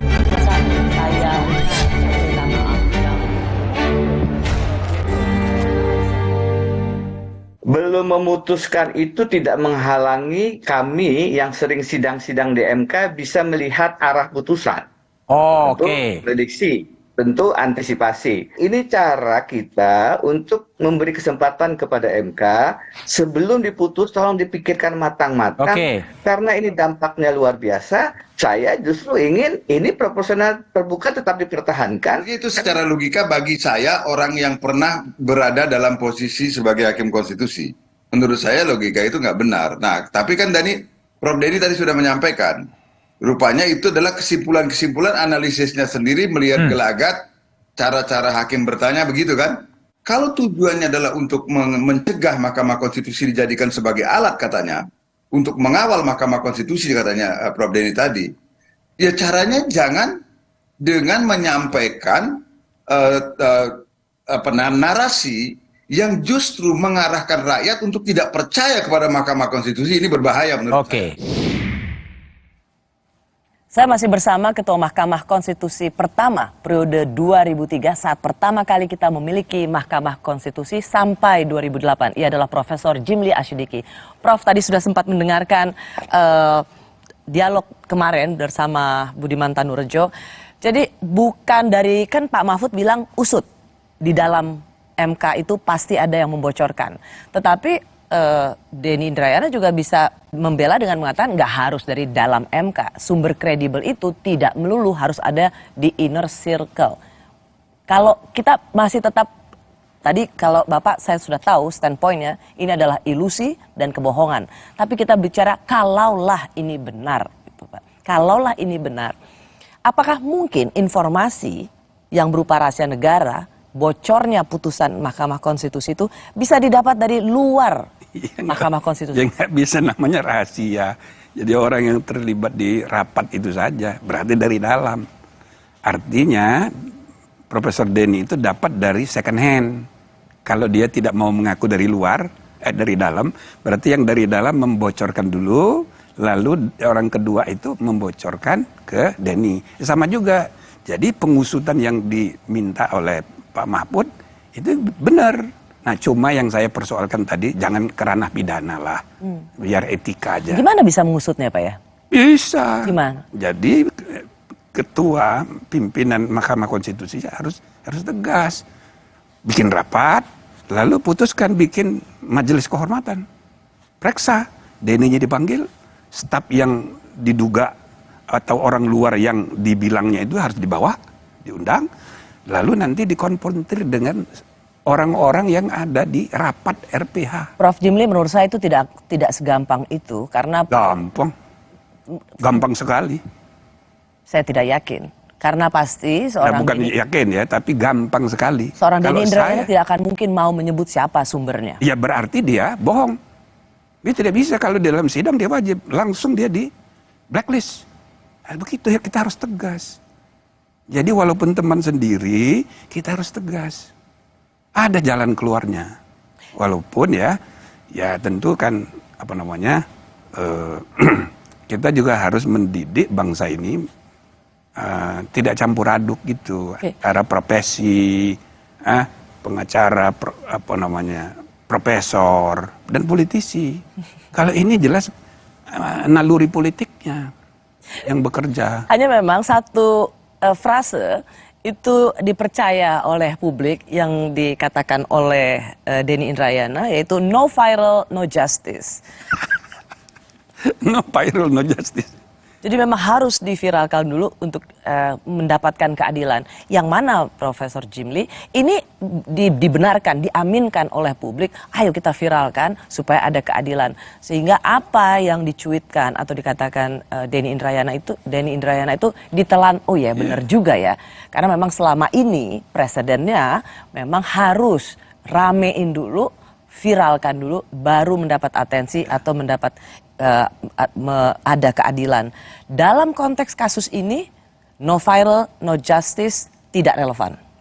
Kalau menurut saya tidak relevan, karena begini ya, suara tidak ada hubungannya. Pertama, suara publik itu jangan diidentikan dengan suara di media. Belum tentu silent majority itu bisa jauh lebih banyak, cuma dia diam. Yang kedua, sekarang ini di ruang publik kita diisi oleh informasi-informasi, banyak sekali fake news, banyak sekali persepsi. Inilah disebutnya post-truth itu, pasca kebenaran. Maka informasi dari media publik tidak boleh dijadikan referensi untuk bersikap dan membuat keputusan dalam menjalankan fungsi bernegara. Itu loh.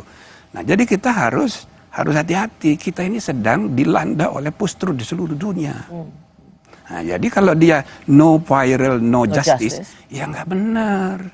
Nggak ada hubungannya nih Pak. Nggak ada hubungannya. Nah, Pak, begini, karena Denny Indrayana dan banyak juga teman-teman aktivis, pengajar hukum ketatanegaraan melihat bahwa melihat hasil putusan itu tidak melulu karena putusan itu sudah dibikin dan bocor, tapi dilihat dari pertanyaan-pertanyaannya. Agak miring ke kiri, agak miring ke kanan. Kenapa dapat 3 sampai 6 itu? Karena 6 nanyanya seperti ini. Itu bisa menjadi ukuran melihat kecondongan hakim dan putusan. Tren, melihat tren. Ya apa boleh buat gitu ya. Kan saya sebagai periode pertama ya, kita memulai tradisi perdebatan substantif di antara hakim. Sekarang ini saya dengar tidak lagi seperti itu. Di Mahkamah Konstitusi? Iya, jadi tidak substantif gitu. Jadi banyak saja faktor, dan kalau dulu saya wajibkan semua membaca buku, wajibkan menulis buku. Sekarang kan tidak lagi, makanya setiap tahun saya selalu membantu untuk mendorong itu dihidupkan lagi suasana intelektual. Nah, jadi itu seperti tadi juga dijelaskan oleh mantan Hakim Konstitusi Pak Palaguna, itu bisa dilihat dari arah bertanya. Bisa. Nah, cuman itu tidak dibenarkan oleh Pak Palaguna karena dia mengatakan itu kan biasa saja taktik untuk bertanya, iya, tidak bisa langsung itu dihakimi. Itu persepsi, jadi bisa ditafsir begini. Sebenarnya bisa ditafsir, cuma kan belum mutlak. Dan itu tidak bisa jadi kesimpulan yang mengatakan bahwa ini sumber kredibel. Nggak bisa. Atau begini Prof, bagaimana kemudian dilihat bahwa ini kayaknya naga-naganya hasil putusan Mahkamah Konstitusi ini ke arah profesional untuk menjadi tertutup, dilihat juga dari profiling hakim-hakimnya yang lebih pada titipan pemerintah, titipan partai politik. Nah, ini yang sejak awal saya jelaskan, saya ikut merumuskan, membantu perumusan walaupun tim ahli untuk perubahan Undang-Undang Dasar. Saya juga jadi tim diangkat oleh pemerintah dan DPR untuk menyusun undang-undang MK. Jadi saya ngerti bahwa itu bukan begitu.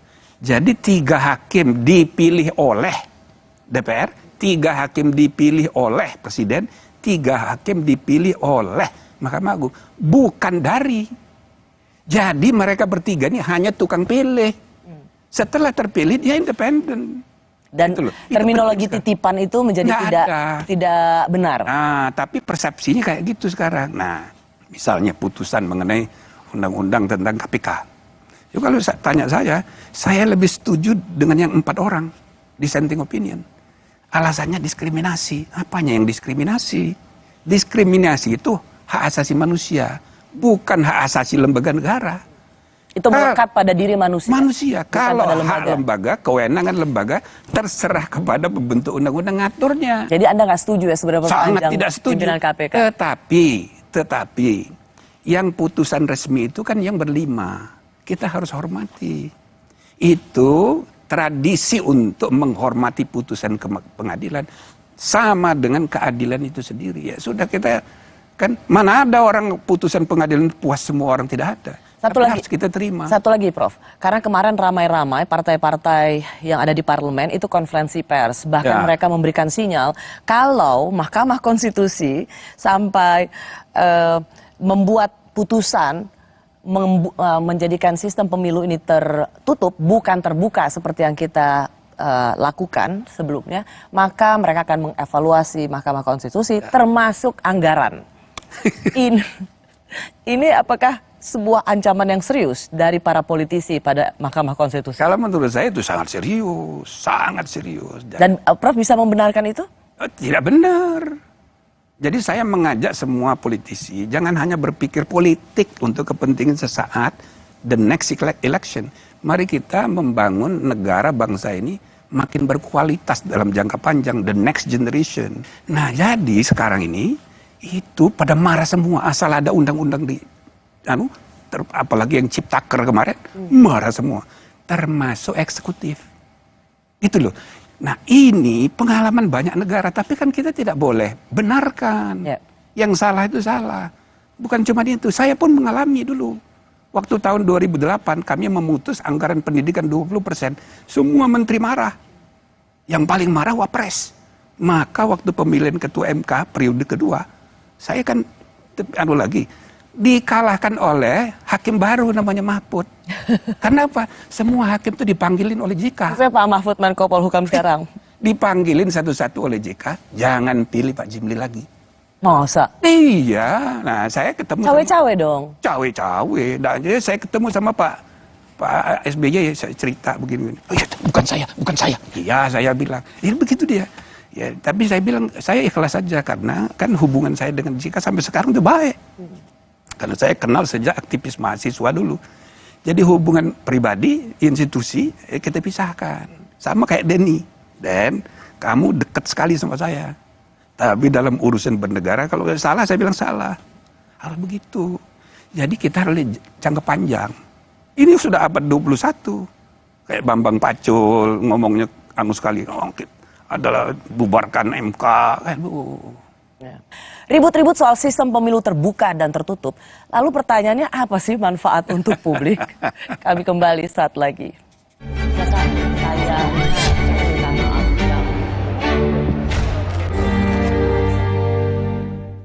Kontraksin, obat demam anak andalan ibu dari masa ke masa. Yang diproduksi dengan teknologi modern, higienis, dan quality assurance yang baik. Lahir dari keamanan mutu dan tanggung jawab sepenuh hati. Kontraksin, andalan ibu Indonesia. Kerjaan harus tetap dijalani biarpun badan pegel dan nyeri otot. Cepat minum Oskadon SP. Oskadon SP bekerja aktif di pusat nyeri otot tanpa ngantuk. Siap aktivitas lagi. Angkat mama juga bisa. Nyeri otot dan pegal linu reda, aktivitas. Pakai Telkomsel, bisa langganan semua aplikasi streaming, dapat kuota juga.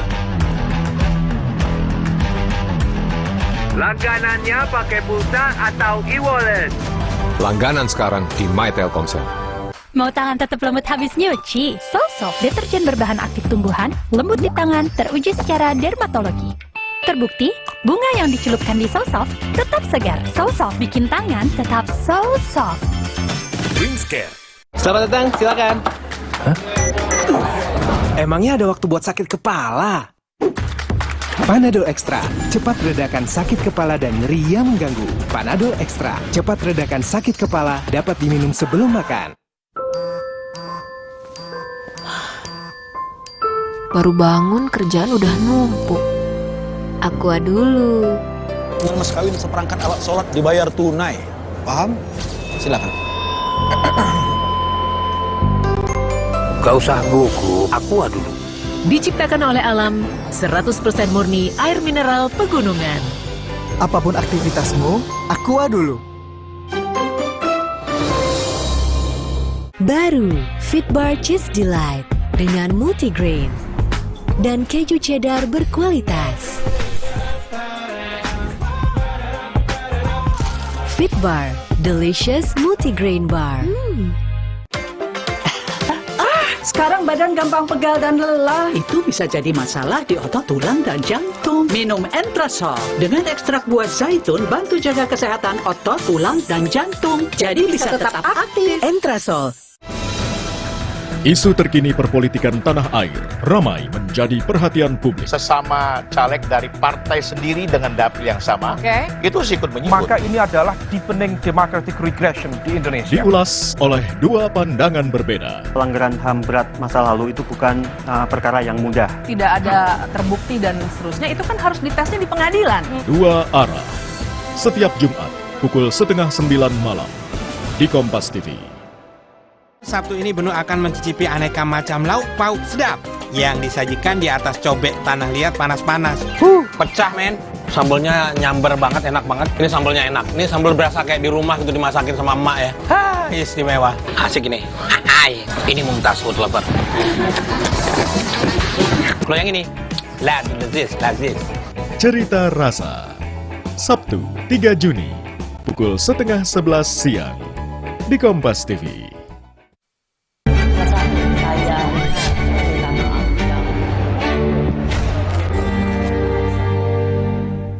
Partai tidak lagi fokus membina kader-kader muda secara serius untuk kepentingan jangka panjang ideologi partai, melainkan fokus mencari jalan pintas dengan memburu kader-kader populer dan berkemampuan finansial untuk mendanai kebutuhan partai.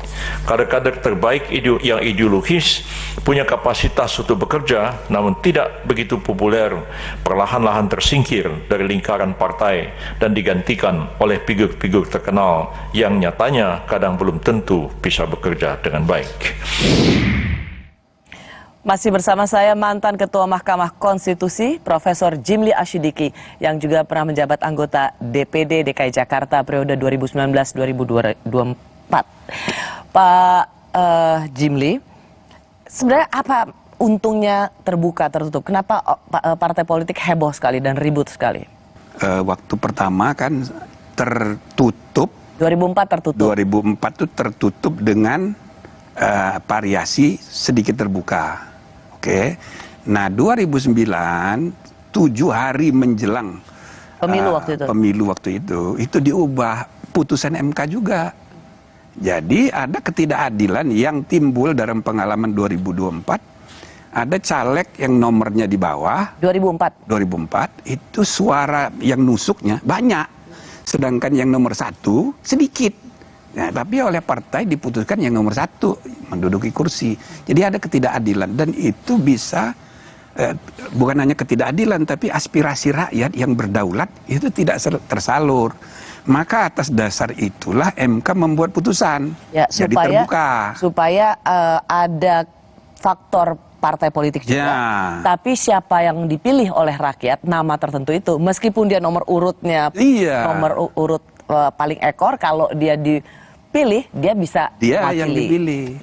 Nah, sorry Pak, tapi orang selalu melihat bahwa sistem pemilu, banyak ahli mengatakan sistem pemilu itu adalah open legal policy atau kebijakan hukum terbuka, yang itu harusnya diserahkan pada pembuat undang-undang, legislatif dan eksekutif.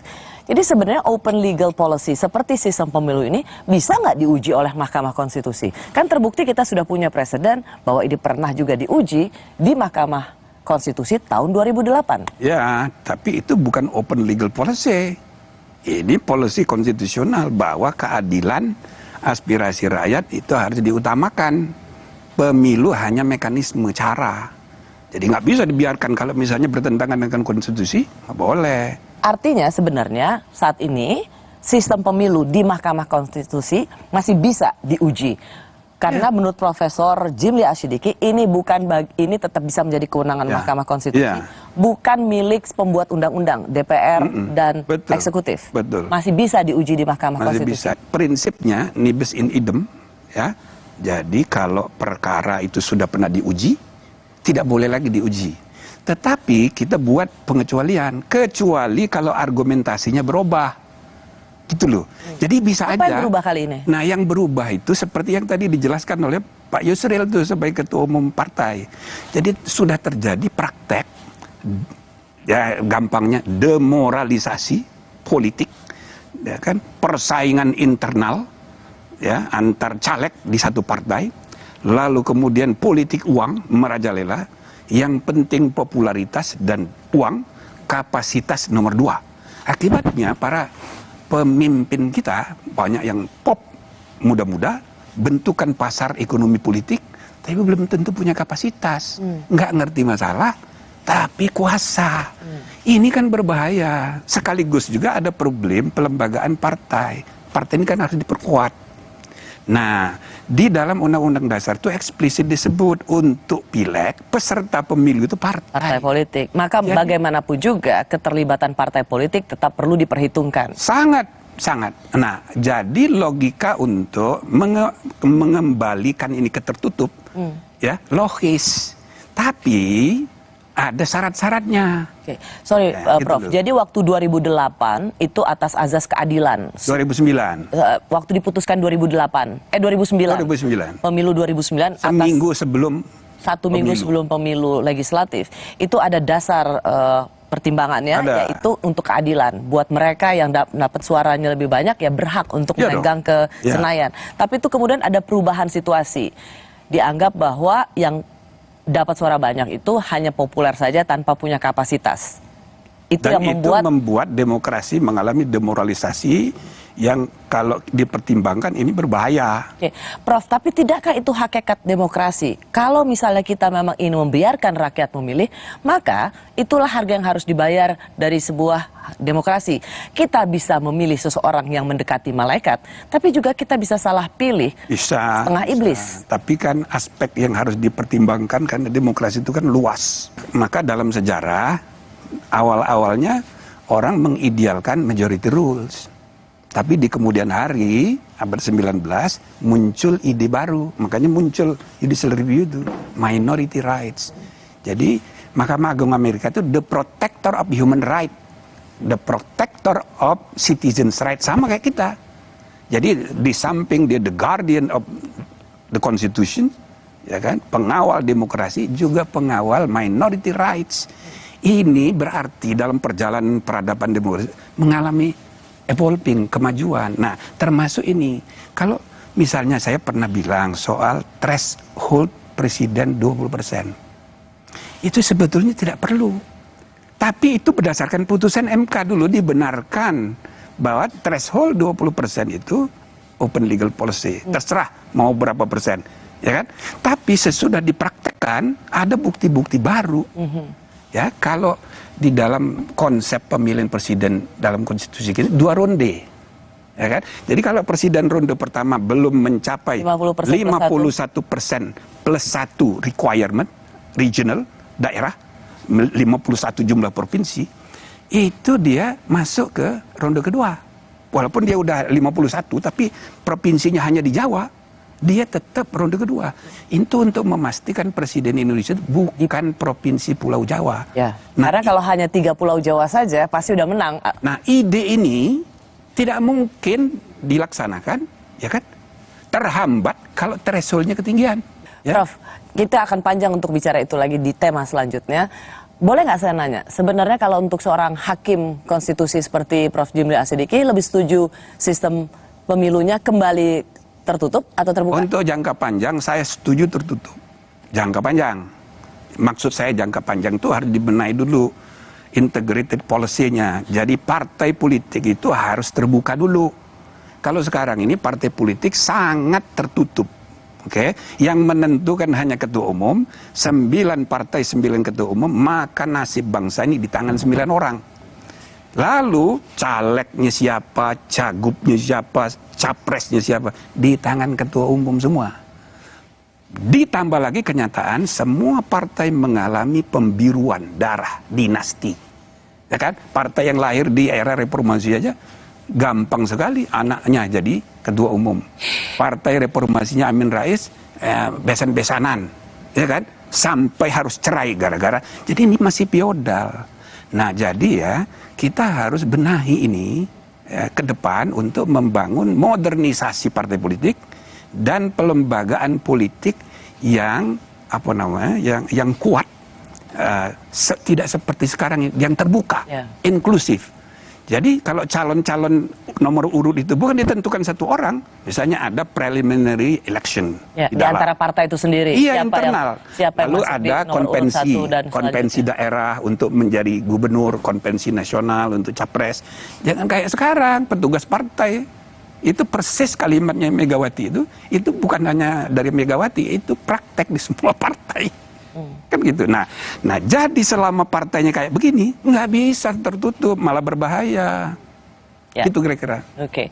Kalau memang itu diputuskan tertutup, emang akan chaos. Kalau misalnya akan diputus kayak begitu, misalnya itu harus diberlakukan untuk 2029 bukan sekarang. Oke. Nanti bikin kacau. Tapi 2028 bisa 8 hari sebelum pemilu nggak chaos? Iya, tapi sekarang ini ada pemilu serentak. Oke. Ada fakta-fakta yang berbeda dibanding 2008. Pemilu serentaknya luar banyak sekali. Pemilu serentak pertama, pemilu pilkadanya tahun besok juga.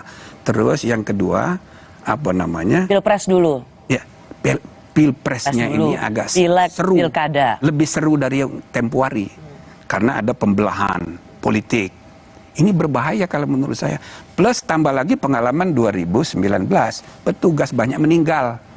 Jadi jangan-jangan lebih banyak lagi meninggal. Jadi kita harus arif lah ya melihat masalah. Setuju dengan proporsional tertutup untuk pemilu legislatif. Tapi untuk yang akan datang. Profesor Jimli Asyidiki, terima kasih. Jarang-jarang kita bisa ngobrol seperti ini. Saya senang sekali dan satu kehormatan Prof. Jimli menyempatkan datang. Mohon maaf ada pilihan kata yang kurang cocok sama audiens, terutama orang-orang yang saya sebut namanya. Itu saya secara pribadi dekat semua, tapi urusan bernegara kita harus pisah. Terima kasih, Prof. Saya Rosyana Silalahi, terima kasih sudah menyaksikan Rosi. Tetaplah di Kompas TV, independen, terpercaya. Oke, bagus.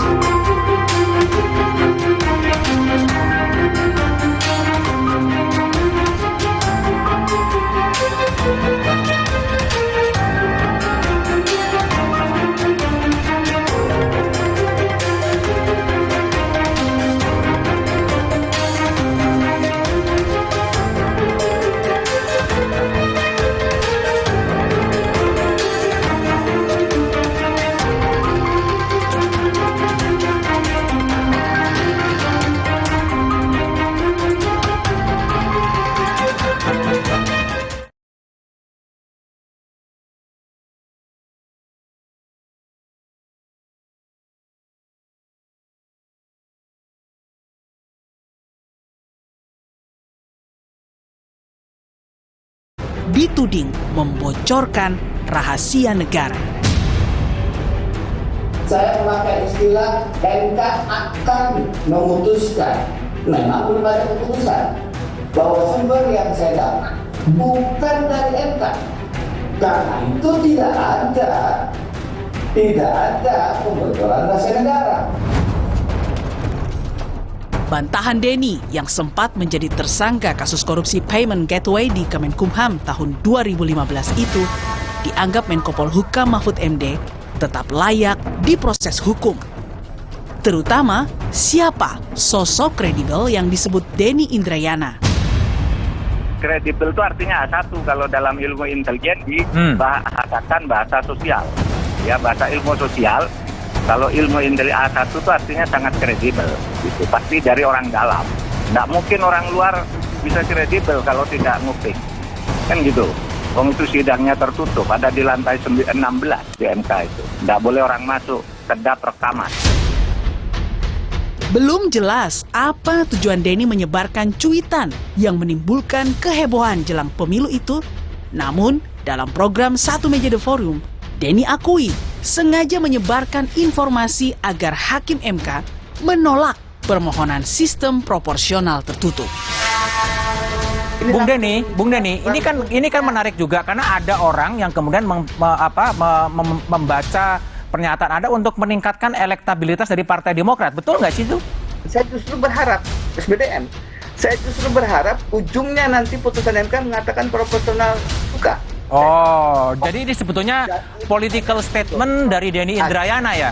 Saya pendukung sistem proporsional terbuka, Oke. Karena itu, ini cara kita untuk memberi kesempatan kepada MK sebelum diputus, tolong dipikirkan matang-matang. Di tengah heboh isu bocornya putusan MK, Presiden Jokowi membuat pengakuan akan cawe-cawe dalam pemilu 2024 demi bangsa dan negara. Pengakuan Jokowi di depan para pemimpin redaksi media massa di Istana Negara Senin lalu sontak menimbulkan pro kontra akan netralitas Jokowi sebagai kepala negara.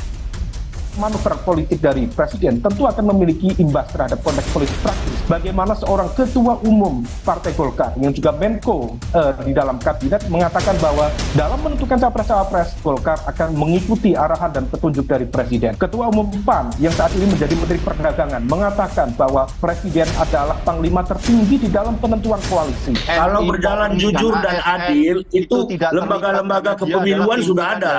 Presiden silakan memperkuat lembaga kepemiluan, perkuat DKPP, perkuat KPU, perkuat Bawaslu, itu jauh lebih baik daripada cawe-cawe, daripada beliau yang jujur sendiri. Itu adalah kode yang bagus bagi yang lain. Bapak Presiden terbuka bahwa dia akan ikut campur nanti. Tetapi ikut campur tentu clear ikut campurnya di bidang apa, gitu. Kalau nanti ikut campurnya di dalam penetapan capres, cawapres itu urusan partai. Tapi setelah itu Pak Jokowi kan punya pasukan yang musra. Mungkin mau diarahkan kemana musranya, itu kan Pak Presiden. Merespons banyaknya kritik soal ikut campur dirinya dalam kontestasi Pilpres, Jokowi kembali menegaskan, demi keberlanjutan megaproyek andalannya, ia memang akan cawe-cawe. Begitu kita keliru memilih pemimpin yang tepat untuk 13 tahun ke depan, hilanglah kesempatan untuk menjadi negara maju. Hati-hati mengenai ini. Hati-hati.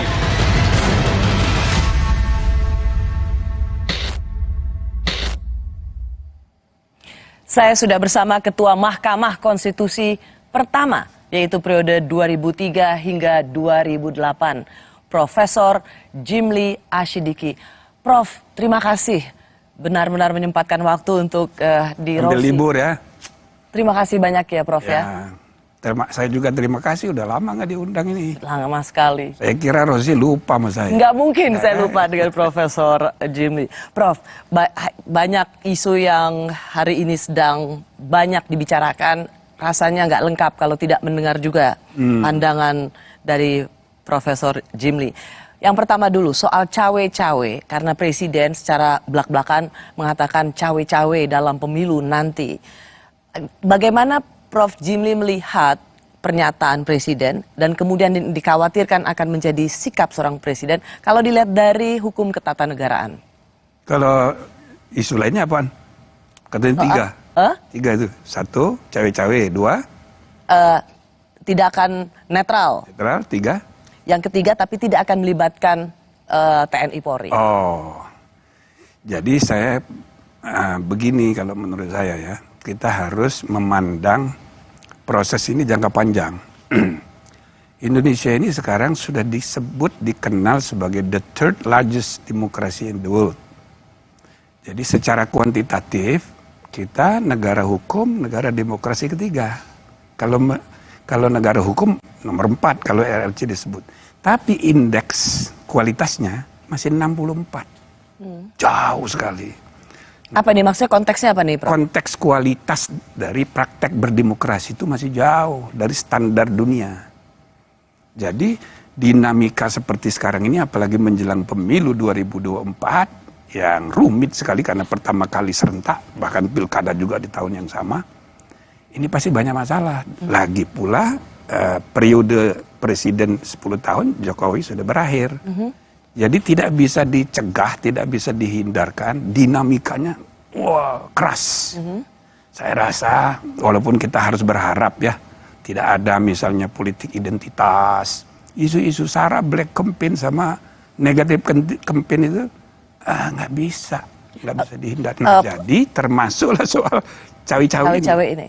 Cawe-cawe ini kalau menurut saya tergantung bagaimana kita mempersepsinya. Ini banyak dipersepsikan negatif. Kalau Prof. Jimli? Kalau menurut saya bisa positif, bisa negatif. Apa saya positif dulu? Bisa penjelasannya. Kalau you tanya secara hukum bagaimana? Ya tidak ada larangannya secara hukum. Dalam konstitusi tidak. Tapi masalahnya kan bukan hanya benar salah secara hukum, halal haram sebagai secara hukum, tapi juga baik buruk soal etika bernegara. Jadi bisa saya mengatakan secara hukum nggak ada masalah, tapi dari segi kepantasan, etika ada problem serius. Nah, tapi soal etika ini kan abstrak. Ya. Ada kaitan juga dengan budaya, ada kaitan dengan pelembagaan politik yang belum kuat. Ya kan? Nah, jadi kita harus memandangnya itu jauh. Oke, Prof.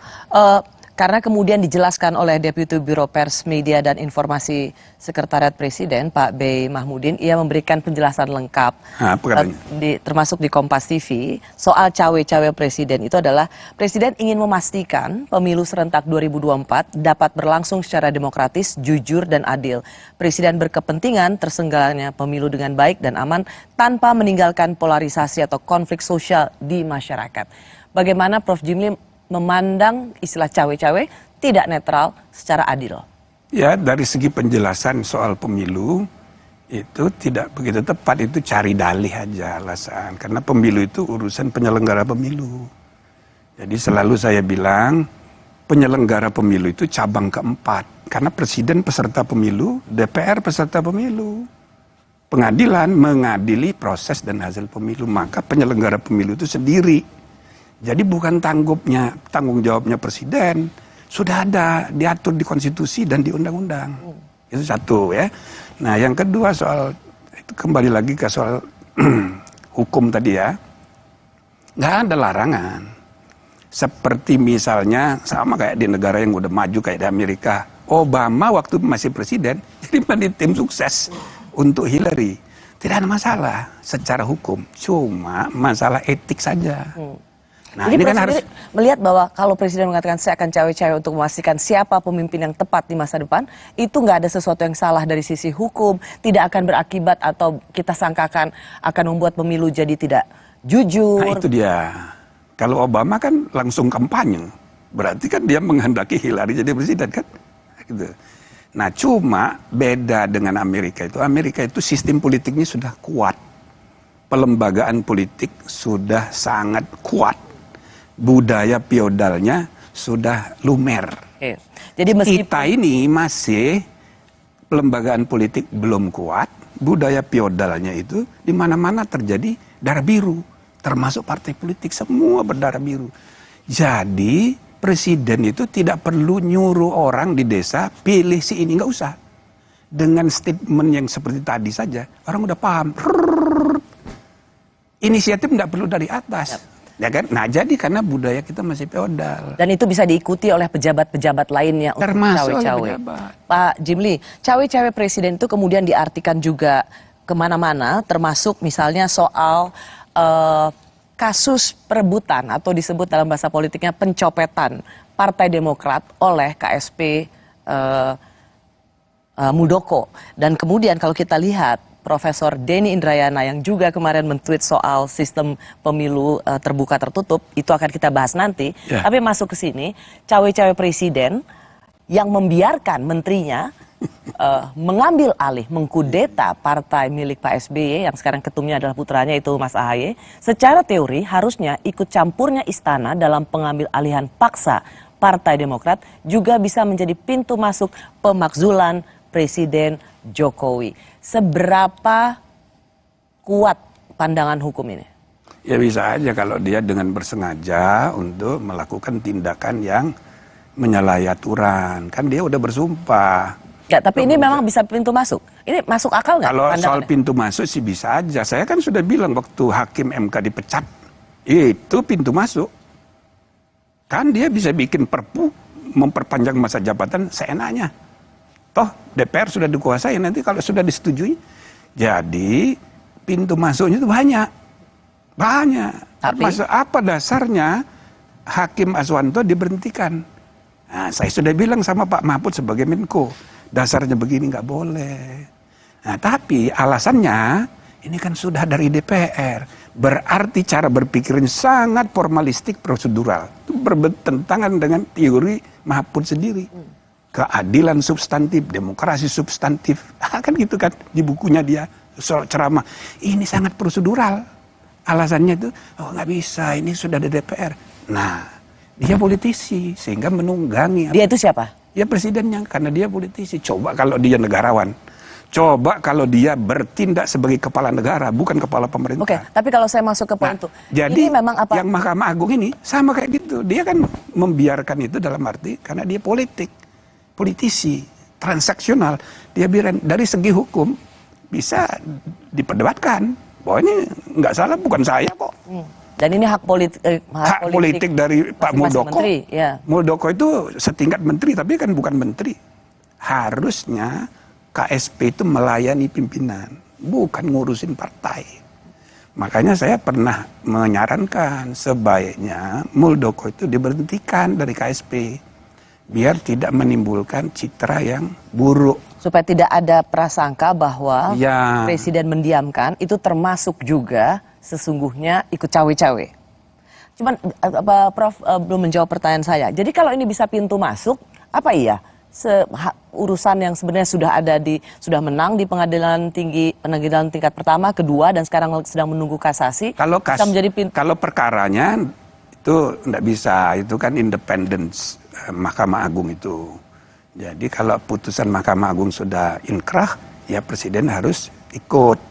Cuman ini kan dugaan bahwa ini ada main, Muldoko disuruh, itu kan harus dibuktikan. Saya rasa tidak mungkin Presiden Jokowi akan berinisiatif untuk nyuruh. Ini kan inisiatif. Karena itu pertanyaan dari saya bawah saja. Jawab, apakah dengan mengatakan ini bisa pintu masuk pemakzulan, itu masuk akal atau omong kosong? Omong kosong lah itu, saya rasa. Ya kan ini kan cara pengacara untuk menekan. Dan itu tradisi yang buruk juga. Ini tradisi yang buruk. Sangat buruk. Karena Prof Jimli justru melihat ketika diungkit-ungkit soal kasus Demokrat, kasus hukum Demokrat yang sekarang ada di kasasi dan dikait-kaitkan dengan cawe-cawe presiden, ini sesungguhnya sesuatu yang buruk. Menekan pengadilan. Iya, menekan. Ya, ini politisasi. Oke. Prof, saya mau masuk ke topik yang sama, tapi dengan pertanyaan selanjutnya. Karena ada ucapan cawe-cawe Presiden Jokowi ini langsung dikaitkan dengan banyak hal. Di antaranya soal isu bocornya keputusan Mahkamah Konstitusi. Nah, soal isu bocornya ini, yang ingin saya tanyakan pada Prof Jimli adalah sesuatu yang memang membocorkan rahasia negara atau bualan semata. Kami kembali sesaat lagi.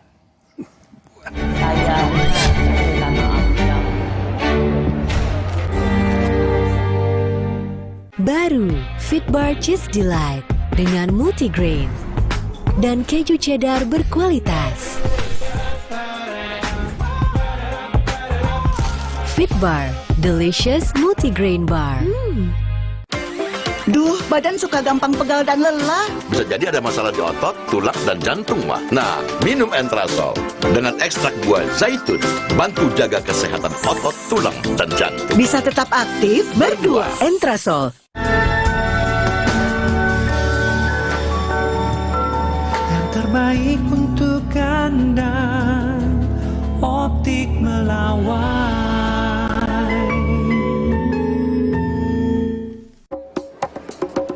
Kata orang, gue itu si paling kerja, syuting seharian, tiba-tiba sakit kepala, mau minum obat, takut ngantuk pas kerja. Beli Oskadon. Panjen oye. Nggak bikin ngantuk. Pas wawancara, ada yang sakit kepala, untung ada Oskadon. Tapi belum makan. Oskadon, oke diminum sebelum makan. Oskadon, oke buat sakit kepala. Bekerja aktif di pusatnya, dapat diminum sebelum makan, tanpa ngantuk. Oskadon, solusi oke, sakit kepala. Oke kan? Oke. Baru Fitbar Cheese Delight dengan multigrain dan keju cheddar berkualitas. Fitbar Delicious Multigrain Bar.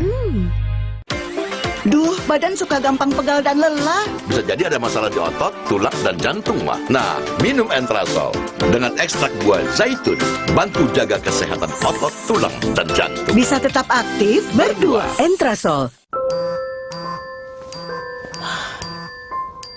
Baru bangun kerjaan udah numpuk. Aqua dulu. Dengan mas kawin seperangkat alat sholat dibayar tunai. Paham? Silakan. Gak usah gugup, Aqua dulu. Diciptakan oleh alam, 100% murni air mineral pegunungan. Apapun aktivitasmu, Aqua dulu.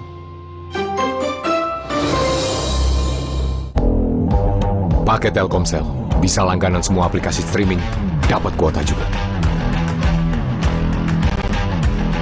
Langganannya pakai pulsa atau e-wallet. Langganan sekarang di My Telkomsel.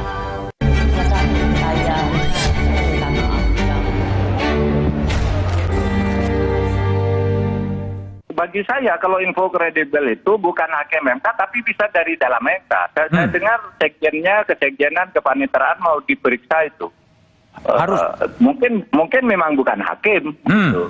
Tapi orang dalam itu kan banyak. Harus dicari kalau ada yang pertama nguping sidang. Dulu pernah saya pecat dulu. Saya sama sekali tidak menyalahkan Denny. Saya kan di situ di Twitter saya tuh supaya dicari itu siapa yang mengaku sebagai A1 gitu, pasti dari orang dalam. Nggak mungkin orang luar bisa kredibel kalau tidak nguping, kan gitu. Wong itu sidangnya tertutup, ada di lantai 16 di MK itu, nggak boleh orang masuk, kedap rekaman. Saya masih bersama pendiri Jimli School of Law and Government, Profesor Jimli Asyidiki, yang sekaligus juga menjadi Ketua Mahkamah Konstitusi periode pertama. Prof, saya mau tanya dulu, ketika Prof membaca bahwa Profesor Denny Indrayana mengatakan bahwa saya mendapat informasi yang kredibel soal putusan MK proporsional terbuka menjadi tertutup, apa tanggapan Prof Jimli? Saya langsung hubungi orang di MK, saya tanya, belum Prof, itu belum sidangnya belum selesai. Konklusi dari masing-masing pihak masih kita tunggu sampai tanggal akhir bulan Mei, gitu kan? Nah, jadi RPH-nya belum. Rapat para pihak? Bukan, RPH itu rapat permusyawaratan hakim sesudah sidang selesai, perdebatan 9 orang, kan gitu. Jadi belum, bahkan ketua panelnya itu saya tanya, ternyata masih di Seoul. Jadi memang belum ada lah kok. Jadi sama sekali, bahkan belum kan baru ada dari pandangan para pihak. Iya. Belum ada rapat di antara para rapat hakim internal. Sehingga kalau dibilang 663 keputusannya, ya itu salah. Jadi itu salah maksudnya gimana, Prof? Ilusi, karena belum ada rapat, belum ada pengambilan keputusan. Itu ilusi atau istilahnya tadi? Bualan. Bualan. Ya, mereka ilusi. Dan tentu kita masih bisa paham karena ada kedekatan personal antara Prof Denny dan Presiden SB. Tapi ini kan kemudian diamplikasi oleh menterinya Pak Jokowi dengan mengatakan bahwa ini harus diusut. Artinya Prof Mahfud sendiri melihat ini memang sudah bocor, nggak gitu logikanya kan? Ya, saya rasa kelebihan juga. Siapa kelebihan? Pak Mahfud sebagai Menko kan. Kelebihan gimana maksudnya? Ya kan proses hukum itu mestinya nggak usah diarahkan. Ya timbul sendiri aja. Jadi semua lembaga itu, maka sekarang nggak ada inisiatif nunggu perintah dari atas, kan tidak sehat juga. Nggak, maksud saya begini, Prof Mahfud sendiri kan melihat berarti ini ada kebocoran dong kalau ini diusut. Ya, maksud saya dia kan Menko, bukan sekedar mantan ketua MK sesudah saya, tapi Menko. Ada rapat dengan Kapolri, jadi kesannya diarahkan penegak hukum. Itu satu hal yang menurut saya ya kurang bijaksana juga. Lagi pula ini akan melebar masalahnya kalau dibawa ke ranah hukum. Nah, maka kalau saya lihat ini soal etika profesional, ya kan, seorang sekarang ini kan campur aduk. Sorry, Prof. Guru besar, jadi pengacara, jadi politisi juga, ya kan? Siapa yang dimaksud? Ya banyak sekali. Nah, termasuk Denny ini, dia guru besar, lalu kemudian advokat dan politikus juga, ya kan? Maka dia berusaha untuk menekan pengadilan Mahkamah Agung, Mahkamah Konstitusi dengan ya kan informasi-informasi berusaha menekan Mahkamah Konstitusi. Iya, kelihatan. Sama seperti menekan Mahkamah Agung untuk memenangkan perkara Demokrat. Prof, pertanyaan saya begini, kan jadi ada dua. Satu, kalau ini benar informasinya, itu berarti kebocoran sebuah rahasia negara, katanya begitu. Dan pantas untuk masuk ranah hukum. Kalau Prof Jimli lihatnya? Ya kalau dibawa ke ranah hukum, itu banyak itu. Bukan hanya soal rahasia, dia menyebarkan berita, itu hoax, bohong. Itu bisa gampang sekali dicari pasalnya. Bisa masuk penjara dia. DI ini bisa masuk penjara. Apalagi kan Pak Mahfud bilang, oh, gampang cari pasalnya. Itu loh. Nah jadi... Sorry Prof, menyebarkan itu kalau tidak, jadi begini, kan kalau ini benar, apakah ini bisa dikategorikan sebagai membocorkan rahasia negara? Nyatanya tidak benar. Seandainya pun itu benar, gitu kan? Saya tweet di Twitter, seandainya pun benar, sebagai lawyer dia tahu bahwa itu rahasia. Karena putusan baru terbuka sesudah diputuskan. Jadi sebagai profesional dia tahu ini rahasia. Kalau dia bocorkan, itu etika profesional sebagai advokat itu bisa dipersoalkan. Hanya etika profesi saja, Prof? Karena itu kalau menurut saya ini solusinya itu etika.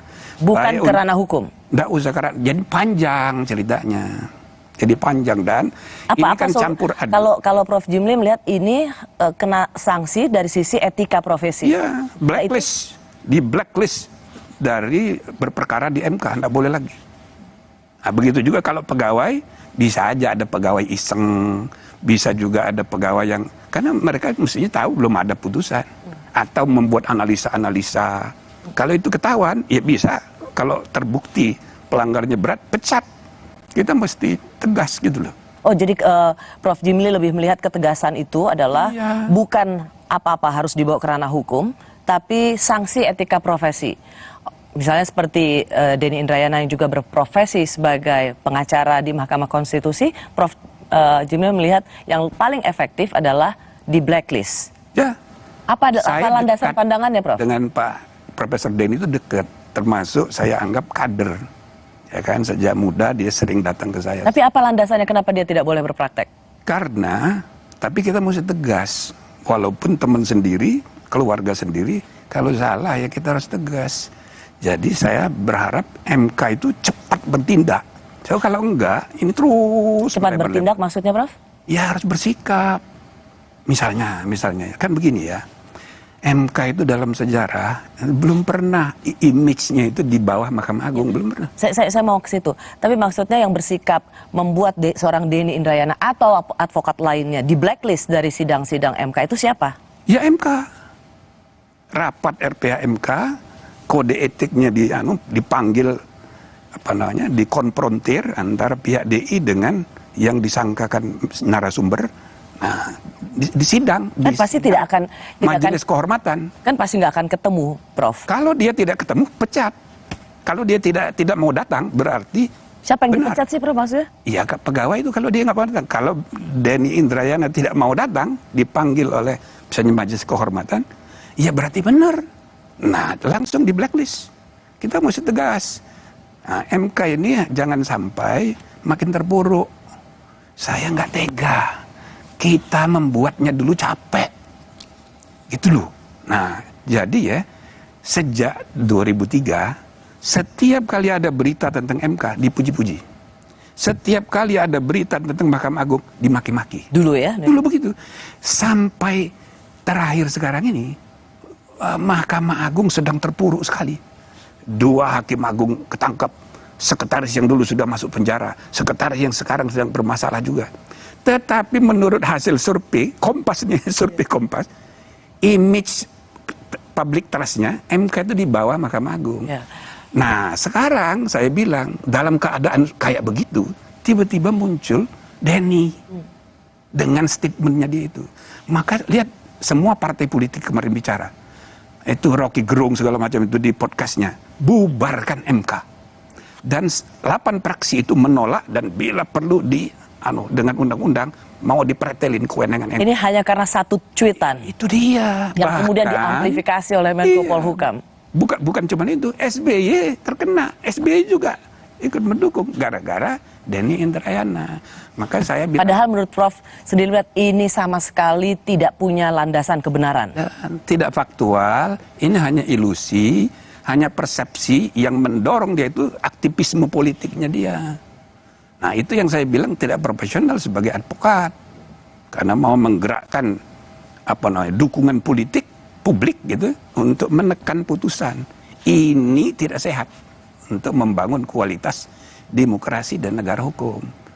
Nah, jadi saya bilang, Denny dia telepon saya, ya yuk hati-hati, jangan kita ini campur aduk antar. Jadi etika profesional kita ini lagi terpuruk sekarang. Jadi ada soal, kalaupun itu benar, itu artinya membocorkan. Dan Prof Jimli sendiri ingin tadi mengatakan MK harus bersikap tegas, blacklist advokat yang seperti ini. Atau kalau itu tidak benar, bahkan bohong dia. Menyebar kebohongan, itu bisa jadi tindak pidana. Dan itu bisa dipenjara? Bisa. Gampang cari pasalnya, cuma saran saya nggak usah sampai begitu. Karena ini menjelang pemilu, semua nanti diperpolitisir, orang yang berbeda pendapat langsung dipenjara.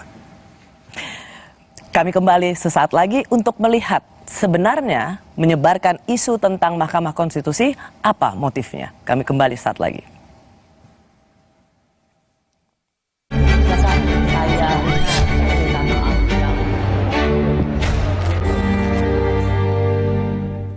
Saat tubuh terasa lemah, tidak fresh, vitamin C biasa tidak cukup. Vitalong C Zinc beda. Dengan time release, diserap bertahap melindungi seharian. Nyaman di lambung, fitnya standby, lemahnya goodbye. Vitalong C Zinc. Baru, Fitbar Cheese Delight dengan multigrain dan keju cheddar berkualitas. Fitbar, delicious multigrain bar. Sekarang badan gampang pegal dan lelah. Itu bisa jadi masalah di otot, tulang, dan jantung. Minum Entrasol dengan ekstrak buah zaitun bantu jaga kesehatan otot, tulang, dan jantung. Jadi bisa tetap aktif. Entrasol. Baru Mayora mie oven. Bukan mie biasa. Pembuatannya di oven, bukan digoreng. Air rebusannya jernih. Bumbunya medok. Mie-nya lurus, enak diseruput. Lebih kenyal. Sehat lagi. Mie oven. Inovasi Mayora. Pakai Telkomsel, bisa langganan semua aplikasi streaming, dapat kuota juga.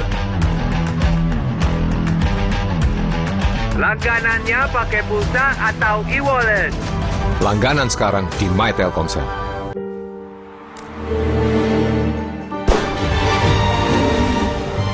Di mana ada kekuatan, di sana ada kebaikan. Dukung mereka dengan kebaikan susu dan gandum dari Biskuat. Kekuatan yang baik dari dalam. Kakek mau yang itu juga dong. Tapi gigi kakek. Gak usah khawatir. Poliden Adhesive membuat Anda bebas nikmati setiap gigitan dengan kuat dan cegah terperangkapnya sisa makanan. Poliden Cleanser, bunuh bakteri lebih kuat dari pasta gigi. Capek kurang ion? Stop! Tarik nafas, minum Isoplas Koko, baru seenak kelapa Thailand, plus 7 ion, menghidrasi sempurna. Bikin badan fit kembali excellent. Isoplas Koko, baru excellent hydration dari Wings Food. Kompas Update dipersembahkan oleh Fitbar. Anda menyaksikan Kompas Update, saudara, bersama saya Putri Oktaviani. Badan Perlindungan Pekerja Migran Indonesia (BP2MI) menggagalkan pengiriman 24 calon pekerja migran ilegal dari sebuah hotel di kawasan Senen, Jakarta Pusat. Menurut rencana, 24 calon pekerja migran ilegal ini akan diberangkatkan ke Arab Saudi. 24 perempuan calon pekerja migran ilegal kini ditampung di Balai Pelayanan Perlindungan Pekerja Migran Indonesia DKI Jakarta, Ciracas, Jakarta Timur. Mereka sebelumnya diamankan petugas saat melakukan pengecekan kesehatan serta administrasi keberangkatan. 24 perempuan yang berusia 20 hingga 48 tahun ini berasal dari Jawa Barat, Banten, Lampung, dan Nusa Tenggara Barat. Mereka diiming-imingi gaji 8 juta rupiah per bulan.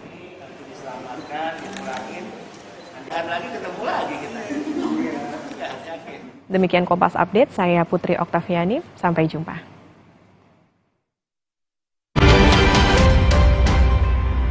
Kompas Update dipersembahkan oleh Entrasol, bantu jaga kesehatan otot, tulang, dan jantung. Entrasol, baru Fitbar Cheese Delight dengan multigrain dan keju cheddar berkualitas. Fitbar, delicious multigrain bar. Duh, badan suka gampang pegal dan lelah. Bisa jadi ada masalah di otot, tulang, dan jantung, mah. Nah, minum Entrasol dengan ekstrak buah zaitun, bantu jaga kesehatan otot, tulang, dan jantung. Bisa tetap aktif berdua. Entrasol.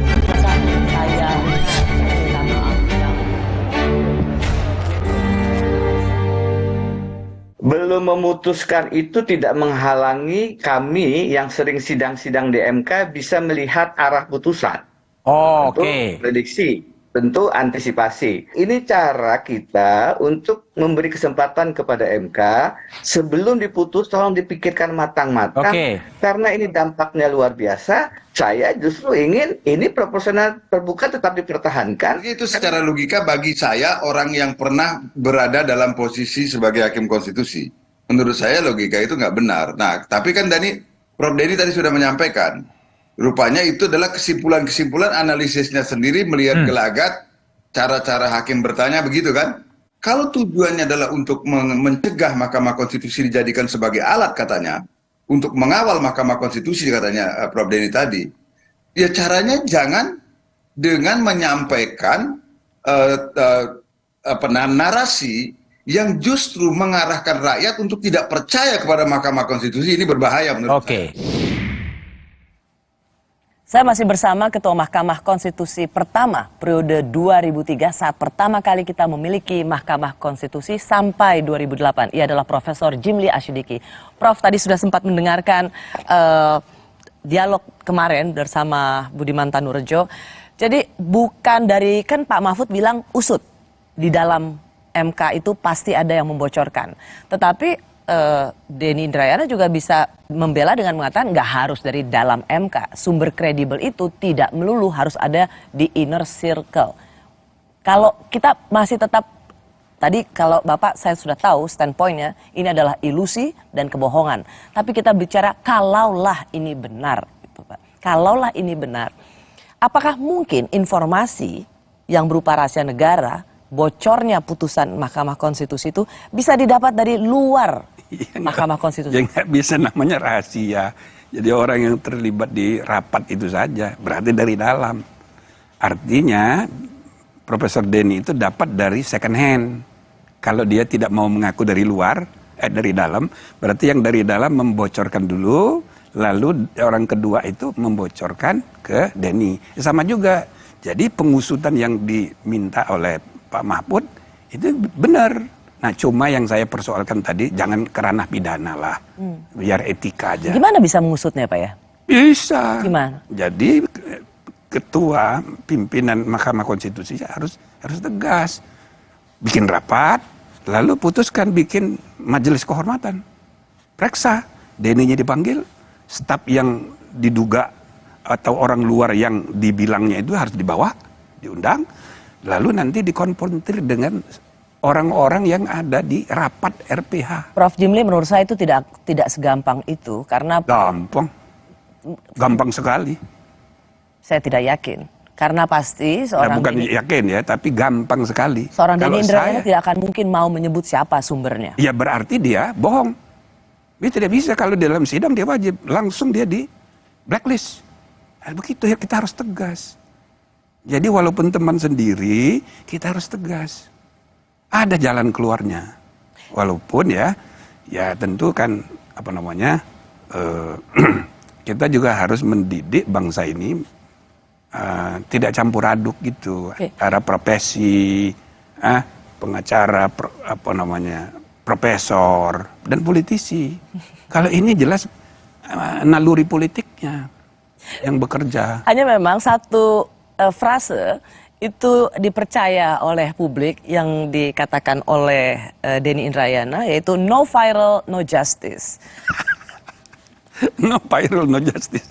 Jadi memang harus diviralkan dulu untuk mendapatkan keadilan. Yang mana Profesor Jimli ini dibenarkan, diaminkan oleh publik, ayo kita viralkan supaya ada keadilan. Sehingga apa yang dicuitkan atau dikatakan Denny Indrayana itu ditelan, oh ya benar juga ya. Karena memang selama ini presidennya memang harus ramein dulu, viralkan dulu, baru mendapat atensi atau mendapat ada keadilan. Dalam konteks kasus ini, no viral, no justice tidak relevan. Kalau menurut saya tidak relevan, karena begini ya, suara tidak ada hubungannya. Pertama, suara publik itu jangan diidentikan dengan suara di media. Belum tentu silent majority itu bisa jauh lebih banyak, cuma dia diam. Yang kedua, sekarang ini di ruang publik kita diisi oleh informasi-informasi, banyak sekali fake news, banyak sekali persepsi. Inilah disebutnya post-truth itu, pasca kebenaran. Maka informasi dari media publik tidak boleh dijadikan referensi untuk bersikap dan membuat keputusan dalam menjalankan fungsi bernegara. Itu loh. Nah, jadi kita harus hati-hati. Kita ini sedang dilanda oleh post-truth di seluruh dunia. Nah, jadi kalau dia no viral, no justice, ya nggak benar. Nggak ada hubungannya nih Pak. Nggak ada hubungannya. Nah, Pak, begini, karena Denny Indrayana dan banyak juga teman-teman aktivis, pengajar hukum ketatanegaraan melihat bahwa melihat hasil putusan itu tidak melulu karena putusan itu sudah dibikin dan bocor, tapi dilihat dari pertanyaan-pertanyaannya. Agak miring ke kiri, agak miring ke kanan. Kenapa dapat 3-6 itu? Karena 6 nanyanya seperti ini. Itu bisa menjadi ukuran melihat kecondongan hakim dan putusan. Tren, melihat tren. Ya apa boleh buat gitu ya. Kan saya sebagai periode pertama ya, kita memulai tradisi perdebatan substantif di antara hakim. Sekarang ini saya dengar tidak lagi seperti itu. Di Mahkamah Konstitusi? Iya, jadi tidak substantif gitu. Jadi banyak saja faktor, dan kalau dulu saya wajibkan semua membaca buku, wajibkan menulis buku. Sekarang kan tidak lagi, makanya setiap tahun saya selalu membantu untuk mendorong itu dihidupkan lagi suasana intelektual. Nah, jadi itu seperti tadi juga dijelaskan oleh mantan Hakim Konstitusi Pak Palaguna, itu bisa dilihat dari arah bertanya. Bisa. Nah, cuman itu tidak dibenarkan oleh Pak Palaguna karena dia mengatakan itu kan biasa saja taktik untuk bertanya, iya, tidak bisa langsung itu dihakimi. Itu persepsi, jadi bisa ditafsir begini. Sebenarnya bisa ditafsir, cuma kan belum mutlak. Nah, dan itu tidak bisa jadi kesimpulan yang mengatakan bahwa ini sumber kredibel. Nggak bisa.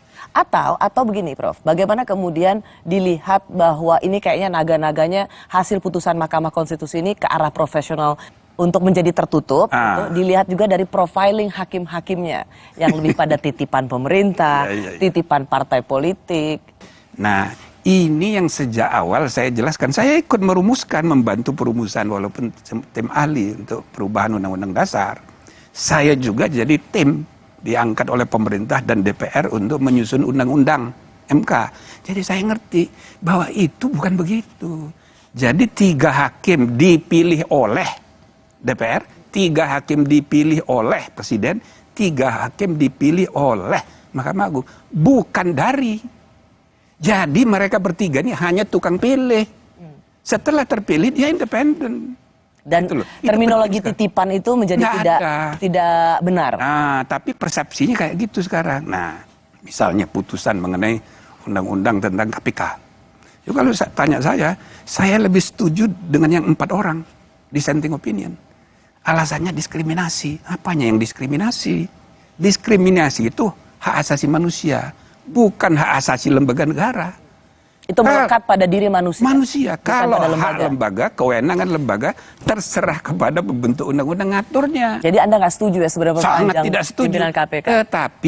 Tetapi yang putusan resmi itu kan yang berlima. Kita harus hormati.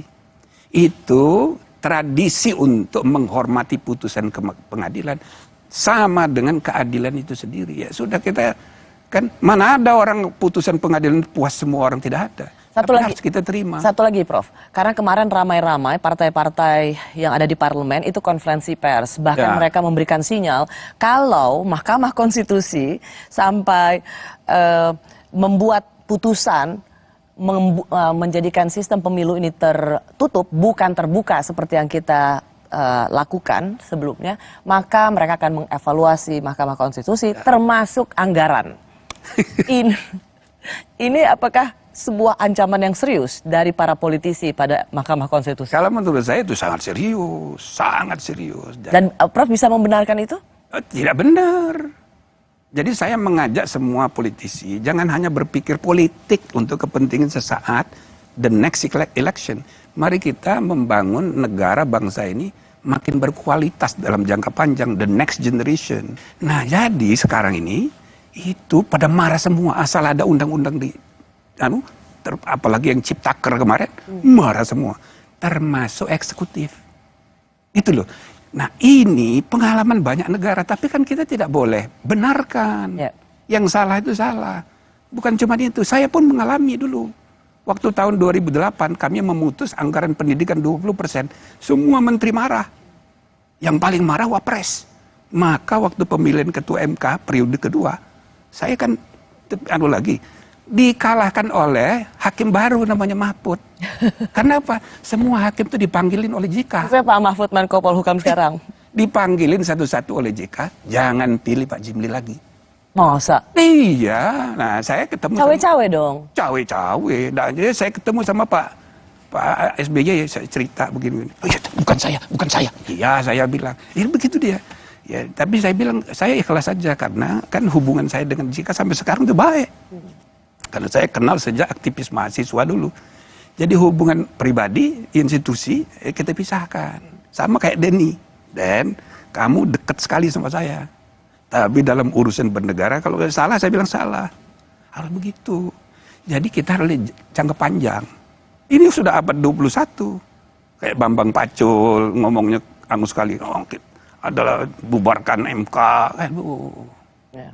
Ribut-ribut soal sistem pemilu terbuka dan tertutup. Lalu pertanyaannya apa sih manfaat untuk publik? Kami kembali saat lagi.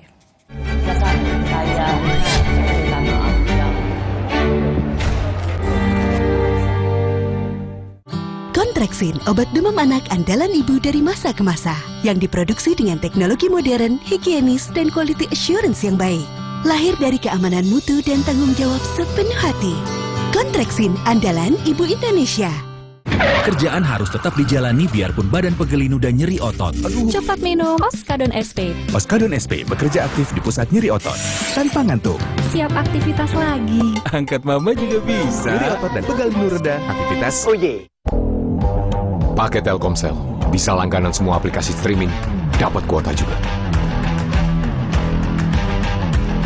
Langganannya pakai pulsa atau e-wallet.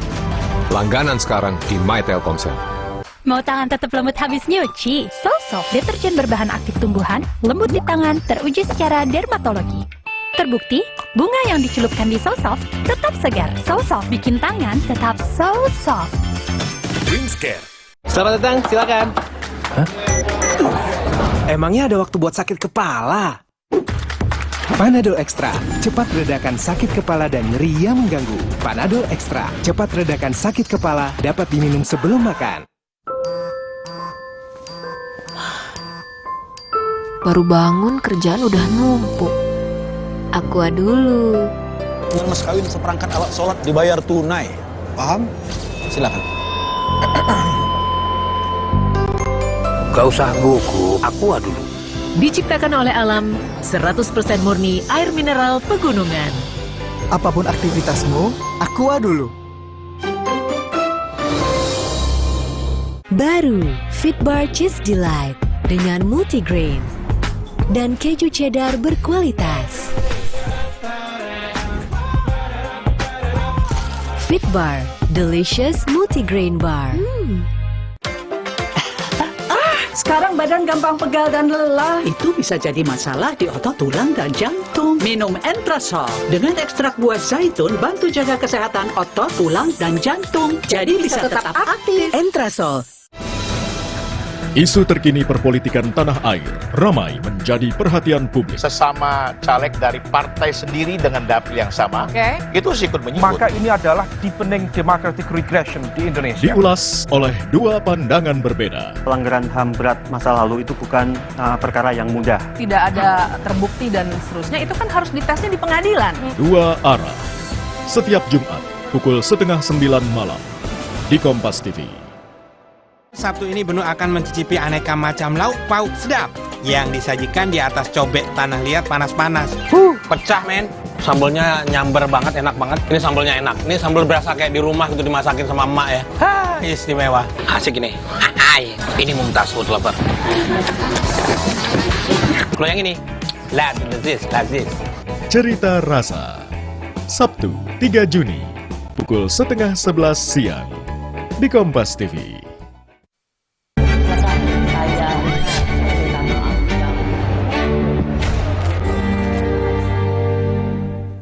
Partai tidak lagi fokus membina kader-kader muda secara serius untuk kepentingan jangka panjang ideologi partai, melainkan fokus mencari jalan pintas dengan memburu kader-kader populer dan berkemampuan finansial untuk mendanai kebutuhan partai. Kader-kader terbaik yang ideologis punya kapasitas untuk bekerja namun tidak begitu populer, perlahan-lahan tersingkir dari lingkaran partai dan digantikan oleh figur-figur terkenal yang nyatanya kadang belum tentu bisa bekerja dengan baik. Masih bersama saya mantan Ketua Mahkamah Konstitusi, Profesor Jimli Asyidiki, yang juga pernah menjabat anggota DPD DKI Jakarta periode 2019-2024. Pak Jimli, sebenarnya apa untungnya terbuka tertutup? Kenapa partai politik heboh sekali dan ribut sekali? Waktu pertama kan tertutup. 2004 tertutup. 2004 itu tertutup dengan variasi sedikit terbuka. Oke. Nah, 2009 7 hari menjelang pemilu waktu itu diubah putusan MK juga. Jadi ada ketidakadilan yang timbul dalam pengalaman 2024. Ada caleg yang nomornya di bawah 2004 itu suara yang nusuknya banyak. Sedangkan yang nomor 1 sedikit. Ya, tapi oleh partai diputuskan yang nomor 1 menduduki kursi. Jadi ada ketidakadilan dan itu bisa bukan hanya ketidakadilan tapi aspirasi rakyat yang berdaulat itu tidak tersalur. Maka atas dasar itulah MK membuat putusan. Ya, jadi terbuka. Supaya ada faktor partai politik juga, tapi siapa yang dipilih oleh rakyat, nama tertentu itu, meskipun dia nomor urutnya, nomor urut paling ekor, kalau dia dipilih, dia bisa wakili. Yang dipilih. Nah, sorry Pak, tapi orang selalu melihat bahwa sistem pemilu, banyak ahli mengatakan sistem pemilu itu adalah open legal policy atau kebijakan hukum terbuka, yang itu harusnya diserahkan pada pembuat undang-undang, legislatif dan eksekutif.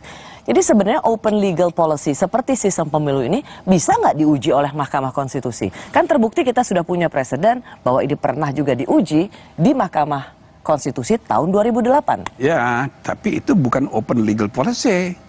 Ini policy konstitusional bahwa keadilan aspirasi rakyat itu harus diutamakan. Pemilu hanya mekanisme cara. Jadi nggak bisa dibiarkan kalau misalnya bertentangan dengan konstitusi, nggak boleh. Artinya sebenarnya saat ini sistem pemilu di Mahkamah Konstitusi masih bisa diuji.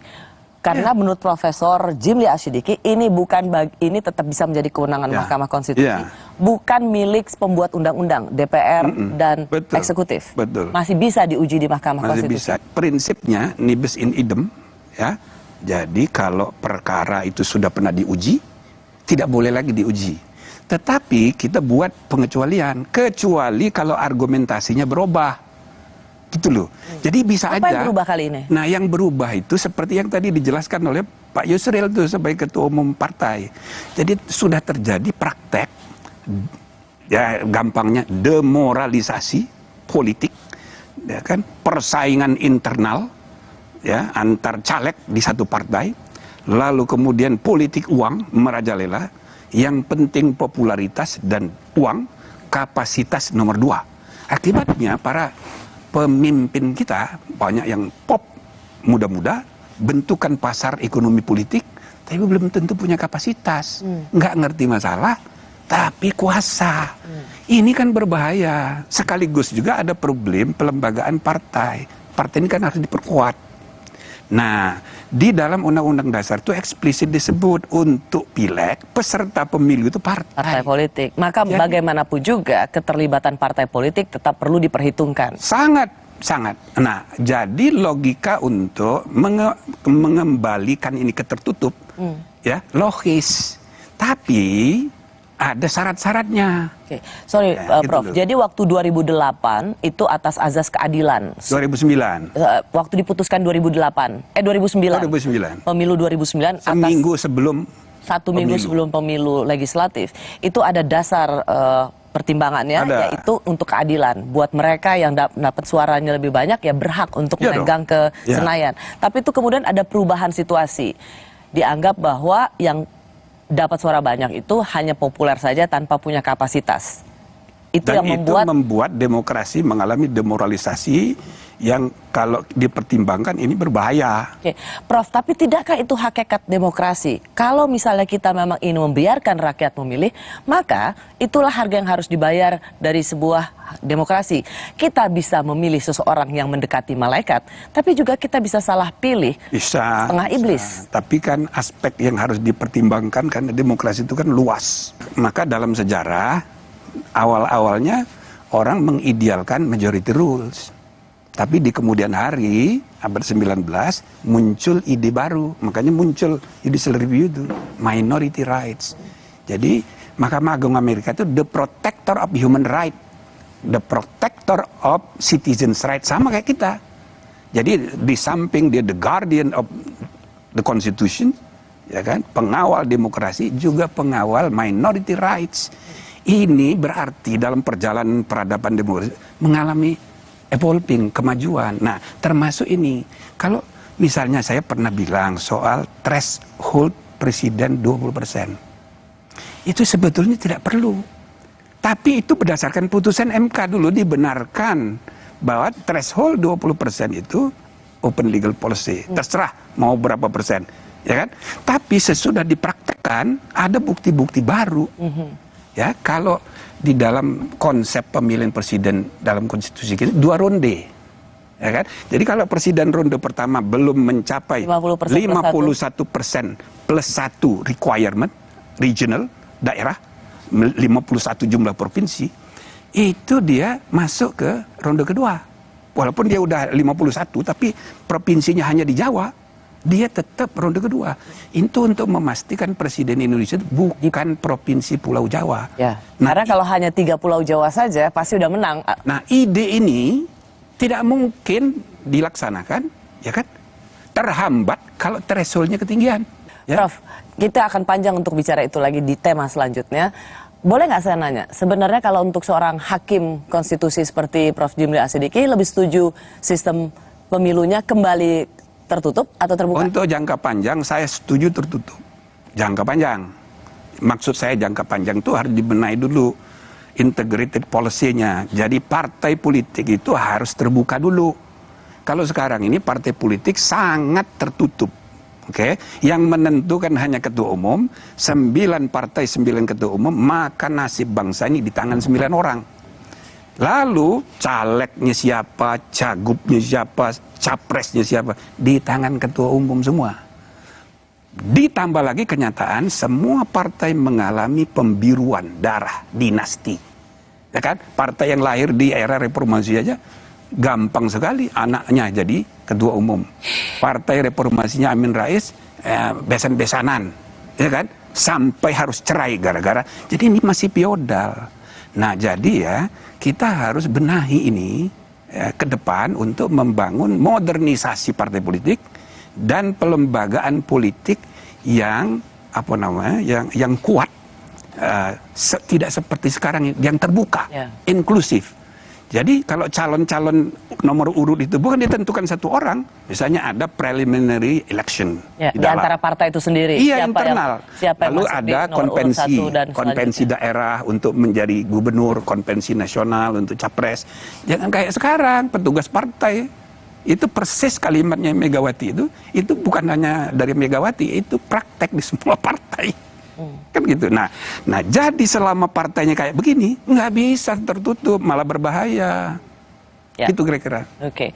Kalau memang itu diputuskan tertutup, emang kan chaos. Kalau misalnya akan diputus kayak begitu, misalnya itu harus diberlakukan untuk 2029 bukan sekarang. Oke. Nanti bikin kacau. Tapi 2008 bisa 8 hari sebelum pemilu nggak chaos? Iya, tapi sekarang ini ada pemilu serentak. Oke. Ada fakta-fakta yang berbeda dibanding 2008. Pemilu serentaknya Jadi banyak sekali. Pemilu serentak pertama, pemilu pilkadanya tahun besok juga. Terus yang kedua Pilpres dulu. Ya, pilpresnya ini agak seru. Pilkada. Lebih seru dari yang tempo hari. Karena ada pembelahan politik. Ini berbahaya kalau menurut saya. Plus tambah lagi pengalaman 2019. Petugas banyak meninggal. Jadi jangan-jangan lebih banyak lagi meninggal. Jadi kita harus arif lah ya melihat masalah. Setuju dengan proporsional tertutup untuk pemilu legislatif. Tapi untuk yang akan datang. Profesor Jimli Asyidiki, terima kasih. Jarang-jarang kita bisa ngobrol seperti ini. Saya senang sekali dan satu kehormatan Prof. Jimli menyempatkan datang. Mohon maaf ada pilihan kata yang kurang cocok sama audiens, terutama orang-orang yang saya sebut namanya. Itu saya secara pribadi dekat semua, tapi urusan bernegara kita harus pisah. Terima kasih, Prof. Saya Rosyana Silalahi, terima kasih sudah menyaksikan Rosi. Tetaplah di Kompas TV, independen, terpercaya. Oke, bagus.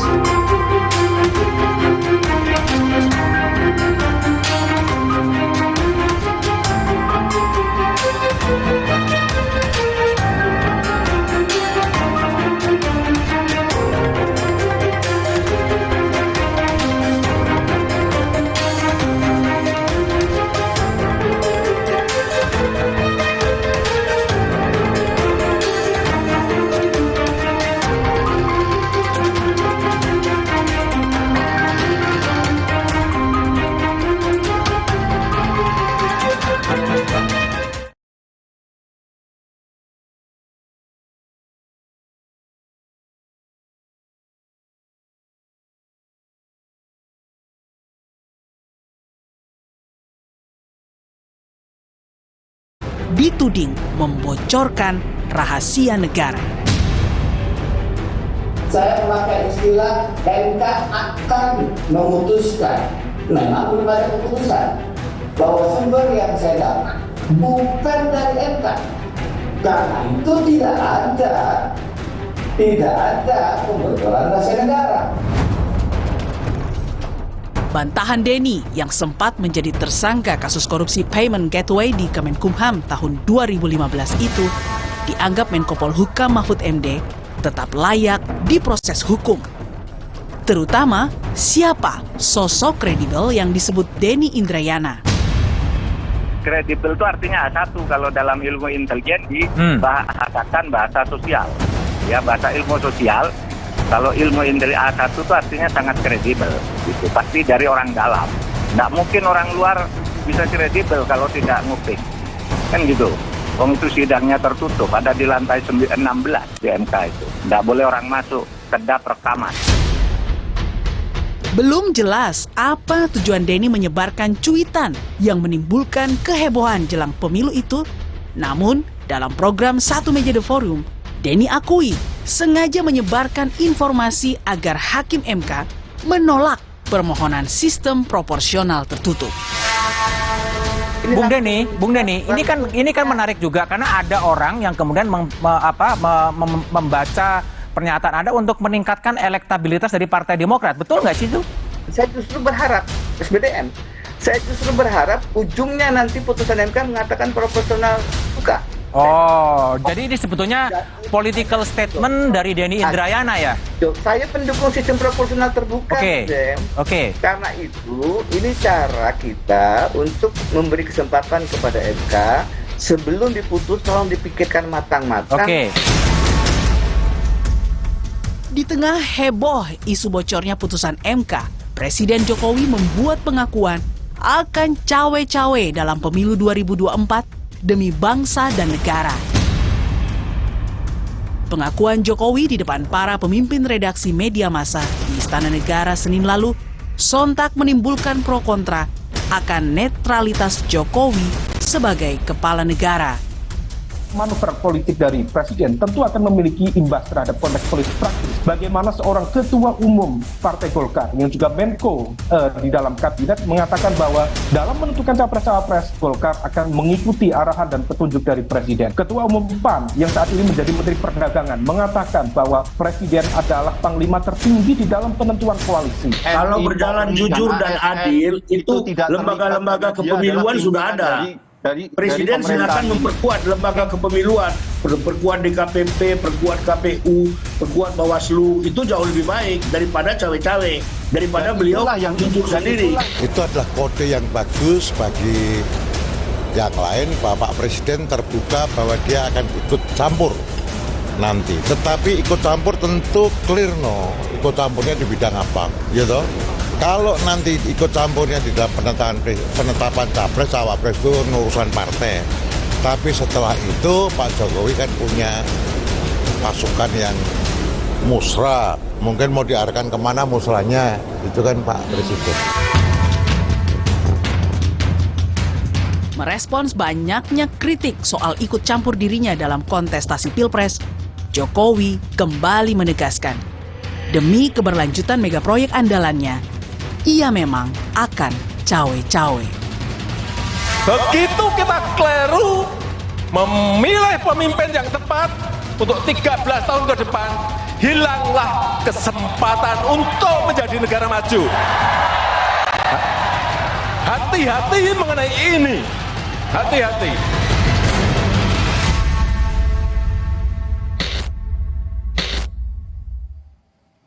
Saya sudah bersama Ketua Mahkamah Konstitusi pertama, yaitu periode 2003 hingga 2008, Profesor Jimli Asyidiki. Prof, terima kasih benar-benar menyempatkan waktu untuk di Rosi. Ambil libur ya. Terima kasih banyak ya, Prof ya. Saya juga terima kasih, udah lama nggak diundang ini. Lama sekali. Saya kira Rosi lupa sama saya. Nggak mungkin saya lupa dengan Profesor Jimli. Prof, banyak isu yang hari ini sedang banyak dibicarakan, rasanya nggak lengkap kalau tidak mendengar juga pandangan dari Profesor Jimli. Yang pertama dulu, soal cawe-cawe, karena Presiden secara belak-belakan mengatakan cawe-cawe dalam pemilu nanti. Bagaimana Prof. Jimli melihat pernyataan Presiden dan kemudian dikhawatirkan akan menjadi sikap seorang Presiden kalau dilihat dari hukum ketatanegaraan? Kalau isu lainnya apaan? Katanya 3. 3 itu. 1, cawe-cawe. 2, tidak akan netral. Netral. 3. Yang ketiga, tapi tidak akan melibatkan TNI Polri. Oh, jadi saya begini kalau menurut saya ya. Kita harus memandang proses ini jangka panjang. Indonesia ini sekarang sudah dikenal sebagai the third largest democracy in the world.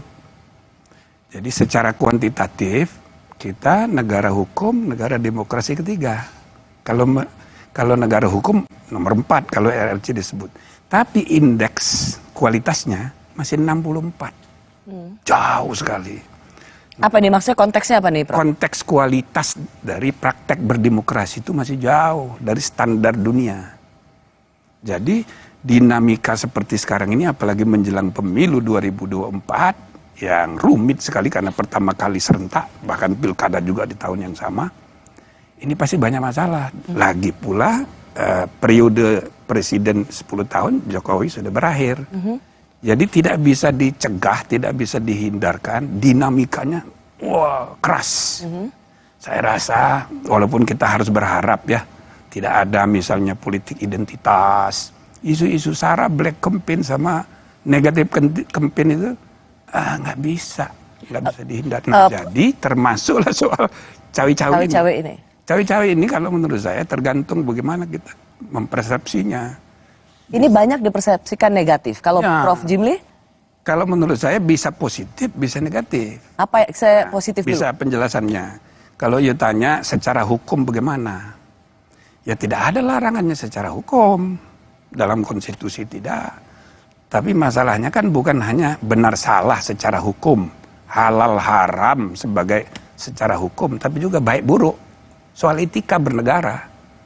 Jadi bisa saya mengatakan secara hukum nggak ada masalah. Tapi dari segi kepantasan, etika, ada problem serius. Nah, tapi soal etika ini kan abstrak. Ya. Ada kaitan juga dengan budaya, ada kaitan dengan pelembagaan politik yang belum kuat. Ya kan? Nah, jadi kita harus memandangnya itu jauh. Oke, Prof. Karena kemudian dijelaskan oleh Deputi Biro Pers Media dan Informasi Sekretariat Presiden, Pak B. Mahmudin, ia memberikan penjelasan lengkap, termasuk di Kompas TV, soal cawe-cawe Presiden. Itu adalah Presiden ingin memastikan pemilu serentak 2024 dapat berlangsung secara demokratis, jujur, dan adil. Presiden berkepentingan terselenggaranya pemilu dengan baik dan aman tanpa meninggalkan polarisasi atau konflik sosial di masyarakat. Bagaimana Prof. Jimli memandang istilah cawe-cawe tidak netral secara adil? Ya, dari segi penjelasan soal pemilu itu tidak begitu tepat, itu cari dalih aja alasan. Karena pemilu itu urusan penyelenggara pemilu. Jadi selalu saya bilang penyelenggara pemilu itu cabang keempat. Karena presiden peserta pemilu, DPR peserta pemilu. Pengadilan mengadili proses dan hasil pemilu, maka penyelenggara pemilu itu sendiri. Jadi bukan tanggung jawabnya presiden, sudah ada diatur di konstitusi dan di undang-undang. Itu satu ya. Nah yang kedua soal, itu kembali lagi ke soal hukum tadi ya. Nggak ada larangan. Seperti misalnya sama kayak di negara yang udah maju kayak di Amerika. Obama waktu masih presiden, jadi menjadi tim sukses untuk Hillary. Tidak ada masalah secara hukum, cuma masalah etik saja. Nah, jadi ini kan harus melihat bahwa kalau Presiden mengatakan saya akan cawe-cawe untuk memastikan siapa pemimpin yang tepat di masa depan, itu nggak ada sesuatu yang salah dari sisi hukum, tidak akan berakibat atau kita sangkakan akan membuat pemilu jadi tidak jujur. Nah itu dia. Kalau Obama kan langsung kampanye, berarti kan dia menghendaki Hillary jadi presiden kan? Gitu. Nah cuma beda dengan Amerika itu sistem politiknya sudah kuat, pelembagaan politik sudah sangat kuat. Budaya feodalnya sudah lumer. Jadi kita ini masih pelembagaan politik belum kuat, budaya feodalnya itu di mana-mana terjadi darah biru, termasuk partai politik semua berdarah biru. Jadi presiden itu tidak perlu nyuruh orang di desa pilih si ini, nggak usah. Dengan statement yang seperti tadi saja orang udah paham. Inisiatif nggak perlu dari atas. Ya kan? Nah jadi karena budaya kita masih feodal. Dan itu bisa diikuti oleh pejabat-pejabat lainnya untuk cawe-cawe. Pak Jimli, cawe-cawe presiden itu kemudian diartikan juga kemana-mana, termasuk misalnya soal kasus perebutan atau disebut dalam bahasa politiknya pencopetan Partai Demokrat oleh KSP Muldoko dan Jokowi. Seberapa kuat pandangan hukum ini? Ya bisa aja kalau dia dengan bersengaja untuk melakukan tindakan yang menyalahi aturan. Kan dia udah bersumpah. Ya, tapi ini memang bisa pintu masuk. Ini masuk akal nggak? Kalau soal pintu masuk sih bisa aja. Saya kan sudah bilang waktu hakim MK dipecat, itu pintu masuk.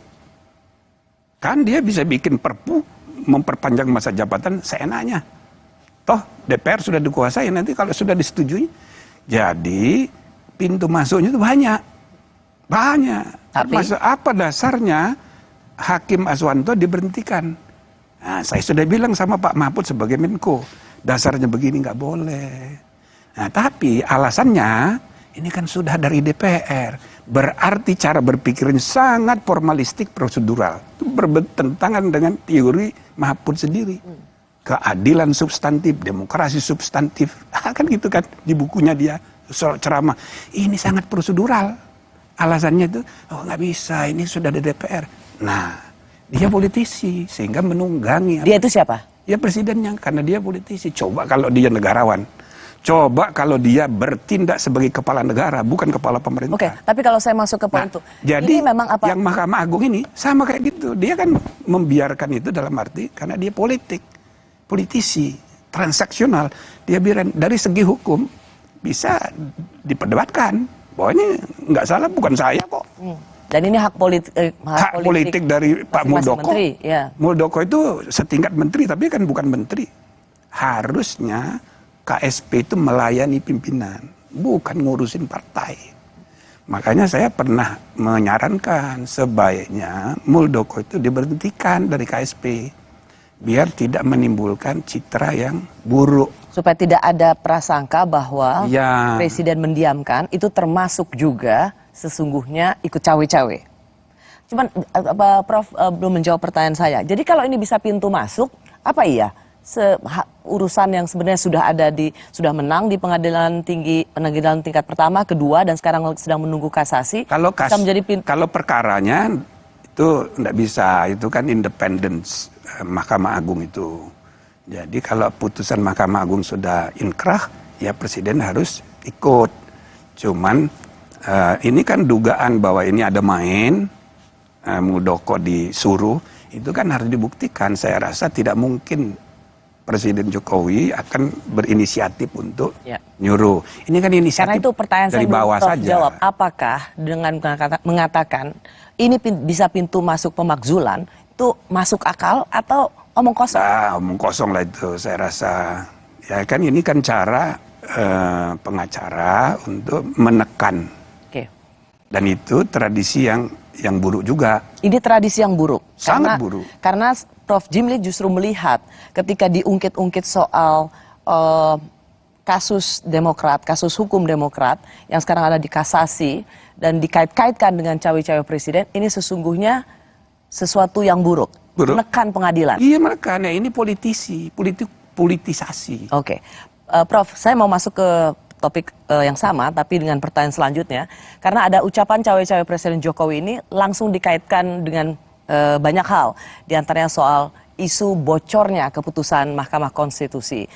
Nah, soal isu bocornya ini, yang ingin saya tanyakan pada Prof Jimli adalah sesuatu yang memang membocorkan rahasia negara atau bualan semata. Kami kembali sesaat lagi.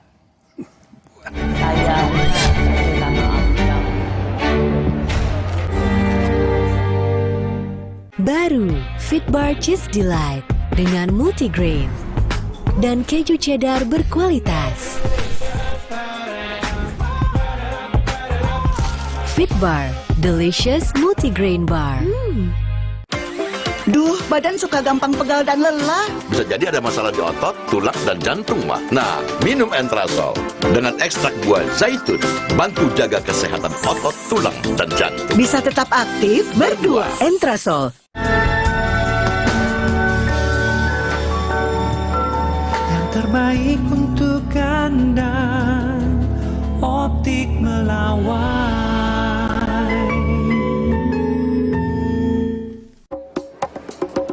Kata orang, gue itu si paling kerja, syuting seharian, tiba-tiba sakit kepala, mau minum obat, takut ngantuk pas kerja. Beli Oskadon. Anjen oye. Nggak bikin ngantuk. Pas wawancara, ada yang sakit kepala, untung ada Oskadon. Tapi belum makan. Oskadon, oke diminum sebelum makan. Oskadon, oke buat sakit kepala. Bekerja aktif di pusatnya, dapat diminum sebelum makan, tanpa ngantuk. Oskadon, solusi oke, sakit kepala. Oke kan? Oke. Baru Fitbar Cheese Delight dengan multigrain dan keju cheddar berkualitas. Fitbar Delicious Multigrain Bar. Duh, badan suka gampang pegal dan lelah. Bisa jadi ada masalah di otot, tulang, dan jantung, mah. Nah, minum Entrasol dengan ekstrak buah zaitun, bantu jaga kesehatan otot, tulang, dan jantung. Bisa tetap aktif berdua. Entrasol. Baru bangun kerjaan udah numpuk. Aqua dulu. Dengan mas kawin seperangkat alat sholat dibayar tunai. Paham? Silakan. Gak usah gugup, Aqua dulu. Diciptakan oleh alam, 100% murni air mineral pegunungan. Apapun aktivitasmu, Aqua dulu.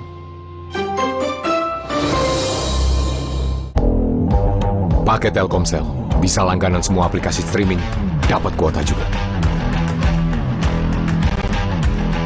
Langganannya pakai pulsa atau e-wallet? Langganan sekarang di My Telkomsel.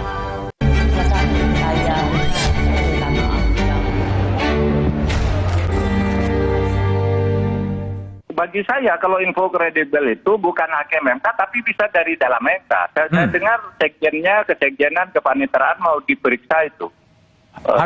Mungkin memang bukan hakim. Gitu.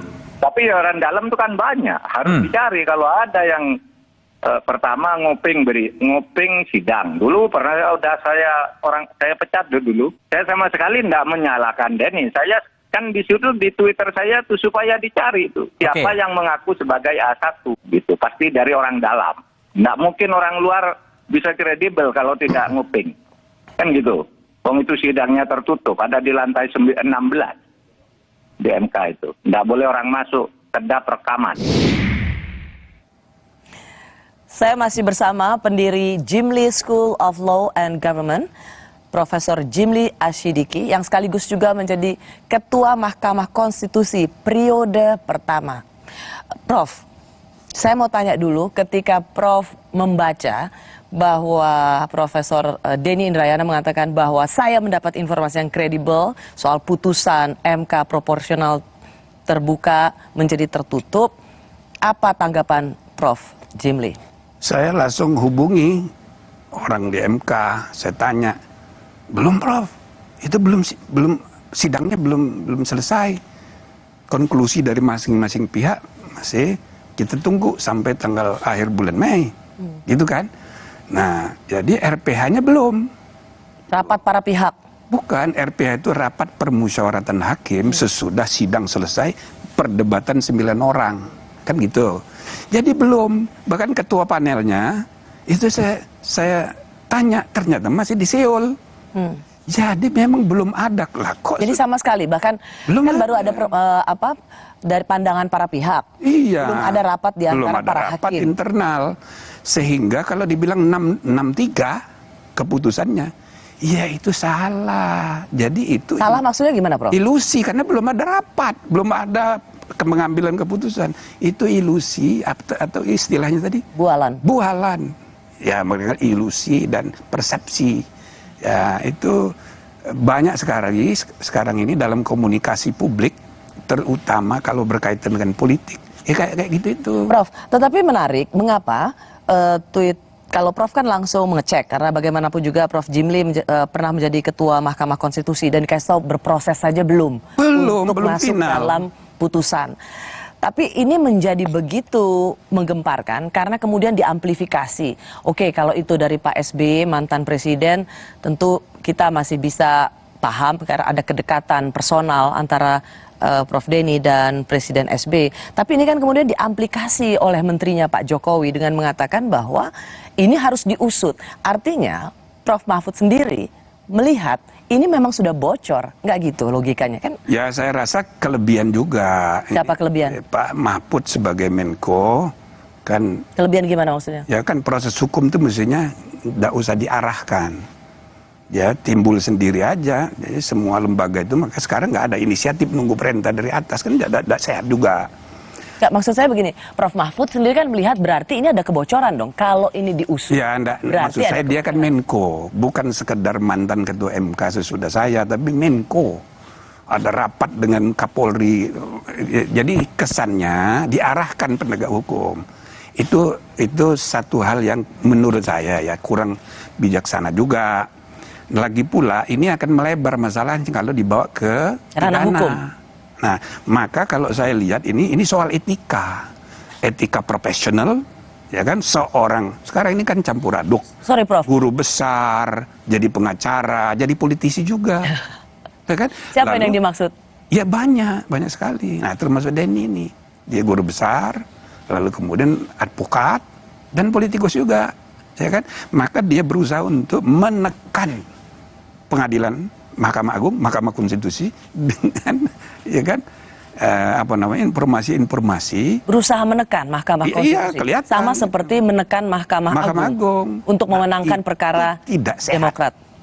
Prof, pertanyaan saya begini, kan jadi ada dua. Satu, kalau ini benar informasinya, itu berarti kebocoran sebuah rahasia negara, katanya begitu. Dan pantas untuk masuk ranah hukum. Kalau Prof Jimli lihatnya? Ya kalau dibawa ke ranah hukum, itu banyak itu. Bukan hanya soal rahasia, dia menyebarkan berita, itu hoax, bohong. Itu bisa gampang sekali dicari pasalnya. Bisa masuk penjara dia. DI ini bisa masuk penjara. Apalagi kan Pak Mahfud bilang, oh, gampang cari pasalnya. Itu loh. Nah jadi... Sorry Prof, menyebarkan itu kalau tidak, jadi begini, kan kalau ini benar, apakah ini bisa dikategorikan sebagai membocorkan rahasia negara? Nyatanya tidak benar. Seandainya pun itu benar, gitu kan? Saya tweet di Twitter, seandainya pun benar, sebagai lawyer dia tahu bahwa itu rahasia. Karena putusan baru terbuka sesudah diputuskan. Jadi sebagai profesional dia tahu ini rahasia. Kalau dia bocorkan, itu etika profesional sebagai advokat itu bisa dipersoalkan. Hanya etika profesi saja, Prof? Karena itu kalau menurut saya ini solusinya itu etika. Bukan ke ranah hukum. Nggak usah karena jadi panjang ceritanya. Jadi panjang dan ini kan campur aduk. Kalau Prof Jimli melihat ini kena sanksi dari sisi etika profesi. Iya, blacklist. Di blacklist dari berperkara di MK, nggak boleh lagi. Nah, begitu juga kalau pegawai, bisa aja ada pegawai iseng, bisa juga ada pegawai yang, karena mereka mestinya tahu belum ada putusan. Atau membuat analisa-analisa. Kalau itu ketahuan, ya bisa. Kalau terbukti pelanggarnya berat, pecat. Kita mesti tegas gitu loh. Oh jadi Prof Jimli lebih melihat ketegasan itu adalah bukan apa-apa harus dibawa ke ranah hukum, tapi sanksi etika profesi. Misalnya seperti Denny Indrayana yang juga berprofesi sebagai pengacara di Mahkamah Konstitusi, Prof Jimli melihat yang paling efektif adalah di blacklist. Ya. Apa landasan pandangannya, Prof? Dengan Pak Profesor Denny itu dekat, termasuk saya anggap kader. Ya kan, sejak muda dia sering datang ke saya. Tapi apa landasannya kenapa dia tidak boleh berpraktek? Karena, tapi kita mesti tegas. Walaupun teman sendiri, keluarga sendiri, kalau salah ya kita harus tegas. Jadi saya berharap MK itu cepat bertindak. So kalau enggak, ini terus cepat bertindak maksudnya, Prof? Ya harus bersikap. Misalnya kan begini ya. MK itu dalam sejarah belum pernah image-nya itu di bawah Mahkamah Agung, belum pernah. Saya mau ke situ. Tapi maksudnya yang bersikap membuat seorang Denny Indrayana atau advokat lainnya di blacklist dari sidang-sidang MK itu siapa? Ya MK. Rapat RPH MK, kode etiknya dipanggil dikonfrontir antara pihak DI dengan yang disangkakan narasumber. Nah, di sidang kan pasti tidak akan majelis kehormatan kan pasti nggak akan ketemu, Prof. Kalau dia tidak ketemu, pecat. Kalau dia tidak mau datang, berarti siapa yang dipecat sih, Prof, maksudnya? Iya, pegawai itu kalau dia nggak mau datang. Kalau Denny Indrayana tidak mau datang, dipanggil oleh misalnya majelis kehormatan, ya berarti benar. Nah, langsung di blacklist. Kita mesti tegas. Nah, MK ini jangan sampai makin terpuruk. Saya nggak tega. Kita membuatnya dulu capek. Gitu loh. Nah, jadi ya, sejak 2003, setiap kali ada berita tentang MK, dipuji-puji. Setiap kali ada berita tentang Mahkamah Agung, dimaki-maki. Dulu ya? Dulu begitu. Sampai terakhir sekarang ini, Mahkamah Agung sedang terpuruk sekali. 2 hakim agung ketangkap. Sekretaris yang dulu sudah masuk penjara. Sekretaris yang sekarang sedang bermasalah juga. Tetapi menurut hasil survei, survei Kompas, image public trust-nya, MK itu di bawah Mahkamah Agung. Ya. Nah, sekarang saya bilang, dalam keadaan kayak begitu, tiba-tiba muncul Denny dengan statementnya dia itu. Maka lihat, semua partai politik kemarin bicara. Itu Rocky Gerung segala macam itu di podcastnya. Bubarkan MK. Dan 8 fraksi itu menolak dan bila perlu dengan undang-undang mau dipretelin kewenangan MK. Ini hanya karena satu cuitan. Itu dia. Yang kemudian diamplifikasi oleh Menko Polhukam. Bukan cuma itu, SBY terkena, SBY juga ikut mendukung gara-gara Denny Indrayana. Maka saya bilang, padahal menurut Prof sendiri lihat ini sama sekali tidak punya landasan kebenaran. Tidak faktual, ini hanya ilusi, hanya persepsi yang mendorong dia itu aktivisme politiknya dia. Nah itu yang saya bilang tidak profesional sebagai advokat, karena mau menggerakkan dukungan politik publik gitu untuk menekan putusan. Ini tidak sehat untuk membangun kualitas demokrasi dan negara hukum. Nah, jadi saya bilang, Denny dia telepon saya, ya yuk hati-hati, jangan kita ini campur aduk antar. Jadi etika profesional kita ini lagi terpuruk sekarang. Jadi ada soal, kalaupun itu benar, itu artinya membocorkan. Dan Prof Jimli sendiri ingin tadi mengatakan MK harus bersikap tegas, blacklist advokat yang seperti ini. Atau kalau itu tidak benar, bahkan bohong dia. Menyebar kebohongan, itu bisa jadi tindak pidana. Dan itu bisa dipenjara? Bisa. Gampang cari pasalnya, cuma saran saya nggak usah sampai begitu, karena ini menjelang pemilu, semua nanti diperpolitisir, orang yang berbeda pendapat langsung dipenjara. Kami kembali sesaat lagi untuk melihat sebenarnya menyebarkan isu tentang Mahkamah Konstitusi, apa motifnya? Kami kembali saat lagi.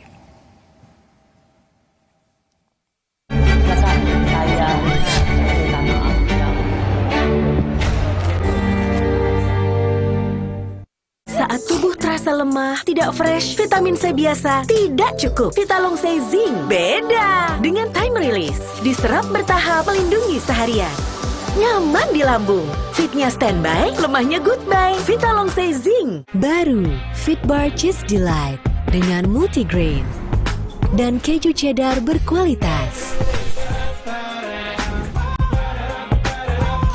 Fitbar Delicious Multigrain Bar. Sekarang badan gampang pegal dan lelah. Itu bisa jadi masalah di otot, tulang, dan jantung. Minum Entrasol. Dengan ekstrak buah zaitun, bantu jaga kesehatan otot, tulang, dan jantung. Jadi bisa tetap aktif. Entrasol. Baru Mayora Mie Oven. Bukan mie biasa. Pembuatannya di oven, bukan digoreng. Air rebusannya jernih. Bumbunya medok. Mie-nya lurus, enak diseruput. Lebih kenyal. Sehat lagi. Mie Oven. Inovasi Mayora. Pakai Telkomsel, bisa langganan semua aplikasi streaming, dapat kuota juga. Langganannya pakai pulsa atau e-wallet? Langganan sekarang di My Telkomsel.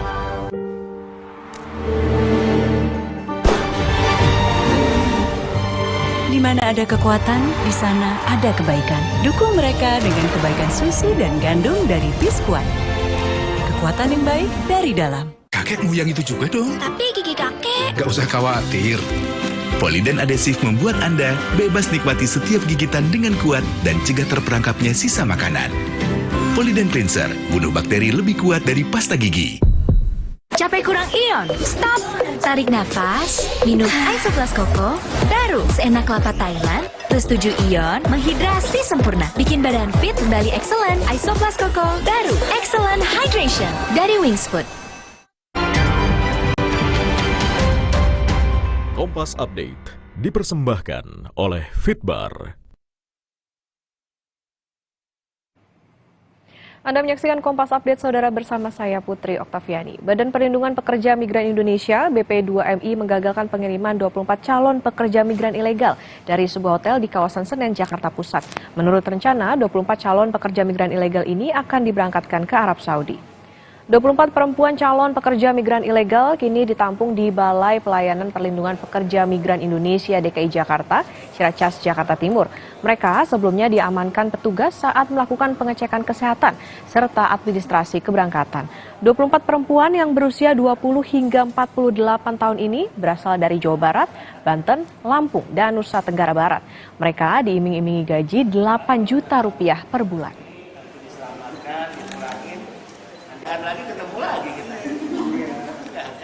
Demikian Kompas Update, saya Putri Oktaviani, sampai jumpa.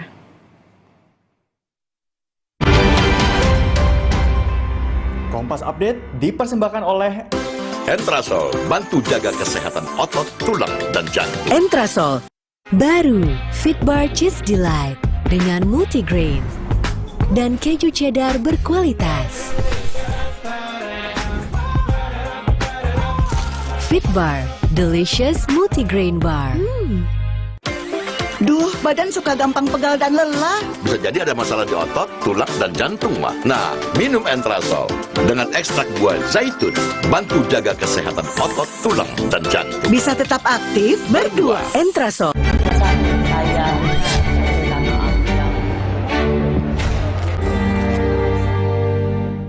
Belum memutuskan itu tidak menghalangi kami yang sering sidang-sidang di MK bisa melihat arah putusan.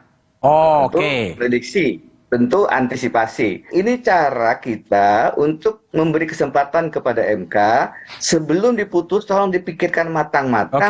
Karena ini dampaknya luar biasa. Saya justru ingin ini proporsional terbuka tetap dipertahankan. Itu secara logika bagi saya orang yang pernah berada dalam posisi sebagai hakim konstitusi. Menurut saya logika itu nggak benar. Nah, tapi kan Prof. Denny tadi sudah menyampaikan. Rupanya itu adalah kesimpulan-kesimpulan analisisnya sendiri melihat gelagat cara-cara hakim bertanya begitu kan. Kalau tujuannya adalah untuk mencegah Mahkamah Konstitusi dijadikan sebagai alat katanya, untuk mengawal Mahkamah Konstitusi katanya Prof. Denny tadi, ya caranya jangan dengan menyampaikan narasi yang justru mengarahkan rakyat untuk tidak percaya kepada Mahkamah Konstitusi. Ini berbahaya menurut saya. Saya masih bersama Ketua Mahkamah Konstitusi pertama periode 2003 saat pertama kali kita memiliki Mahkamah Konstitusi sampai 2008. Ia adalah Profesor Jimli Asyidiki. Prof tadi sudah sempat mendengarkan dialog kemarin bersama Budiman Tanurejo. Jadi bukan dari, kan Pak Mahfud bilang usut di dalam MK itu pasti ada yang membocorkan. Tetapi Denny Indrayana juga bisa membela dengan mengatakan nggak harus dari dalam MK. Sumber kredibel itu tidak melulu harus ada di inner circle. Kalau kita masih tetap, tadi kalau Bapak saya sudah tahu standpointnya, ini adalah ilusi dan kebohongan. Tapi kita bicara kalaulah ini benar. Gitu, Pak. Kalaulah ini benar, apakah mungkin informasi yang berupa rahasia negara, bocornya putusan Mahkamah Konstitusi itu bisa didapat dari luar Mahkamah Konstitusi? Ya nggak bisa, namanya rahasia. Jadi orang yang terlibat di rapat itu saja, berarti dari dalam. Artinya Profesor Denny itu dapat dari second hand. Kalau dia tidak mau mengaku dari luar, dari dalam, berarti yang dari dalam membocorkan dulu, lalu orang kedua itu membocorkan ke Denny. Sama juga. Jadi pengusutan yang diminta oleh Pak Mahfud itu benar. Nah cuma yang saya persoalkan tadi, jangan kerana pidana lah, biar etika aja. Gimana bisa mengusutnya Pak ya? Bisa. Gimana? Jadi ketua pimpinan Mahkamah Konstitusi harus tegas. Bikin rapat, lalu putuskan bikin majelis kehormatan. Periksa, Denny-nya dipanggil, staf yang diduga atau orang luar yang dibilangnya itu harus dibawa, diundang. Lalu nanti dikonfrontir dengan orang-orang yang ada di rapat RPH. Prof Jimli, menurut saya itu tidak segampang itu karena gampang sekali. Saya tidak yakin karena pasti seorang bukan yakin ya, tapi gampang sekali. Seorang Denny Indrayana tidak akan mungkin mau menyebut siapa sumbernya. Ya berarti dia bohong. Dia tidak bisa, kalau dalam sidang dia wajib langsung dia di blacklist. Nah, begitu ya, kita harus tegas. Jadi walaupun teman sendiri, kita harus tegas. Ada jalan keluarnya. Walaupun ya tentu kan kita juga harus mendidik bangsa ini tidak campur aduk gitu. Antara profesi, pengacara, profesor dan politisi.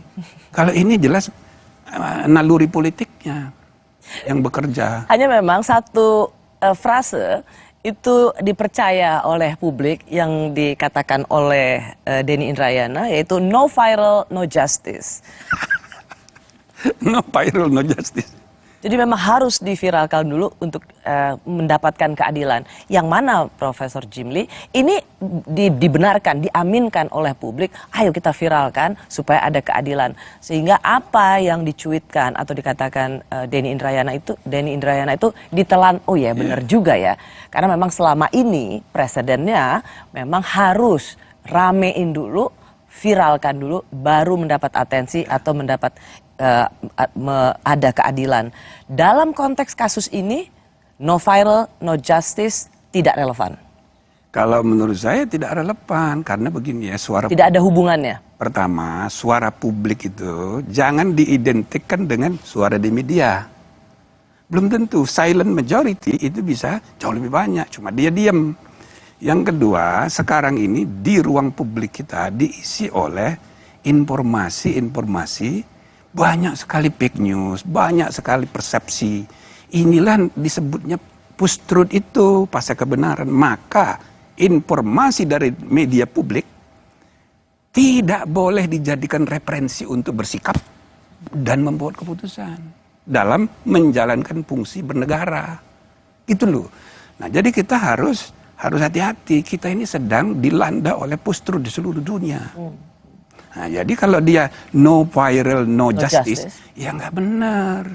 Nggak ada hubungannya nih Pak. Nggak ada hubungannya. Nah, Pak, begini, karena Denny Indrayana dan banyak juga teman-teman aktivis, pengajar hukum ketatanegaraan melihat bahwa melihat hasil putusan itu tidak melulu karena putusan itu sudah dibikin dan bocor, tapi dilihat dari pertanyaan-pertanyaannya. Agak miring ke kiri, agak miring ke kanan. Kenapa dapat 3 sampai 6 itu? Karena 6 nanyanya seperti ini. Itu bisa menjadi ukuran melihat kecondongan hakim dan putusan. Tren, melihat tren. Ya apa boleh buat gitu ya. Kan saya sebagai periode pertama ya, kita memulai tradisi perdebatan substantif di antara hakim. Sekarang ini saya dengar tidak lagi seperti itu.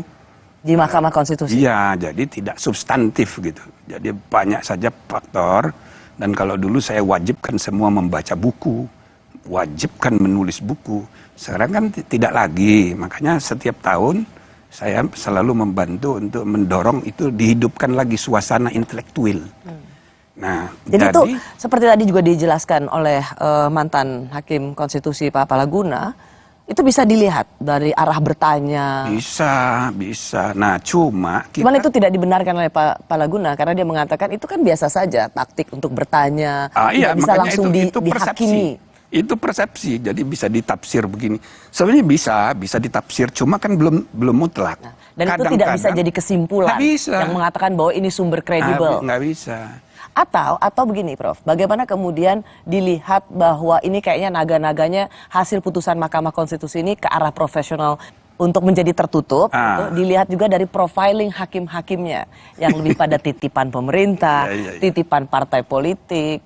Nah, ini yang sejak awal saya jelaskan, saya ikut merumuskan, membantu perumusan walaupun tim ahli untuk perubahan Undang-Undang Dasar. Saya juga jadi tim diangkat oleh pemerintah dan DPR untuk menyusun undang-undang MK.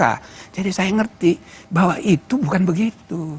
Jadi 3 hakim dipilih oleh DPR, 3 hakim dipilih oleh Presiden, 3 hakim dipilih oleh Mahkamah Agung. Bukan dari. Jadi mereka bertiga ini hanya tukang pilih. Setelah terpilih dia independen. Dan terminologi titipan itu menjadi tidak benar. Nah, tapi persepsinya kayak gitu sekarang. Nah, misalnya putusan mengenai undang-undang tentang KPK. Ya, kalau tanya saya lebih setuju dengan yang 4 orang dissenting opinion. Alasannya diskriminasi. Apanya yang diskriminasi? Diskriminasi itu hak asasi manusia, bukan hak asasi lembaga negara. Itu melekat pada diri manusia. Kalau hak lembaga, kewenangan lembaga terserah kepada pembentuk undang-undang ngaturnya. Jadi Anda nggak setuju ya sebenarnya? Sangat tidak setuju. KPK. Tetapi yang putusan resmi itu kan yang berlima. Kita harus hormati. Itu tradisi untuk menghormati putusan pengadilan sama dengan keadilan itu sendiri. Ya sudah, kita kan mana ada orang putusan pengadilan puas semua orang, tidak ada. Satu lagi harus kita terima. Satu lagi, Prof. Karena kemarin ramai-ramai partai-partai yang ada di parlemen itu konferensi pers. Bahkan mereka memberikan sinyal kalau Mahkamah Konstitusi sampai membuat putusan menjadikan sistem pemilu ini tertutup, bukan terbuka seperti yang kita lakukan sebelumnya, maka mereka akan mengevaluasi Mahkamah Konstitusi termasuk anggaran. Ini apakah sebuah ancaman yang serius dari para politisi pada Mahkamah Konstitusi? Kalau menurut saya itu sangat serius, sangat serius. Dan Prof bisa membenarkan itu? Tidak benar. Jadi saya mengajak semua politisi jangan hanya berpikir politik untuk kepentingan sesaat, the next election. Mari kita membangun negara bangsa ini makin berkualitas dalam jangka panjang, the next generation. Nah, jadi sekarang ini itu pada marah semua asal ada undang-undang di apalagi yang Ciptaker kemarin, marah semua, termasuk eksekutif. Gitu loh. Nah, ini pengalaman banyak negara, tapi kan kita tidak boleh benarkan. Yang salah itu salah. Bukan cuma itu, saya pun mengalami dulu. Waktu tahun 2008 kami memutus anggaran pendidikan 20%, semua menteri marah. Yang paling marah Wapres. Maka waktu pemilihan ketua MK periode kedua, saya kan dikalahkan oleh hakim baru namanya Mahfud. Karena apa? Semua hakim itu dipanggilin oleh JK. Saya Pak Mahfud Menko Polhukam sekarang. Dipanggilin satu-satu oleh JK, jangan pilih Pak Jimli lagi. Masa? Iya. Nah, saya ketemu cawe-cawe dong. Cawe-cawe. Nah, jadi saya ketemu sama Pak SBY, saya cerita begini. Oh, ya, bukan saya. Iya, saya bilang. Ya begitu dia. Ya, tapi saya bilang saya ikhlas saja karena kan hubungan saya dengan JK sampai sekarang itu baik. Karena saya kenal sejak aktivis mahasiswa dulu. Jadi hubungan pribadi, institusi, kita pisahkan. Sama kayak Denny. Dan kamu dekat sekali sama saya. Tapi dalam urusan bernegara, kalau salah, saya bilang salah. Harus begitu. Jadi kita harus jangka panjang. Ini sudah abad 21. Kayak Bambang Pacul ngomongnya sekali. Adalah bubarkan MK. Ribut-ribut soal sistem pemilu terbuka dan tertutup. Lalu pertanyaannya apa sih manfaat untuk publik? Kami kembali saat lagi.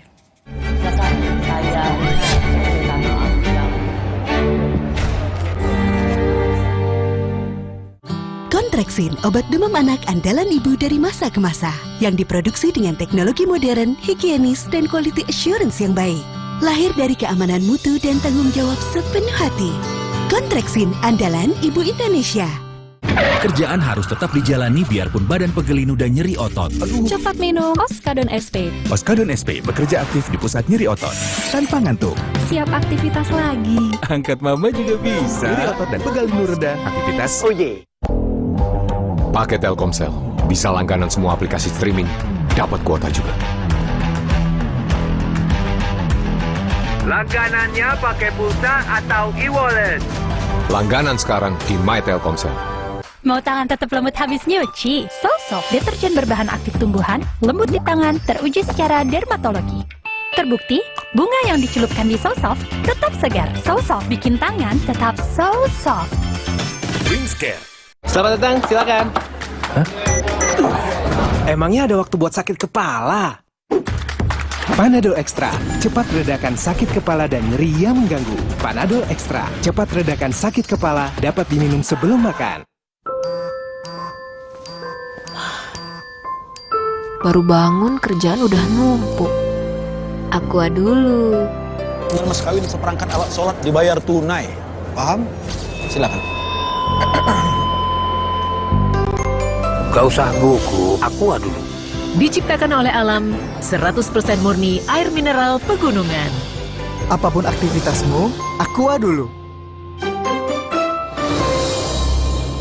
Baru, Fitbar Cheese Delight dengan multigrain dan keju cheddar berkualitas. Fitbar, delicious multigrain bar. Sekarang badan gampang pegal dan lelah. Itu bisa jadi masalah di otot, tulang, dan jantung. Minum Entrasol dengan ekstrak buah zaitun bantu jaga kesehatan otot, tulang, dan jantung. Jadi bisa tetap aktif. Entrasol. Isu terkini perpolitikan tanah air ramai menjadi perhatian publik. Sesama caleg dari partai sendiri dengan dapil yang sama, itu harus ikut menyebut. Maka ini adalah deepening democratic regression di Indonesia. Diulas oleh dua pandangan berbeda. Pelanggaran HAM berat masa lalu itu bukan perkara yang mudah. Tidak ada terbukti dan seterusnya, itu kan harus ditesnya di pengadilan. Dua arah. Setiap Jumat pukul 8:30 malam di Kompas TV. Sabtu ini Benu akan mencicipi aneka macam lauk pauk sedap yang disajikan di atas cobek tanah liat panas-panas. Pecah men, sambalnya nyamber banget, enak banget. Ini sambalnya enak, ini sambal berasa kayak di rumah gitu dimasakin sama emak ya. Istimewa. Asik ini. Ini Mumtaz food lover. Kalau yang ini, lazis. Cerita Rasa, Sabtu 3 Juni, pukul 10:30 siang di Kompas TV.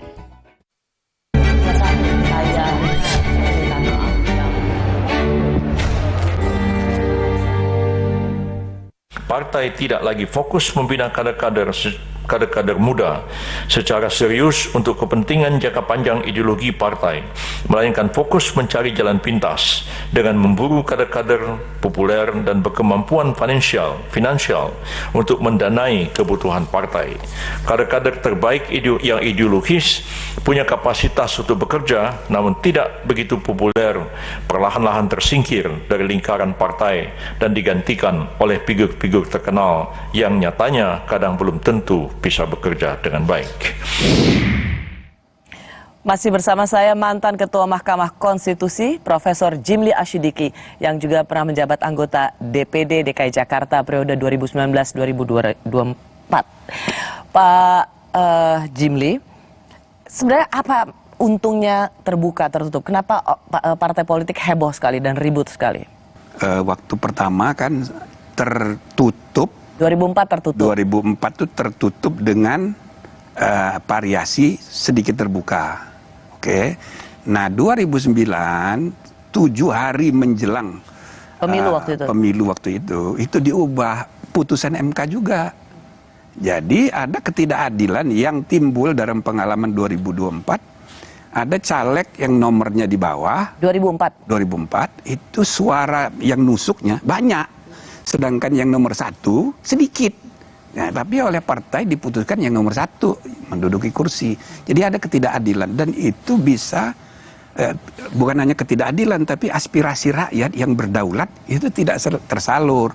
Maka atas dasar itulah MK membuat putusan. Ya, jadi terbuka. Supaya ada faktor partai politik juga, tapi siapa yang dipilih oleh rakyat, nama tertentu itu, meskipun dia nomor urutnya, nomor urut paling ekor, kalau dia dipilih, dia bisa mewakili. Yang dipilih.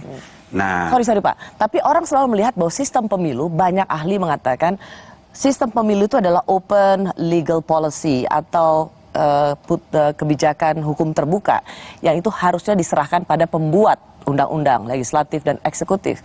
Jadi sebenarnya open legal policy seperti sistem pemilu ini bisa nggak diuji oleh Mahkamah Konstitusi? Kan terbukti kita sudah punya presiden bahwa ini pernah juga diuji di Mahkamah Konstitusi tahun 2008. Ya, tapi itu bukan open legal policy. Ini policy konstitusional bahwa keadilan aspirasi rakyat itu harus diutamakan. Pemilu hanya mekanisme cara. Jadi nggak bisa dibiarkan kalau misalnya bertentangan dengan konstitusi, nggak boleh. Artinya sebenarnya saat ini sistem pemilu di Mahkamah Konstitusi masih bisa diuji. Karena menurut Profesor Jimli Asyidiki ini ini tetap bisa menjadi kewenangan Mahkamah Konstitusi. Bukan milik pembuat undang-undang, DPR dan eksekutif. Betul. Masih bisa diuji di Mahkamah Konstitusi. Bisa. Prinsipnya nibus in idem, ya. Jadi kalau perkara itu sudah pernah diuji, tidak boleh lagi diuji. Tetapi kita buat pengecualian, kecuali kalau argumentasinya berubah. Gitu loh. Jadi bisa aja. Apa yang berubah kali ini? Nah, yang berubah itu seperti yang tadi dijelaskan oleh Pak Yusril tuh sebagai Ketua Umum Partai. Jadi sudah terjadi praktek, ya gampangnya demoralisasi politik, ya kan, persaingan internal, ya antar caleg di satu partai, lalu kemudian politik uang merajalela, yang penting popularitas dan uang, kapasitas nomor 2. Akibatnya para pemimpin kita banyak yang pop, muda-muda, bentukan pasar ekonomi politik, tapi belum tentu punya kapasitas, nggak ngerti masalah, tapi kuasa. Ini kan berbahaya. Sekaligus juga ada problem pelembagaan partai. Partai ini kan harus diperkuat. Nah, di dalam Undang-Undang Dasar itu eksplisit disebut untuk pileg, peserta pemilu itu partai politik. Maka bagaimanapun juga keterlibatan partai politik tetap perlu diperhitungkan. Sangat. Nah, jadi logika untuk mengembalikan ini ke tertutup, ya logis. Tapi ada syarat-syaratnya. Oke. Sorry, Prof. Jadi waktu 2008 itu atas azas keadilan. 2009. Waktu diputuskan 2009. Pemilu 2009. Seminggu sebelum. 1 minggu sebelum pemilu legislatif. Itu ada dasar pertimbangannya, yaitu untuk keadilan. Buat mereka yang dapat suaranya lebih banyak, ya berhak untuk memegang ke Senayan. Tapi itu kemudian ada perubahan situasi. Dianggap bahwa yang dapat suara banyak itu hanya populer saja tanpa punya kapasitas. Itu Dan yang membuat demokrasi mengalami demoralisasi yang kalau dipertimbangkan ini berbahaya. Oke. Prof, tapi tidakkah itu hakikat demokrasi? Kalau misalnya kita memang ingin membiarkan rakyat memilih, maka itulah harga yang harus dibayar dari sebuah demokrasi. Kita bisa memilih seseorang yang mendekati malaikat, tapi juga kita bisa salah pilih setengah iblis. Tapi kan aspek yang harus dipertimbangkan, karena demokrasi itu kan luas. Maka dalam sejarah, awal-awalnya orang mengidealkan majority rules. Tapi di kemudian hari, abad 19, muncul ide baru. Makanya muncul judicial review itu, minority rights. Jadi, Mahkamah Agung Amerika itu the protector of human right. The protector of citizens' rights. Sama kayak kita. Jadi, di samping dia the guardian of the constitution, ya kan, pengawal demokrasi, juga pengawal minority rights. Ini berarti dalam perjalanan peradaban demokrasi mengalami evolving, kemajuan. Nah, termasuk ini. Kalau misalnya saya pernah bilang soal threshold presiden 20%. Itu sebetulnya tidak perlu. Tapi itu berdasarkan putusan MK dulu dibenarkan bahwa threshold 20% itu open legal policy. Terserah mau berapa persen. Ya kan? Tapi sesudah dipraktekkan ada bukti-bukti baru. Ya, kalau di dalam konsep pemilihan presiden dalam konstitusi kita 2 ronde, ya kan? Jadi kalau presiden ronde pertama belum mencapai 51% plus 1 requirement regional daerah, 51 jumlah provinsi, itu dia masuk ke ronde kedua. Walaupun dia udah 51, tapi provinsinya hanya di Jawa, dia tetap ronde kedua. Itu untuk memastikan presiden Indonesia bukan provinsi Pulau Jawa. Ya, karena kalau hanya 3 Pulau Jawa saja pasti udah menang. Nah, ide ini tidak mungkin dilaksanakan, ya kan? Terhambat kalau thresholdnya ketinggian. Ya? Prof, kita akan panjang untuk bicara itu lagi di tema selanjutnya. Boleh nggak saya nanya, sebenarnya kalau untuk seorang hakim konstitusi seperti Prof. Jimli Asidiki, lebih setuju sistem pemilunya kembali tertutup atau terbuka? Untuk jangka panjang saya setuju tertutup. Jangka panjang. Maksud saya jangka panjang itu harus dibenahi dulu integrated policy-nya. Jadi partai politik itu harus terbuka dulu. Kalau sekarang ini partai politik sangat tertutup. Oke, yang menentukan hanya ketua umum, 9 partai 9 ketua umum, maka nasib bangsa ini di tangan 9 orang. Lalu calegnya siapa, cagupnya siapa, capresnya siapa, di tangan ketua umum semua. Ditambah lagi kenyataan semua partai mengalami pembiruan darah dinasti. Ya kan? Partai yang lahir di era reformasi aja gampang sekali anaknya jadi ketua umum. Partai reformasinya Amin Rais besan-besanan, ya kan? Sampai harus cerai gara-gara. Jadi ini masih feodal. Nah, jadi ya kita harus benahi ini ke depan untuk membangun modernisasi partai politik dan pelembagaan politik yang yang kuat, tidak seperti sekarang yang terbuka, inklusif. Jadi kalau calon-calon nomor urut itu bukan ditentukan satu orang, misalnya ada preliminary election ya, di antara partai itu sendiri. Iya, internal. Lalu ada konvensi daerah untuk menjadi gubernur, konvensi nasional untuk capres. Jangan kayak sekarang petugas partai itu persis kalimatnya Megawati itu bukan hanya dari Megawati, itu praktek di semua partai. Kan gitu. Nah, jadi selama partainya kayak begini, nggak bisa tertutup, malah berbahaya. Ya. Gitu kira-kira. Oke. Kalau memang itu diputuskan tertutup, emang akan chaos? Kalau misalnya akan diputus kayak begitu, misalnya, itu harus diberlakukan untuk 2029, bukan sekarang. Oke. Nanti bikin kacau. Tapi 2028 bisa 8 hari sebelum pemilu nggak chaos? Iya, tapi sekarang ini ada pemilu serentak. Oke. Ada fakta-fakta yang berbeda dibanding 2008. Pemilu serentaknya Jadi banyak sekali. Pemilu serentak pertama, pemilu pilkadanya tahun besok juga. Terus yang kedua Pilpres dulu. Ya, pilpresnya ini agak seru. Pilkada. Lebih seru dari yang tempo hari. Karena ada pembelahan politik. Ini berbahaya kalau menurut saya. Plus tambah lagi pengalaman 2019. Petugas banyak meninggal. Jadi jangan-jangan lebih banyak lagi meninggal. Jadi kita harus arif lah ya melihat masalah. Setuju dengan proporsional tertutup untuk pemilu legislatif. Tapi untuk yang akan datang. Profesor Jimli Asyidiki, terima kasih. Jarang-jarang kita bisa ngobrol seperti ini.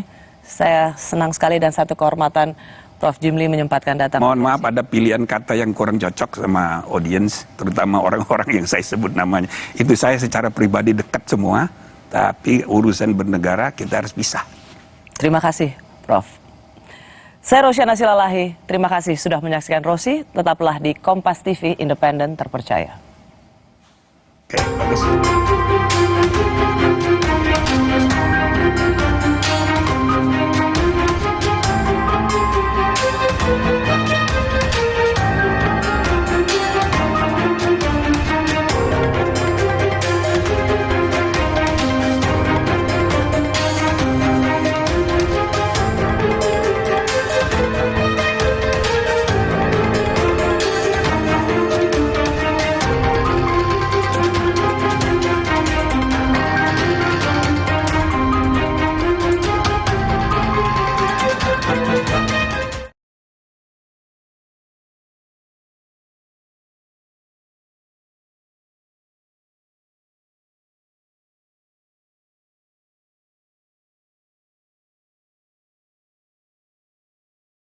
dituding membocorkan rahasia negara.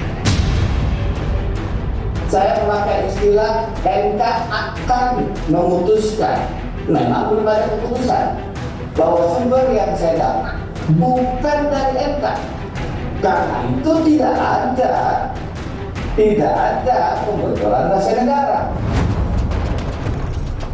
Bantahan Denny yang sempat menjadi tersangka kasus korupsi payment gateway di Kemenkumham tahun 2015 itu dianggap Menko Polhukam Mahfud MD tetap layak diproses hukum. Terutama siapa sosok kredibel yang disebut Denny Indrayana. Kredibel itu artinya A1 kalau dalam ilmu intelijen dibahasakan bahasa sosial. Ya, bahasa ilmu sosial. Kalau ilmu intelijen A1 itu artinya sangat kredibel, gitu. Pasti dari orang dalam. Nggak mungkin orang luar bisa kredibel kalau tidak nguping. Kan gitu. Wong itu sidangnya tertutup, ada di lantai 16 di MK itu. Nggak boleh orang masuk, kedap rekaman. Belum jelas apa tujuan Denny menyebarkan cuitan yang menimbulkan kehebohan jelang pemilu itu. Namun, dalam program Satu Meja The Forum, Denny akui sengaja menyebarkan informasi agar Hakim MK menolak permohonan sistem proporsional tertutup. Bung Denny, ini kan menarik juga karena ada orang yang kemudian membaca pernyataan Anda untuk meningkatkan elektabilitas dari Partai Demokrat. Betul nggak sih itu? Saya justru berharap, SBDN, saya justru berharap ujungnya nanti putusan MK mengatakan proporsional buka. Oh, jadi ini sebetulnya political statement dari Denny Indrayana ya? Saya pendukung sistem proporsional terbuka. Oke. Karena itu, ini cara kita untuk memberi kesempatan kepada MK sebelum diputus tolong dipikirkan matang-matang. Di tengah heboh isu bocornya putusan MK, Presiden Jokowi membuat pengakuan akan cawe-cawe dalam pemilu 2024 demi bangsa dan negara. Pengakuan Jokowi di depan para pemimpin redaksi media massa di Istana Negara Senin lalu sontak menimbulkan pro kontra akan netralitas Jokowi sebagai kepala negara. Manuver politik dari Presiden tentu akan memiliki imbas terhadap konteks politik praktis. Bagaimana seorang ketua umum Partai Golkar yang juga Menko di dalam kabinet mengatakan bahwa dalam menentukan capres-cawapres Golkar akan mengikuti arahan dan petunjuk dari Presiden. Ketua umum PAN yang saat ini menjadi Menteri Perdagangan mengatakan bahwa Presiden adalah panglima tertinggi di dalam penentuan koalisi. Kalau berjalan jujur dan adil, itu lembaga-lembaga kepemiluan sudah ada. Presiden silakan memperkuat lembaga kepemiluan, perkuat DKPP, perkuat KPU, perkuat Bawaslu, itu jauh lebih baik daripada cawe-cawe, daripada beliau yang jujur sendiri. Itu adalah kode yang bagus bagi yang lain. Bapak Presiden terbuka bahwa dia akan ikut campur nanti. Tetapi ikut campur tentu clear ikut campurnya di bidang apa, gitu. Kalau nanti ikut campurnya di dalam penetapan capres, cawapres itu urusan partai. Tapi setelah itu Pak Jokowi kan punya pasukan yang musra. Mungkin mau diarahkan kemana musranya, itu kan Pak Presiden. Merespons banyaknya kritik soal ikut campur dirinya dalam kontestasi Pilpres, Jokowi kembali menegaskan, demi keberlanjutan megaproyek andalannya, ia memang akan cawe-cawe. Begitu kita keliru memilih pemimpin yang tepat untuk 13 tahun ke depan, hilanglah kesempatan untuk menjadi negara maju. Hati-hati mengenai ini. Hati-hati.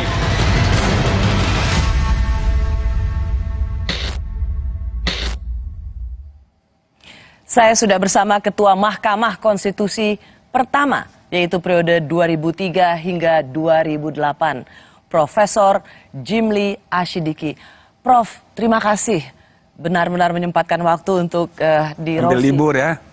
Terima kasih banyak ya, Prof ya. Saya juga terima kasih, udah lama nggak diundang ini. Lama sekali. Saya kira Rosi lupa sama saya. Nggak mungkin saya lupa dengan Profesor Jimli. Prof, banyak isu yang hari ini sedang banyak dibicarakan, rasanya nggak lengkap kalau tidak mendengar juga pandangan dari Profesor Jimli. Yang pertama dulu, soal cawe-cawe, karena Presiden secara belak-belakan mengatakan cawe-cawe dalam pemilu nanti. Bagaimana Prof. Jimli melihat pernyataan Presiden dan kemudian dikhawatirkan akan menjadi sikap seorang Presiden kalau dilihat dari hukum ketatanegaraan? Kalau isu lainnya apaan? Katanya 3. 3 itu. 1, cawe-cawe. 2? Tidak akan netral. Netral. 3? Yang ketiga, tapi tidak akan melibatkan TNI Polri. Oh, jadi saya begini kalau menurut saya ya. Kita harus memandang proses ini jangka panjang. Indonesia ini sekarang sudah dikenal sebagai the third largest democracy in the world. Jadi secara kuantitatif, kita negara hukum, negara demokrasi ketiga. Kalau negara hukum nomor 4 kalau RRC disebut. Tapi indeks kualitasnya masih 64. Jauh sekali. Apa nih maksudnya, konteksnya apa nih, Prof? Konteks kualitas dari praktek berdemokrasi itu masih jauh dari standar dunia. Jadi dinamika seperti sekarang ini, apalagi menjelang pemilu 2024 yang rumit sekali karena pertama kali serentak, bahkan pilkada juga di tahun yang sama, ini pasti banyak masalah. Lagi pula periode Presiden 10 tahun Jokowi sudah berakhir. Jadi tidak bisa dicegah, tidak bisa dihindarkan, dinamikanya keras. Saya rasa walaupun kita harus berharap ya, tidak ada misalnya politik identitas, isu-isu SARA, black campaign sama negatif campaign itu nggak bisa dihindarkan. Jadi termasuklah soal cawe-cawe ini. Cawe-cawe ini kalau menurut saya tergantung bagaimana kita mempersepsinya. Ini banyak dipersepsikan negatif. Kalau Ya. Prof. Jimli? Kalau menurut saya bisa positif, bisa negatif. Apa saya positif dulu? Bisa penjelasannya. Kalau you tanya secara hukum bagaimana? Ya tidak ada larangannya secara hukum. Dalam konstitusi tidak. Tapi masalahnya kan bukan hanya benar salah secara hukum. Halal haram sebagai secara hukum. Tapi juga baik buruk. Soal etika bernegara. Jadi bisa saya mengatakan secara hukum nggak ada masalah. Tapi dari segi kepantasan, etika, ada problem serius. Nah, tapi soal etika ini kan abstrak. Ya. Ada kaitan juga dengan budaya, ada kaitan dengan pelembagaan politik yang belum kuat. Ya kan? Nah, jadi kita harus memandangnya itu jauh. Oke, Prof. Karena kemudian dijelaskan oleh Deputi Biro Pers Media dan Informasi Sekretariat Presiden, Pak Bey Mahmudin, ia memberikan penjelasan lengkap, termasuk di Kompas TV, soal cawe-cawe Presiden. Itu adalah Presiden ingin memastikan pemilu serentak 2024 dapat berlangsung secara demokratis, jujur, dan adil.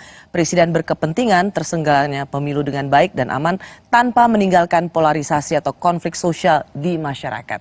Bagaimana Prof. Jimli memandang istilah cawe-cawe tidak netral secara adil? Ya, dari segi penjelasan soal pemilu itu tidak begitu tepat, itu cari dalih aja alasan. Karena pemilu itu urusan penyelenggara pemilu. Jadi selalu saya bilang penyelenggara pemilu itu cabang keempat. Karena presiden peserta pemilu, DPR peserta pemilu. Pengadilan mengadili proses dan hasil pemilu, maka penyelenggara pemilu itu sendiri. Jadi bukan tanggung jawabnya presiden, sudah ada diatur di konstitusi dan di undang-undang. Itu satu ya. Nah yang kedua soal, itu kembali lagi ke soal hukum tadi ya. Nggak ada larangan.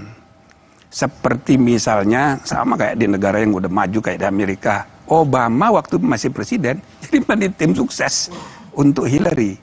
Tidak ada masalah secara hukum, cuma masalah etik saja. Nah, jadi ini kan harus melihat bahwa kalau Presiden mengatakan saya akan cawe-cawe untuk memastikan siapa pemimpin yang tepat di masa depan, itu nggak ada sesuatu yang salah dari sisi hukum, tidak akan berakibat atau kita sangkakan akan membuat pemilu jadi tidak jujur. Nah itu dia. Kalau Obama kan langsung kampanye, berarti kan dia menghendaki Hillary jadi presiden kan. Gitu. Nah cuma beda dengan Amerika itu sistem politiknya sudah kuat, pelembagaan politik sudah sangat kuat. Budaya feodalnya sudah lumer. Jadi kita ini masih pelembagaan politik belum kuat, budaya feodalnya itu di mana-mana terjadi darah biru, termasuk partai politik semua berdarah biru. Jadi presiden itu tidak perlu nyuruh orang di desa pilih si ini, nggak usah. Dengan statement yang seperti tadi saja orang udah paham. Inisiatif nggak perlu dari atas. Ya kan? Nah jadi karena budaya kita masih feodal. Dan itu bisa diikuti oleh pejabat-pejabat lainnya untuk cawe-cawe. Pak Jimli, cawe-cawe presiden itu kemudian diartikan juga kemana-mana, termasuk misalnya soal kasus perebutan atau disebut dalam bahasa politiknya pencopetan Partai Demokrat oleh KSP Muldoko. Dan kemudian kalau kita lihat Profesor Denny Indrayana yang juga kemarin men-tweet soal sistem pemilu terbuka tertutup, itu akan kita bahas nanti. Yeah. Tapi masuk ke sini, cawe-cawe presiden yang membiarkan menterinya mengambil alih, mengkudeta partai milik Pak SBY yang sekarang ketumnya adalah putranya itu Mas AHY. Secara teori harusnya ikut campurnya istana dalam pengambil alihan paksa Partai Demokrat juga bisa menjadi pintu masuk pemakzulan Presiden Jokowi. Seberapa kuat pandangan hukum ini? Ya bisa aja kalau dia dengan bersengaja untuk melakukan tindakan yang menyalahi aturan. Kan dia udah bersumpah. Ya, tapi ini memang bisa pintu masuk. Ini masuk akal nggak? Kalau soal pintu masuk sih bisa aja. Saya kan sudah bilang waktu hakim MK dipecat, itu pintu masuk. Kan dia bisa bikin perpu memperpanjang masa jabatan seenaknya. Toh DPR sudah dikuasai, nanti kalau sudah disetujui. Jadi pintu masuknya itu banyak. Tapi apa dasarnya Hakim Aswanto diberhentikan? Nah, saya sudah bilang sama Pak Mahfud sebagai Menko, dasarnya begini nggak boleh. Nah, tapi alasannya ini kan sudah dari DPR. berarti cara berpikirnya sangat formalistik prosedural. Itu bertentangan dengan teori Mahfud sendiri.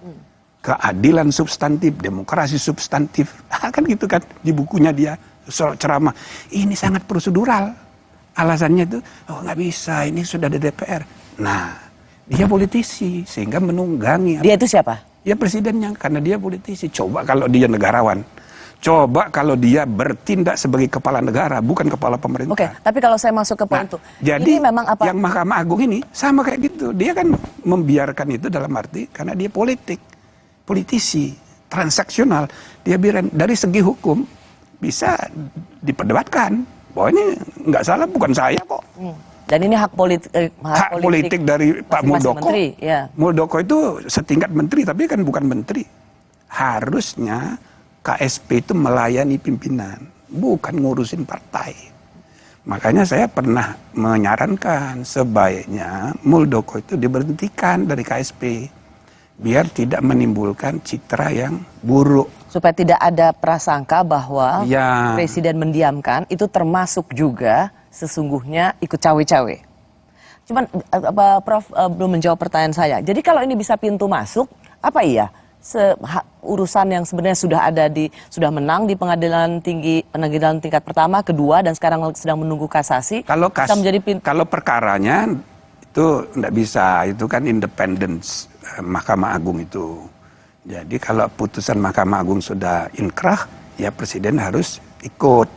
Cuman ini kan dugaan bahwa ini ada main, Muldoko disuruh, itu kan harus dibuktikan. Saya rasa tidak mungkin Presiden Jokowi akan berinisiatif untuk nyuruh. Ini kan inisiatif. Karena itu pertanyaan dari saya bawah saja. Jawab, apakah dengan mengatakan ini bisa pintu masuk pemakzulan, itu masuk akal atau omong kosong? Nah, omong kosong lah itu saya rasa. Ya kan ini kan cara pengacara untuk menekan. Dan itu tradisi yang buruk juga. Ini tradisi yang buruk. Sangat buruk. Karena Prof. Jimli justru melihat ketika diungkit-ungkit soal kasus Demokrat, kasus hukum Demokrat yang sekarang ada di kasasi dan dikait-kaitkan dengan cawe-cawe presiden, ini sesungguhnya sesuatu yang buruk. Menekan pengadilan. Iya, menekan. Ya, ini politisasi. Oke. Prof, saya mau masuk ke topik yang sama tapi dengan pertanyaan selanjutnya, karena ada ucapan cawe-cawe Presiden Jokowi ini langsung dikaitkan dengan banyak hal, diantaranya soal isu bocornya keputusan Mahkamah Konstitusi. Nah, soal isu bocornya ini, yang ingin saya tanyakan pada Prof. Jimli adalah sesuatu yang memang membocorkan rahasia negara atau bualan semata. Kami kembali sesaat lagi.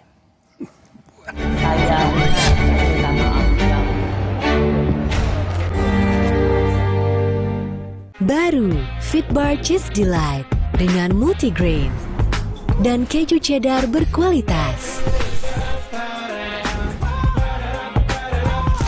Fitbar, delicious multigrain bar. Duh, badan suka gampang pegal dan lelah. Bisa jadi ada masalah di otot, tulang, dan jantung, mah. Nah, minum Entrasol dengan ekstrak buah zaitun, bantu jaga kesehatan otot, tulang, dan jantung. Bisa tetap aktif berdua. Entrasol.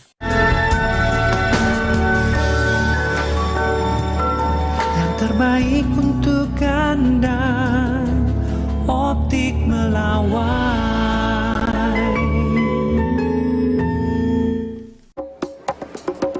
Kata orang, gue itu si paling kerja, syuting seharian, tiba-tiba sakit kepala, mau minum obat, takut ngantuk pas kerja. Beli Oskadon. Pancen oye. Nggak bikin ngantuk. Pas wawancara, ada yang sakit kepala, untung ada Oskadon. Tapi belum makan. Oskadon oke diminum sebelum makan. Oskadon oke buat sakit kepala. Bekerja aktif di pusatnya, dapat diminum sebelum makan tanpa ngantuk. Oskadon solusi oke sakit kepala. Oke kan? Oke. Baru Fitbar Cheese Delight dengan multigrain dan keju cheddar berkualitas. Fitbar, delicious multigrain bar. Duh, badan suka gampang pegal dan lelah. Bisa jadi ada masalah di otot, tulang, dan jantung, mah. Nah, minum Entrasol dengan ekstrak buah zaitun, bantu jaga kesehatan otot, tulang, dan jantung. Bisa tetap aktif berdua. Entrasol. Baru bangun kerjaan udah numpuk. Aqua dulu. Mas kawin seperangkat alat sholat dibayar tunai. Paham? Silakan. Gak usah gugup, Aqua dulu. Diciptakan oleh alam, 100% murni air mineral pegunungan. Apapun aktivitasmu, Aqua dulu.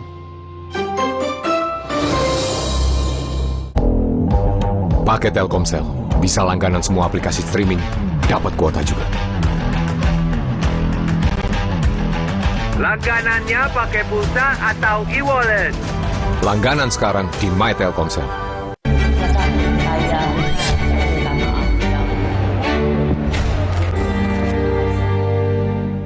Bagi saya kalau info kredibel itu bukan hakim MK tapi bisa dari dalam MK. Saya dengar sekjennya, kesekjenan, kepaniteraan mau diperiksa itu. Harus mungkin memang bukan hakim. Gitu.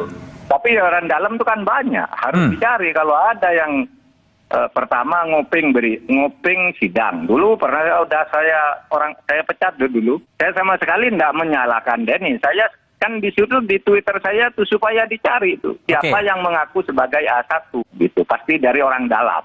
Nggak mungkin orang luar bisa kredibel kalau tidak nguping. Kan gitu. Wong itu sidangnya tertutup, ada di lantai 16 di MK itu. Nggak boleh orang masuk, kedap rekaman. Saya masih bersama pendiri Jimli School of Law and Government, Profesor Jimli Asyidiki, yang sekaligus juga menjadi Ketua Mahkamah Konstitusi periode pertama. Prof, saya mau tanya dulu, ketika Prof membaca bahwa Profesor Denny Indrayana mengatakan bahwa saya mendapat informasi yang kredibel soal putusan MK proporsional terbuka menjadi tertutup, apa tanggapan Prof Jimli? Saya langsung hubungi orang di MK, saya tanya, belum Prof, itu belum sidangnya belum selesai, konklusi dari masing-masing pihak masih kita tunggu sampai tanggal akhir bulan Mei, gitu kan? Nah, jadi RPH-nya belum. Rapat para pihak?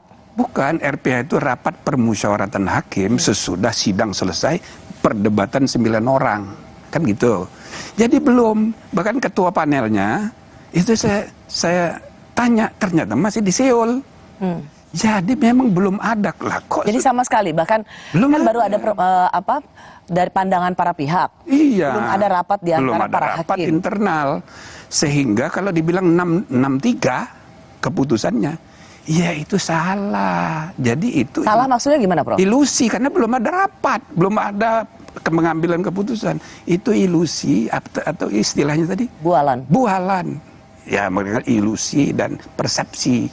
Ya, itu banyak sekarang ini dalam komunikasi publik, terutama kalau berkaitan dengan politik. Ya kayak gitu itu. Prof, tetapi menarik, mengapa tweet, kalau Prof kan langsung mengecek, karena bagaimanapun juga Prof Jimli pernah menjadi Ketua Mahkamah Konstitusi dan dikasih tahu berproses saja belum untuk masuk final dalam putusan. Tapi ini menjadi begitu menggemparkan karena kemudian diamplifikasi. Oke, kalau itu dari Pak SBY, mantan presiden, tentu kita masih bisa paham karena ada kedekatan personal antara Prof Denny dan Presiden SBY. Tapi ini kan kemudian diamplikasi oleh menterinya Pak Jokowi dengan mengatakan bahwa ini harus diusut. Artinya Prof Mahfud sendiri melihat ini memang sudah bocor, nggak gitu logikanya kan? Ya saya rasa kelebihan juga. Siapa kelebihan? Pak Mahfud sebagai Menko kan. Kelebihan gimana maksudnya? Ya kan proses hukum itu mestinya nggak usah diarahkan. Ya timbul sendiri aja. Jadi semua lembaga itu maka sekarang nggak ada inisiatif nunggu perintah dari atas, kan tidak sehat juga. Nggak, maksud saya begini, Prof Mahfud sendiri kan melihat berarti ini ada kebocoran dong kalau ini diusut. Ya maksud saya dia kan Menko, bukan sekedar mantan ketua MK sesudah saya, tapi Menko. Ada rapat dengan Kapolri, jadi kesannya diarahkan penegak hukum. Itu satu hal yang menurut saya ya kurang bijaksana juga. Lagi pula ini akan melebar masalahnya kalau dibawa ke ranah hukum. Nah, maka kalau saya lihat ini soal etika profesional, ya kan, seorang sekarang ini kan campur aduk. Sorry, Prof. Guru besar, jadi pengacara, jadi politisi juga, ya kan? Siapa yang dimaksud? Ya banyak sekali. Nah termasuk Denny ini. Dia guru besar, lalu kemudian advokat, dan politikus juga. Ya kan? Maka dia berusaha untuk menekan pengadilan Mahkamah Agung, Mahkamah Konstitusi dengan ya kan informasi-informasi. Berusaha menekan Mahkamah Konstitusi. Iya, kelihatan. Sama seperti menekan Mahkamah Agung untuk memenangkan perkara Demokrat. Prof, pertanyaan saya begini, kan jadi ada dua. Satu, kalau ini benar informasinya, itu berarti kebocoran sebuah rahasia negara, katanya begitu. Dan pantas untuk masuk ranah hukum. Kalau Prof Jimli lihatnya? Ya kalau dibawa ke ranah hukum, itu banyak itu. Bukan hanya soal rahasia, dia menyebarkan berita, itu hoax, bohong. Itu bisa gampang sekali dicari pasalnya. Bisa masuk penjara dia. DI ini bisa masuk penjara. Apalagi kan Pak Mahfud bilang, oh, gampang cari pasalnya. Itu loh. Nah jadi... Sorry Prof, menyebarkan itu kalau tidak... Jadi begini, kan kalau ini benar, apakah ini bisa dikategorikan sebagai membocorkan rahasia negara? Nyatanya tidak benar. Seandainya pun itu benar, gitu kan? Saya tweet di Twitter, seandainya pun benar, sebagai lawyer dia tahu bahwa itu rahasia. Karena putusan baru terbuka sesudah diputuskan. Jadi sebagai profesional dia tahu ini rahasia. Kalau dia bocorkan, itu etika profesional sebagai advokat itu bisa dipersoalkan. Hanya etika profesi saja.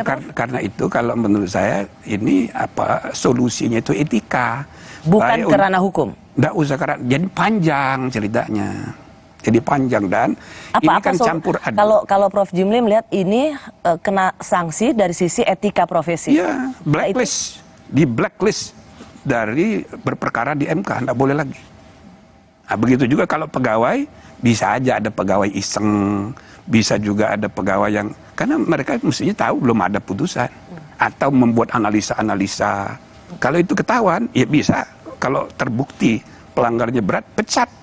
Kita mesti tegas gitu loh. Oh jadi Prof Jimli lebih melihat ketegasan itu adalah bukan apa-apa harus dibawa ke ranah hukum, tapi sanksi etika profesi.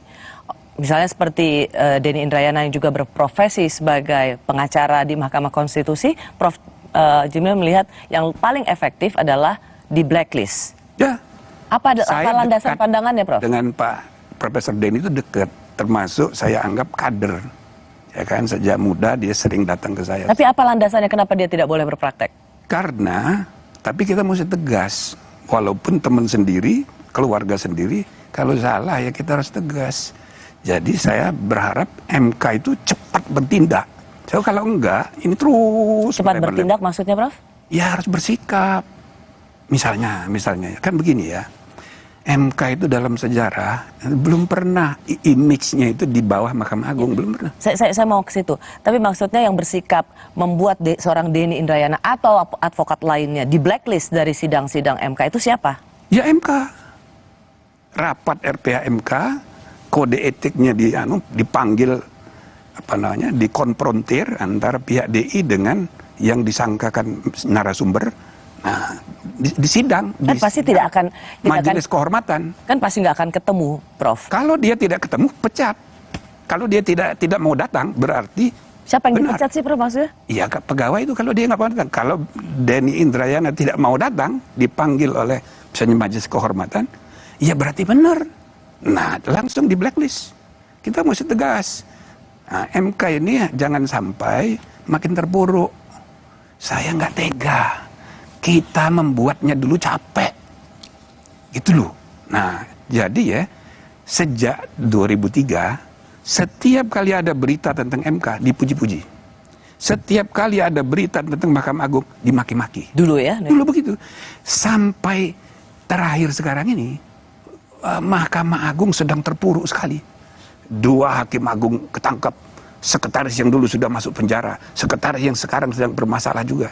Tetapi menurut hasil survei, survei Kompas, image public trust-nya MK itu di bawah Mahkamah Agung. Ya. Nah, sekarang saya bilang dalam keadaan kayak begitu, tiba-tiba muncul Denny dengan statementnya dia itu. Maka lihat semua partai politik kemarin bicara. Itu Rocky Gerung segala macam itu di podcastnya. bubarkan MK. Dan 8 fraksi itu menolak dan bila perlu dengan undang-undang mau dipretelin kewenangan MK. Ini hanya karena satu cuitan. Itu dia. Yang kemudian diamplifikasi oleh Menko Polhukam. Bukan cuma itu, SBY terkena, SBY juga ikut mendukung gara-gara Denny Indrayana. Maka saya bilang, padahal menurut Prof sendiri lihat ini sama sekali tidak punya landasan kebenaran. Tidak faktual, ini hanya ilusi, hanya persepsi yang mendorong dia itu aktivisme politiknya dia. Nah itu yang saya bilang tidak profesional sebagai advokat. Karena mau menggerakkan dukungan politik publik gitu untuk menekan putusan. Ini tidak sehat untuk membangun kualitas demokrasi dan negara hukum. Nah, jadi saya bilang, Denny dia telepon saya, ya yuk hati-hati, jangan kita ini campur aduk antar. Jadi etika profesional kita ini lagi terpuruk sekarang. Jadi ada soal, kalaupun itu benar, itu artinya membocorkan. Dan Prof Jimli sendiri ingin tadi mengatakan MK harus bersikap tegas, blacklist advokat yang seperti ini. Atau kalau itu tidak benar, bahkan bohong dia. Menyebar kebohongan, itu bisa jadi tindak pidana. Dan itu bisa dipenjara? Bisa. Gampang cari pasalnya, cuma saran saya nggak usah sampai begitu. Karena ini menjelang pemilu, semua nanti diperpolitisir, orang yang berbeda pendapat langsung dipenjara. Kami kembali sesaat lagi untuk melihat sebenarnya menyebarkan isu tentang Mahkamah Konstitusi, apa motifnya? Kami kembali saat lagi.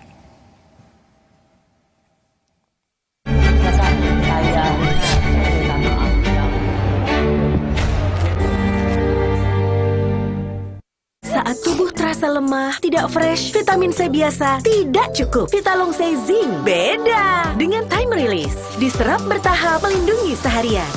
Nyaman di lambung, fitnya standby, lemahnya goodbye. Vitalong C Zinc. Baru, Fitbar Cheese Delight dengan multigrain dan keju cheddar berkualitas.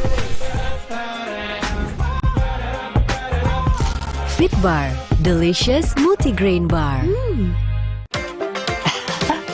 Sekarang badan gampang pegal dan lelah. Itu bisa jadi masalah di otot, tulang, dan jantung. Minum Entrasol dengan ekstrak buah zaitun bantu jaga kesehatan otot, tulang, dan jantung. Jadi bisa tetap aktif. Entrasol. Baru Mayora mie oven. Bukan mie biasa. Pembuatannya di oven, bukan digoreng. Air rebusannya jernih. Bumbunya medok. Mie-nya lurus, enak diseruput. Lebih kenyal. Sehat lagi. Mie oven. Inovasi Mayora. Pakai Telkomsel, bisa langganan semua aplikasi streaming, dapat kuota juga. Langganannya pakai pulsa atau e-wallet? Langganan sekarang di My Telkomsel.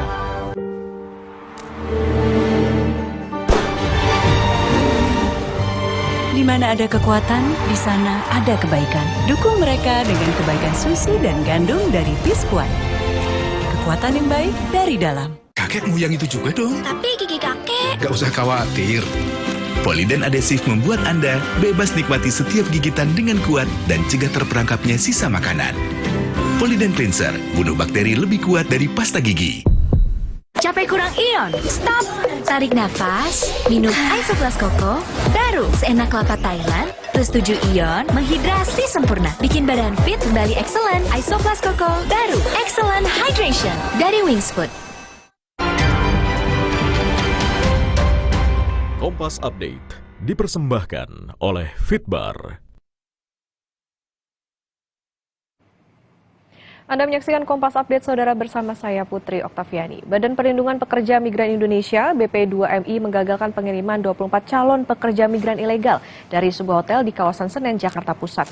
Menurut rencana, 24 calon pekerja migran ilegal ini akan diberangkatkan ke Arab Saudi. 24 perempuan calon pekerja migran ilegal kini ditampung di Balai Pelayanan Perlindungan Pekerja Migran Indonesia DKI Jakarta, Ciracas, Jakarta Timur.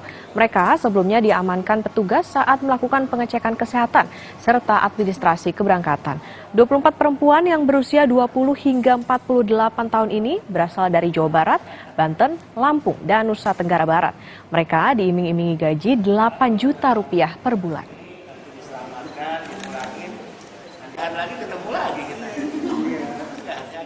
Demikian Kompas Update, saya Putri Oktaviani, sampai jumpa.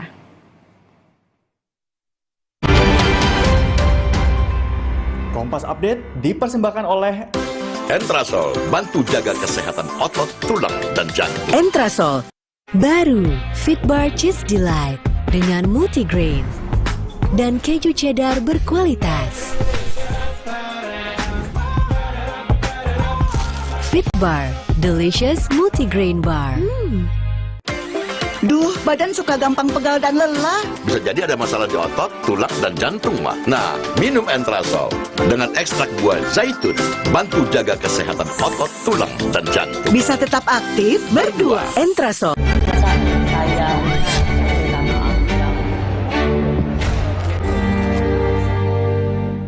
Belum memutuskan itu tidak menghalangi kami yang sering sidang-sidang di MK bisa melihat arah putusan. Oke. Prediksi, tentu antisipasi. Ini cara kita untuk memberi kesempatan kepada MK sebelum diputus, tolong dipikirkan matang-matang. Karena ini dampaknya luar biasa. Saya justru ingin ini proporsional terbuka tetap dipertahankan. Itu secara logika bagi saya orang yang pernah berada dalam posisi sebagai hakim konstitusi. Menurut saya logika itu nggak benar. Nah, tapi kan Prof. Denny tadi sudah menyampaikan. Rupanya itu adalah kesimpulan-kesimpulan analisisnya sendiri melihat gelagat cara-cara hakim bertanya begitu kan.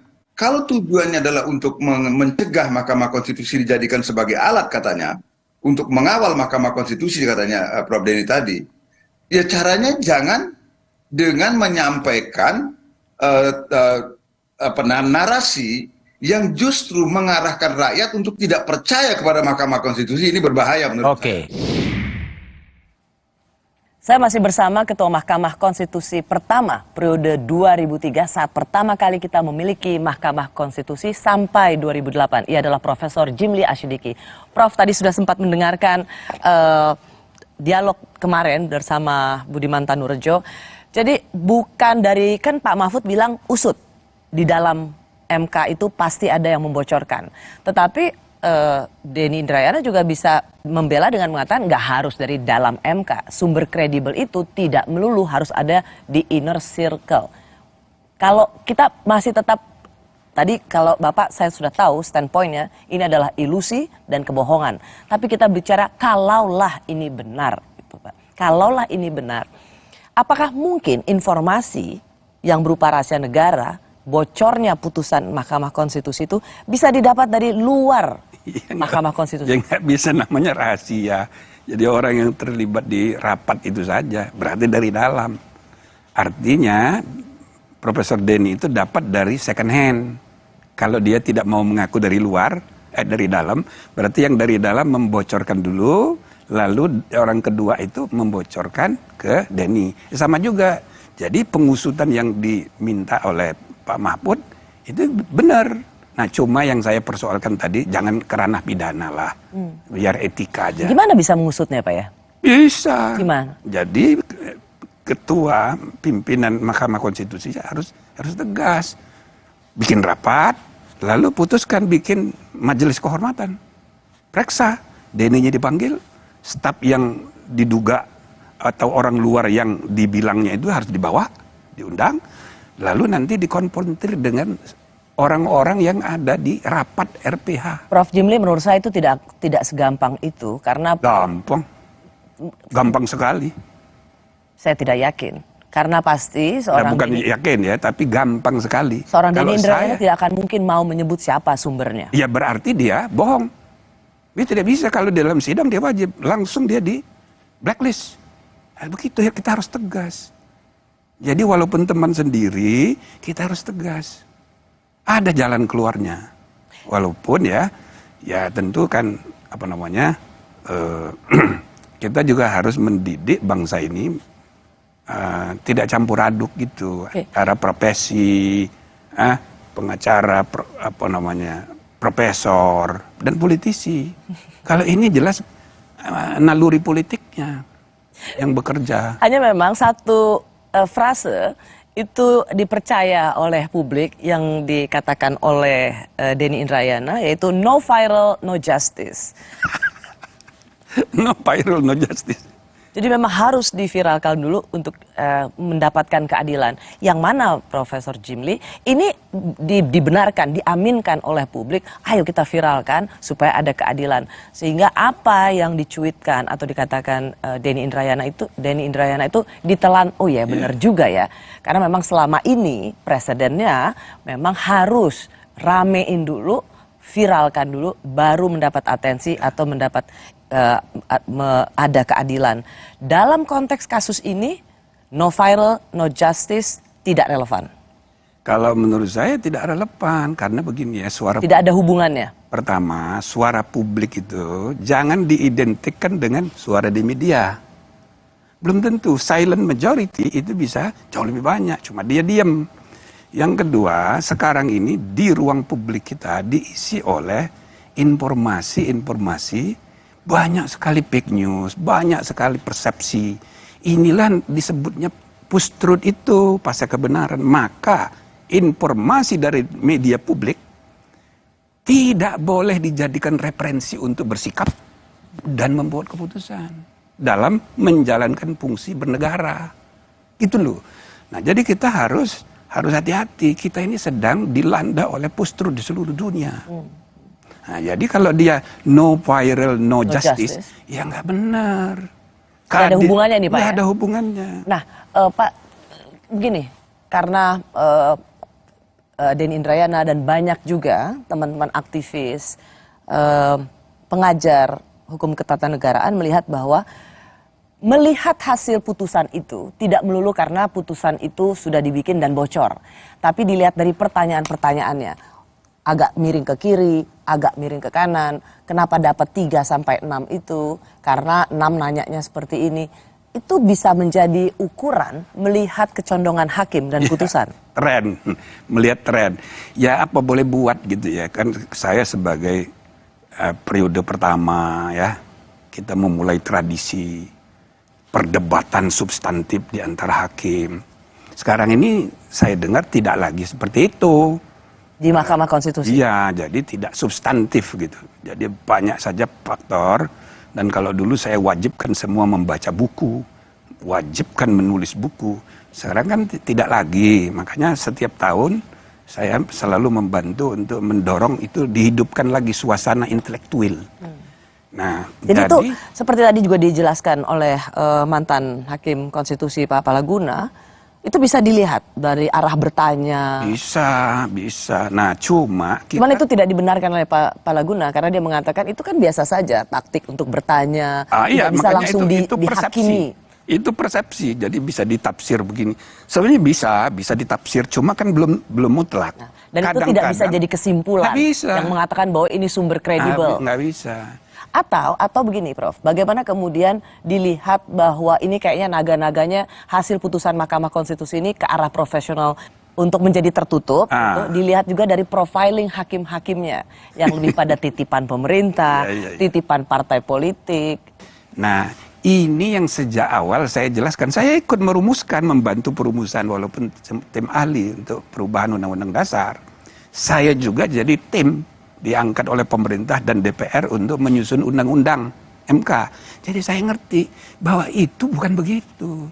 Jadi 3 hakim dipilih oleh DPR, 3 hakim dipilih oleh Presiden, 3 hakim dipilih oleh Mahkamah Agung. Bukan dari. Jadi mereka bertiga ini hanya tukang pilih. Setelah terpilih dia independen. Dan terminologi titipan itu menjadi tidak benar. Nah, tapi persepsinya kayak gitu sekarang. Nah, misalnya putusan mengenai undang-undang tentang KPK. Ya, kalau tanya saya lebih setuju dengan yang 4 orang dissenting opinion. Alasannya diskriminasi. Apanya yang diskriminasi? Diskriminasi itu hak asasi manusia, bukan hak asasi lembaga negara.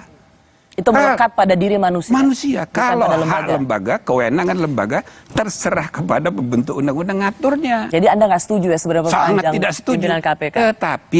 Tetapi yang putusan resmi itu kan yang berlima. Kita harus hormati.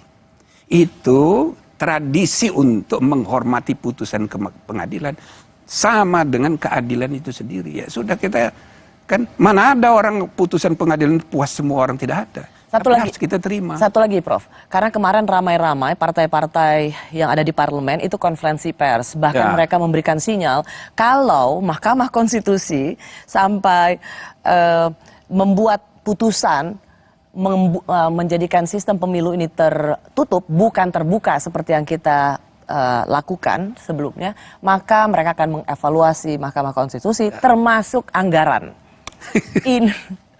Ini apakah sebuah ancaman yang serius dari para politisi pada Mahkamah Konstitusi? Kalau menurut saya itu sangat serius, sangat serius. Dan Prof bisa membenarkan itu?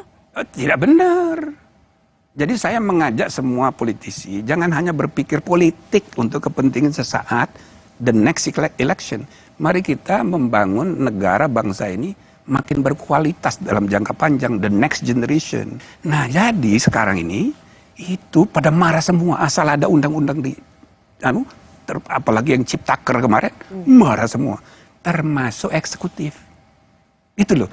Nah, ini pengalaman banyak negara, tapi kan kita tidak boleh benarkan. Yang salah itu salah. Bukan cuma itu, saya pun mengalami dulu. Waktu tahun 2008 kami memutus anggaran pendidikan 20%. Semua menteri marah.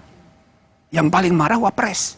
Maka waktu pemilihan ketua MK periode kedua, saya kan dikalahkan oleh hakim baru namanya Mahfud. Karena apa? Semua hakim itu dipanggilin oleh JK. Saya Pak Mahfud Menko Polhukam sekarang. Dipanggilin satu-satu oleh JK, jangan pilih Pak Jimli lagi. Masa? Iya. Nah, saya ketemu cawe-cawe dong. Cawe-cawe. Nah, jadi saya ketemu sama Pak SBY, saya cerita begini. Oh, ya, bukan saya. Iya, saya bilang. Ya begitu dia. Ya, tapi saya bilang saya ikhlas saja karena kan hubungan saya dengan JK sampai sekarang itu baik. Karena saya kenal sejak aktivis mahasiswa dulu. Jadi hubungan pribadi, institusi, kita pisahkan. Sama kayak Denny. Dan kamu dekat sekali sama saya. Tapi dalam urusan bernegara, kalau salah, saya bilang salah. Harus begitu. Jadi kita harus jangka panjang. Ini sudah abad 21. Kayak Bambang Pacul ngomongnya sekali. Adalah bubarkan MK. Ribut-ribut soal sistem pemilu terbuka dan tertutup. Lalu pertanyaannya apa sih manfaat untuk publik?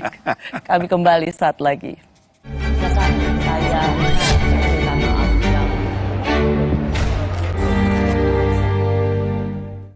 Kontraksin, obat demam anak andalan ibu dari masa ke masa. Yang diproduksi dengan teknologi modern, higienis, dan quality assurance yang baik. Lahir dari keamanan mutu dan tanggung jawab sepenuh hati. Kontraksin, andalan ibu Indonesia. Kerjaan harus tetap dijalani biarpun badan pegel linu dan nyeri otot. Cepat minum Oskadon SP. Oskadon SP bekerja aktif di pusat nyeri otot tanpa ngantuk. Siap aktivitas lagi. Angkat mama juga bisa. Nyeri otot dan pegal linu reda, aktivitas. Pakai Telkomsel, bisa langganan semua aplikasi streaming, dapat kuota juga. Langganannya pakai pulsa atau e-wallet? Langganan sekarang di My Telkomsel.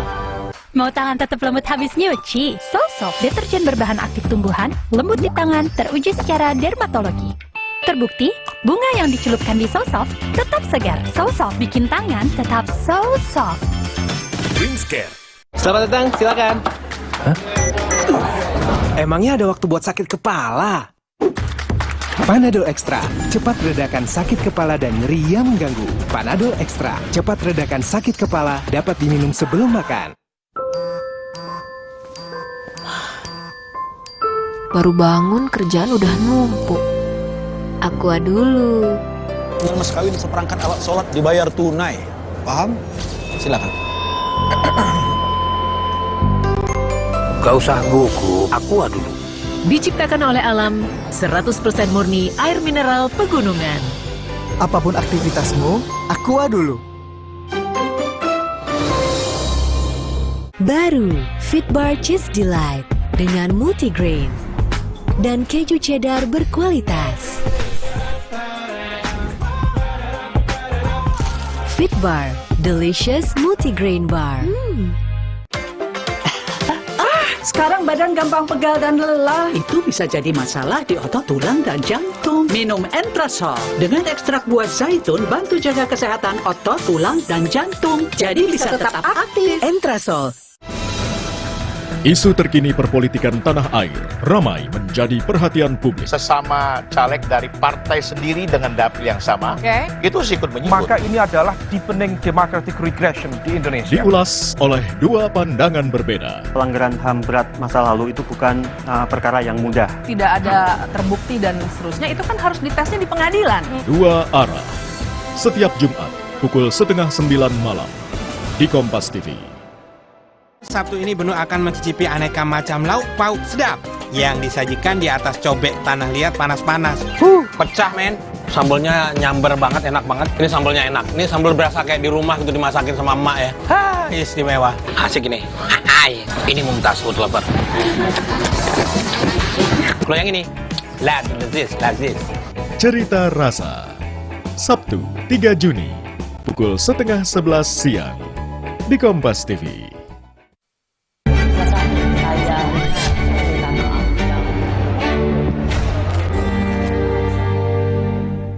Partai tidak lagi fokus membina kader-kader muda secara serius untuk kepentingan jangka panjang ideologi partai, melainkan fokus mencari jalan pintas dengan memburu kader-kader populer dan berkemampuan finansial untuk mendanai kebutuhan partai. Kader-kader terbaik yang ideologis punya kapasitas untuk bekerja namun tidak begitu populer, perlahan-lahan tersingkir dari lingkaran partai dan digantikan oleh figur-figur terkenal yang nyatanya kadang belum tentu bisa bekerja dengan baik. Masih bersama saya mantan Ketua Mahkamah Konstitusi, Profesor Jimli Asyidiki, yang juga pernah menjabat anggota DPD DKI Jakarta periode 2019-2024. Pak Jimli, sebenarnya apa untungnya terbuka tertutup? Kenapa partai politik heboh sekali dan ribut sekali? Waktu pertama kan tertutup. 2004 tertutup. 2004 itu tertutup dengan variasi sedikit terbuka. Oke. Nah, 2009 7 hari menjelang pemilu waktu itu diubah putusan MK juga. Jadi ada ketidakadilan yang timbul dalam pengalaman 2024. Ada caleg yang nomornya di bawah 2004 itu suara yang nusuknya banyak. Sedangkan yang nomor 1 sedikit. Nah, tapi oleh partai diputuskan yang nomor 1 menduduki kursi. Jadi ada ketidakadilan dan itu bisa bukan hanya ketidakadilan tapi aspirasi rakyat yang berdaulat itu tidak tersalur. Maka atas dasar itulah MK membuat putusan. Ya, jadi terbuka. Supaya ada faktor partai politik juga, tapi siapa yang dipilih oleh rakyat, nama tertentu itu, meskipun dia nomor urutnya, nomor urut paling ekor, kalau dia dipilih, dia bisa mewakili. Yang dipilih. Nah, sorry Pak, tapi orang selalu melihat bahwa sistem pemilu, banyak ahli mengatakan sistem pemilu itu adalah open legal policy atau kebijakan hukum terbuka, yang itu harusnya diserahkan pada pembuat undang-undang, legislatif dan eksekutif. Jadi sebenarnya open legal policy seperti sistem pemilu ini bisa nggak diuji oleh Mahkamah Konstitusi? Kan terbukti kita sudah punya presiden bahwa ini pernah juga diuji di Mahkamah Konstitusi tahun 2008. Ya, tapi itu bukan open legal policy.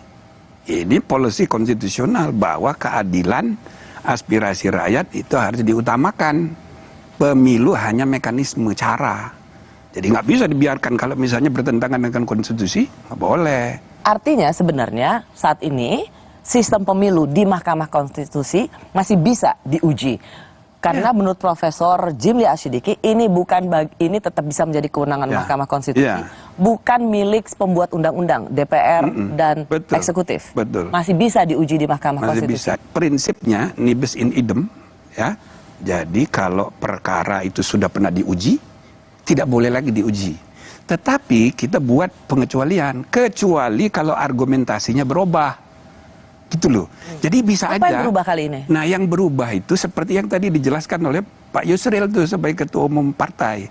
Jadi sudah terjadi praktek, ya gampangnya demoralisasi politik, ya kan, persaingan internal, ya antar caleg di satu partai. Lalu kemudian politik uang merajalela, yang penting popularitas dan uang, kapasitas nomor 2. Akibatnya para pemimpin kita banyak yang pop, muda-muda, bentukan pasar ekonomi politik, tapi belum tentu punya kapasitas, nggak ngerti masalah, tapi kuasa.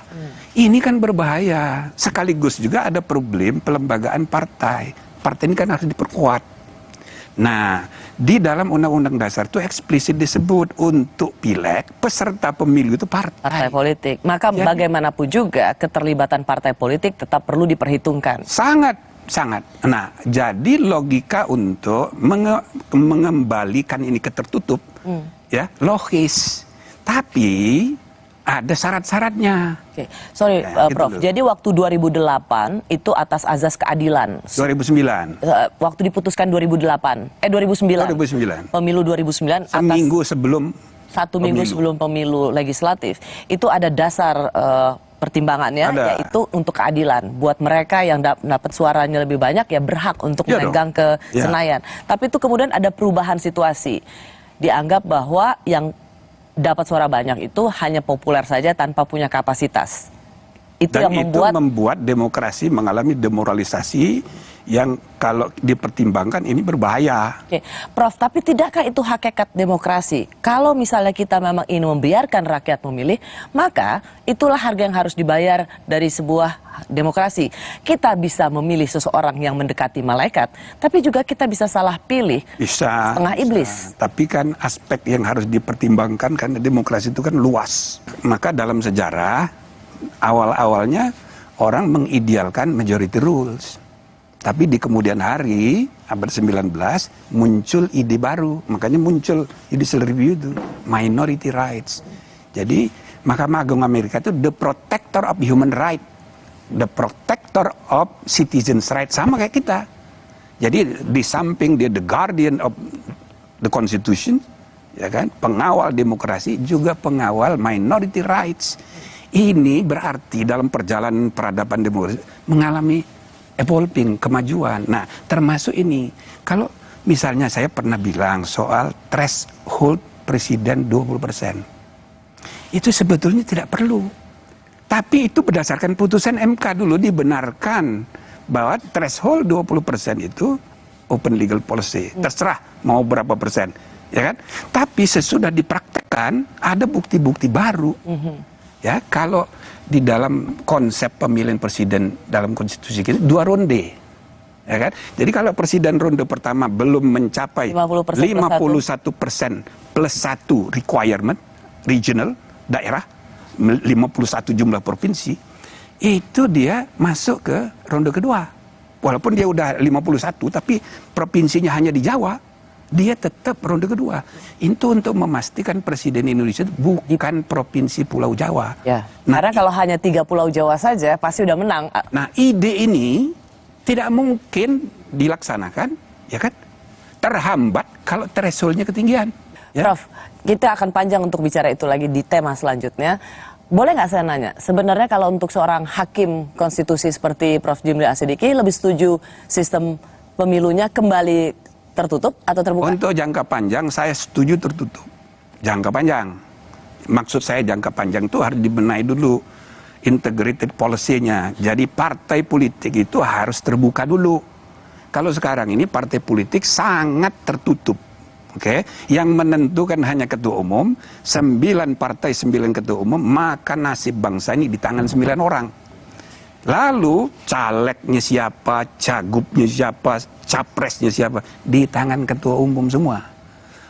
Ditambah lagi kenyataan semua partai mengalami pembiruan darah dinasti. Ya kan? Partai yang lahir di era reformasi aja gampang sekali anaknya jadi ketua umum. Partai reformasinya Amin Rais besan-besanan, ya kan? Sampai harus cerai gara-gara. Jadi ini masih feodal. Nah, jadi ya kita harus benahi ini ke depan untuk membangun modernisasi partai politik dan pelembagaan politik yang yang kuat, tidak seperti sekarang yang terbuka, inklusif. Jadi kalau calon-calon nomor urut itu bukan ditentukan satu orang, misalnya ada preliminary election di antara partai itu sendiri. Iya, internal. Lalu ada konvensi daerah untuk menjadi gubernur, konvensi nasional untuk capres. Jangan kayak sekarang petugas partai itu persis kalimatnya Megawati itu bukan hanya dari Megawati, itu praktek di semua partai. Kan gitu. Nah jadi selama partainya kayak begini nggak bisa tertutup, malah berbahaya. Itu kira-kira. Oke. Kalau memang itu diputuskan tertutup, emang akan chaos. Kalau misalnya akan diputus kayak begitu, misalnya itu harus diberlakukan untuk 2029 bukan sekarang. Oke. Nanti bikin kacau. Tapi 2028 bisa 8 hari sebelum pemilu nggak chaos? Iya, tapi sekarang ini ada pemilu serentak. Oke. Ada fakta-fakta yang berbeda dibanding 2008. Pemilu serentaknya luar banyak sekali. Pemilu serentak pertama, pemilu pilkadanya tahun besok juga. Terus yang kedua Pilpres dulu. Ya, pilpresnya ini agak seru. Pilkada. Lebih seru dari yang tempo hari. Karena ada pembelahan politik. Ini berbahaya kalau menurut saya. Plus tambah lagi pengalaman 2019. Petugas banyak meninggal. Jadi jangan-jangan lebih banyak lagi meninggal. Jadi kita harus arif lah ya melihat masalah. Setuju dengan proporsional tertutup untuk pemilu legislatif. Tapi untuk yang akan datang. Profesor Jimli Asyidiki, terima kasih. Jarang-jarang kita bisa ngobrol seperti ini.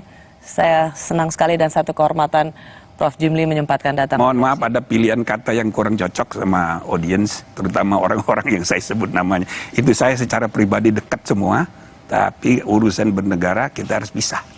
Terima kasih, Prof. Saya Rosyana Silalahi, terima kasih sudah menyaksikan Rosi. Tetaplah di Kompas TV, independen terpercaya. Oke, bagus.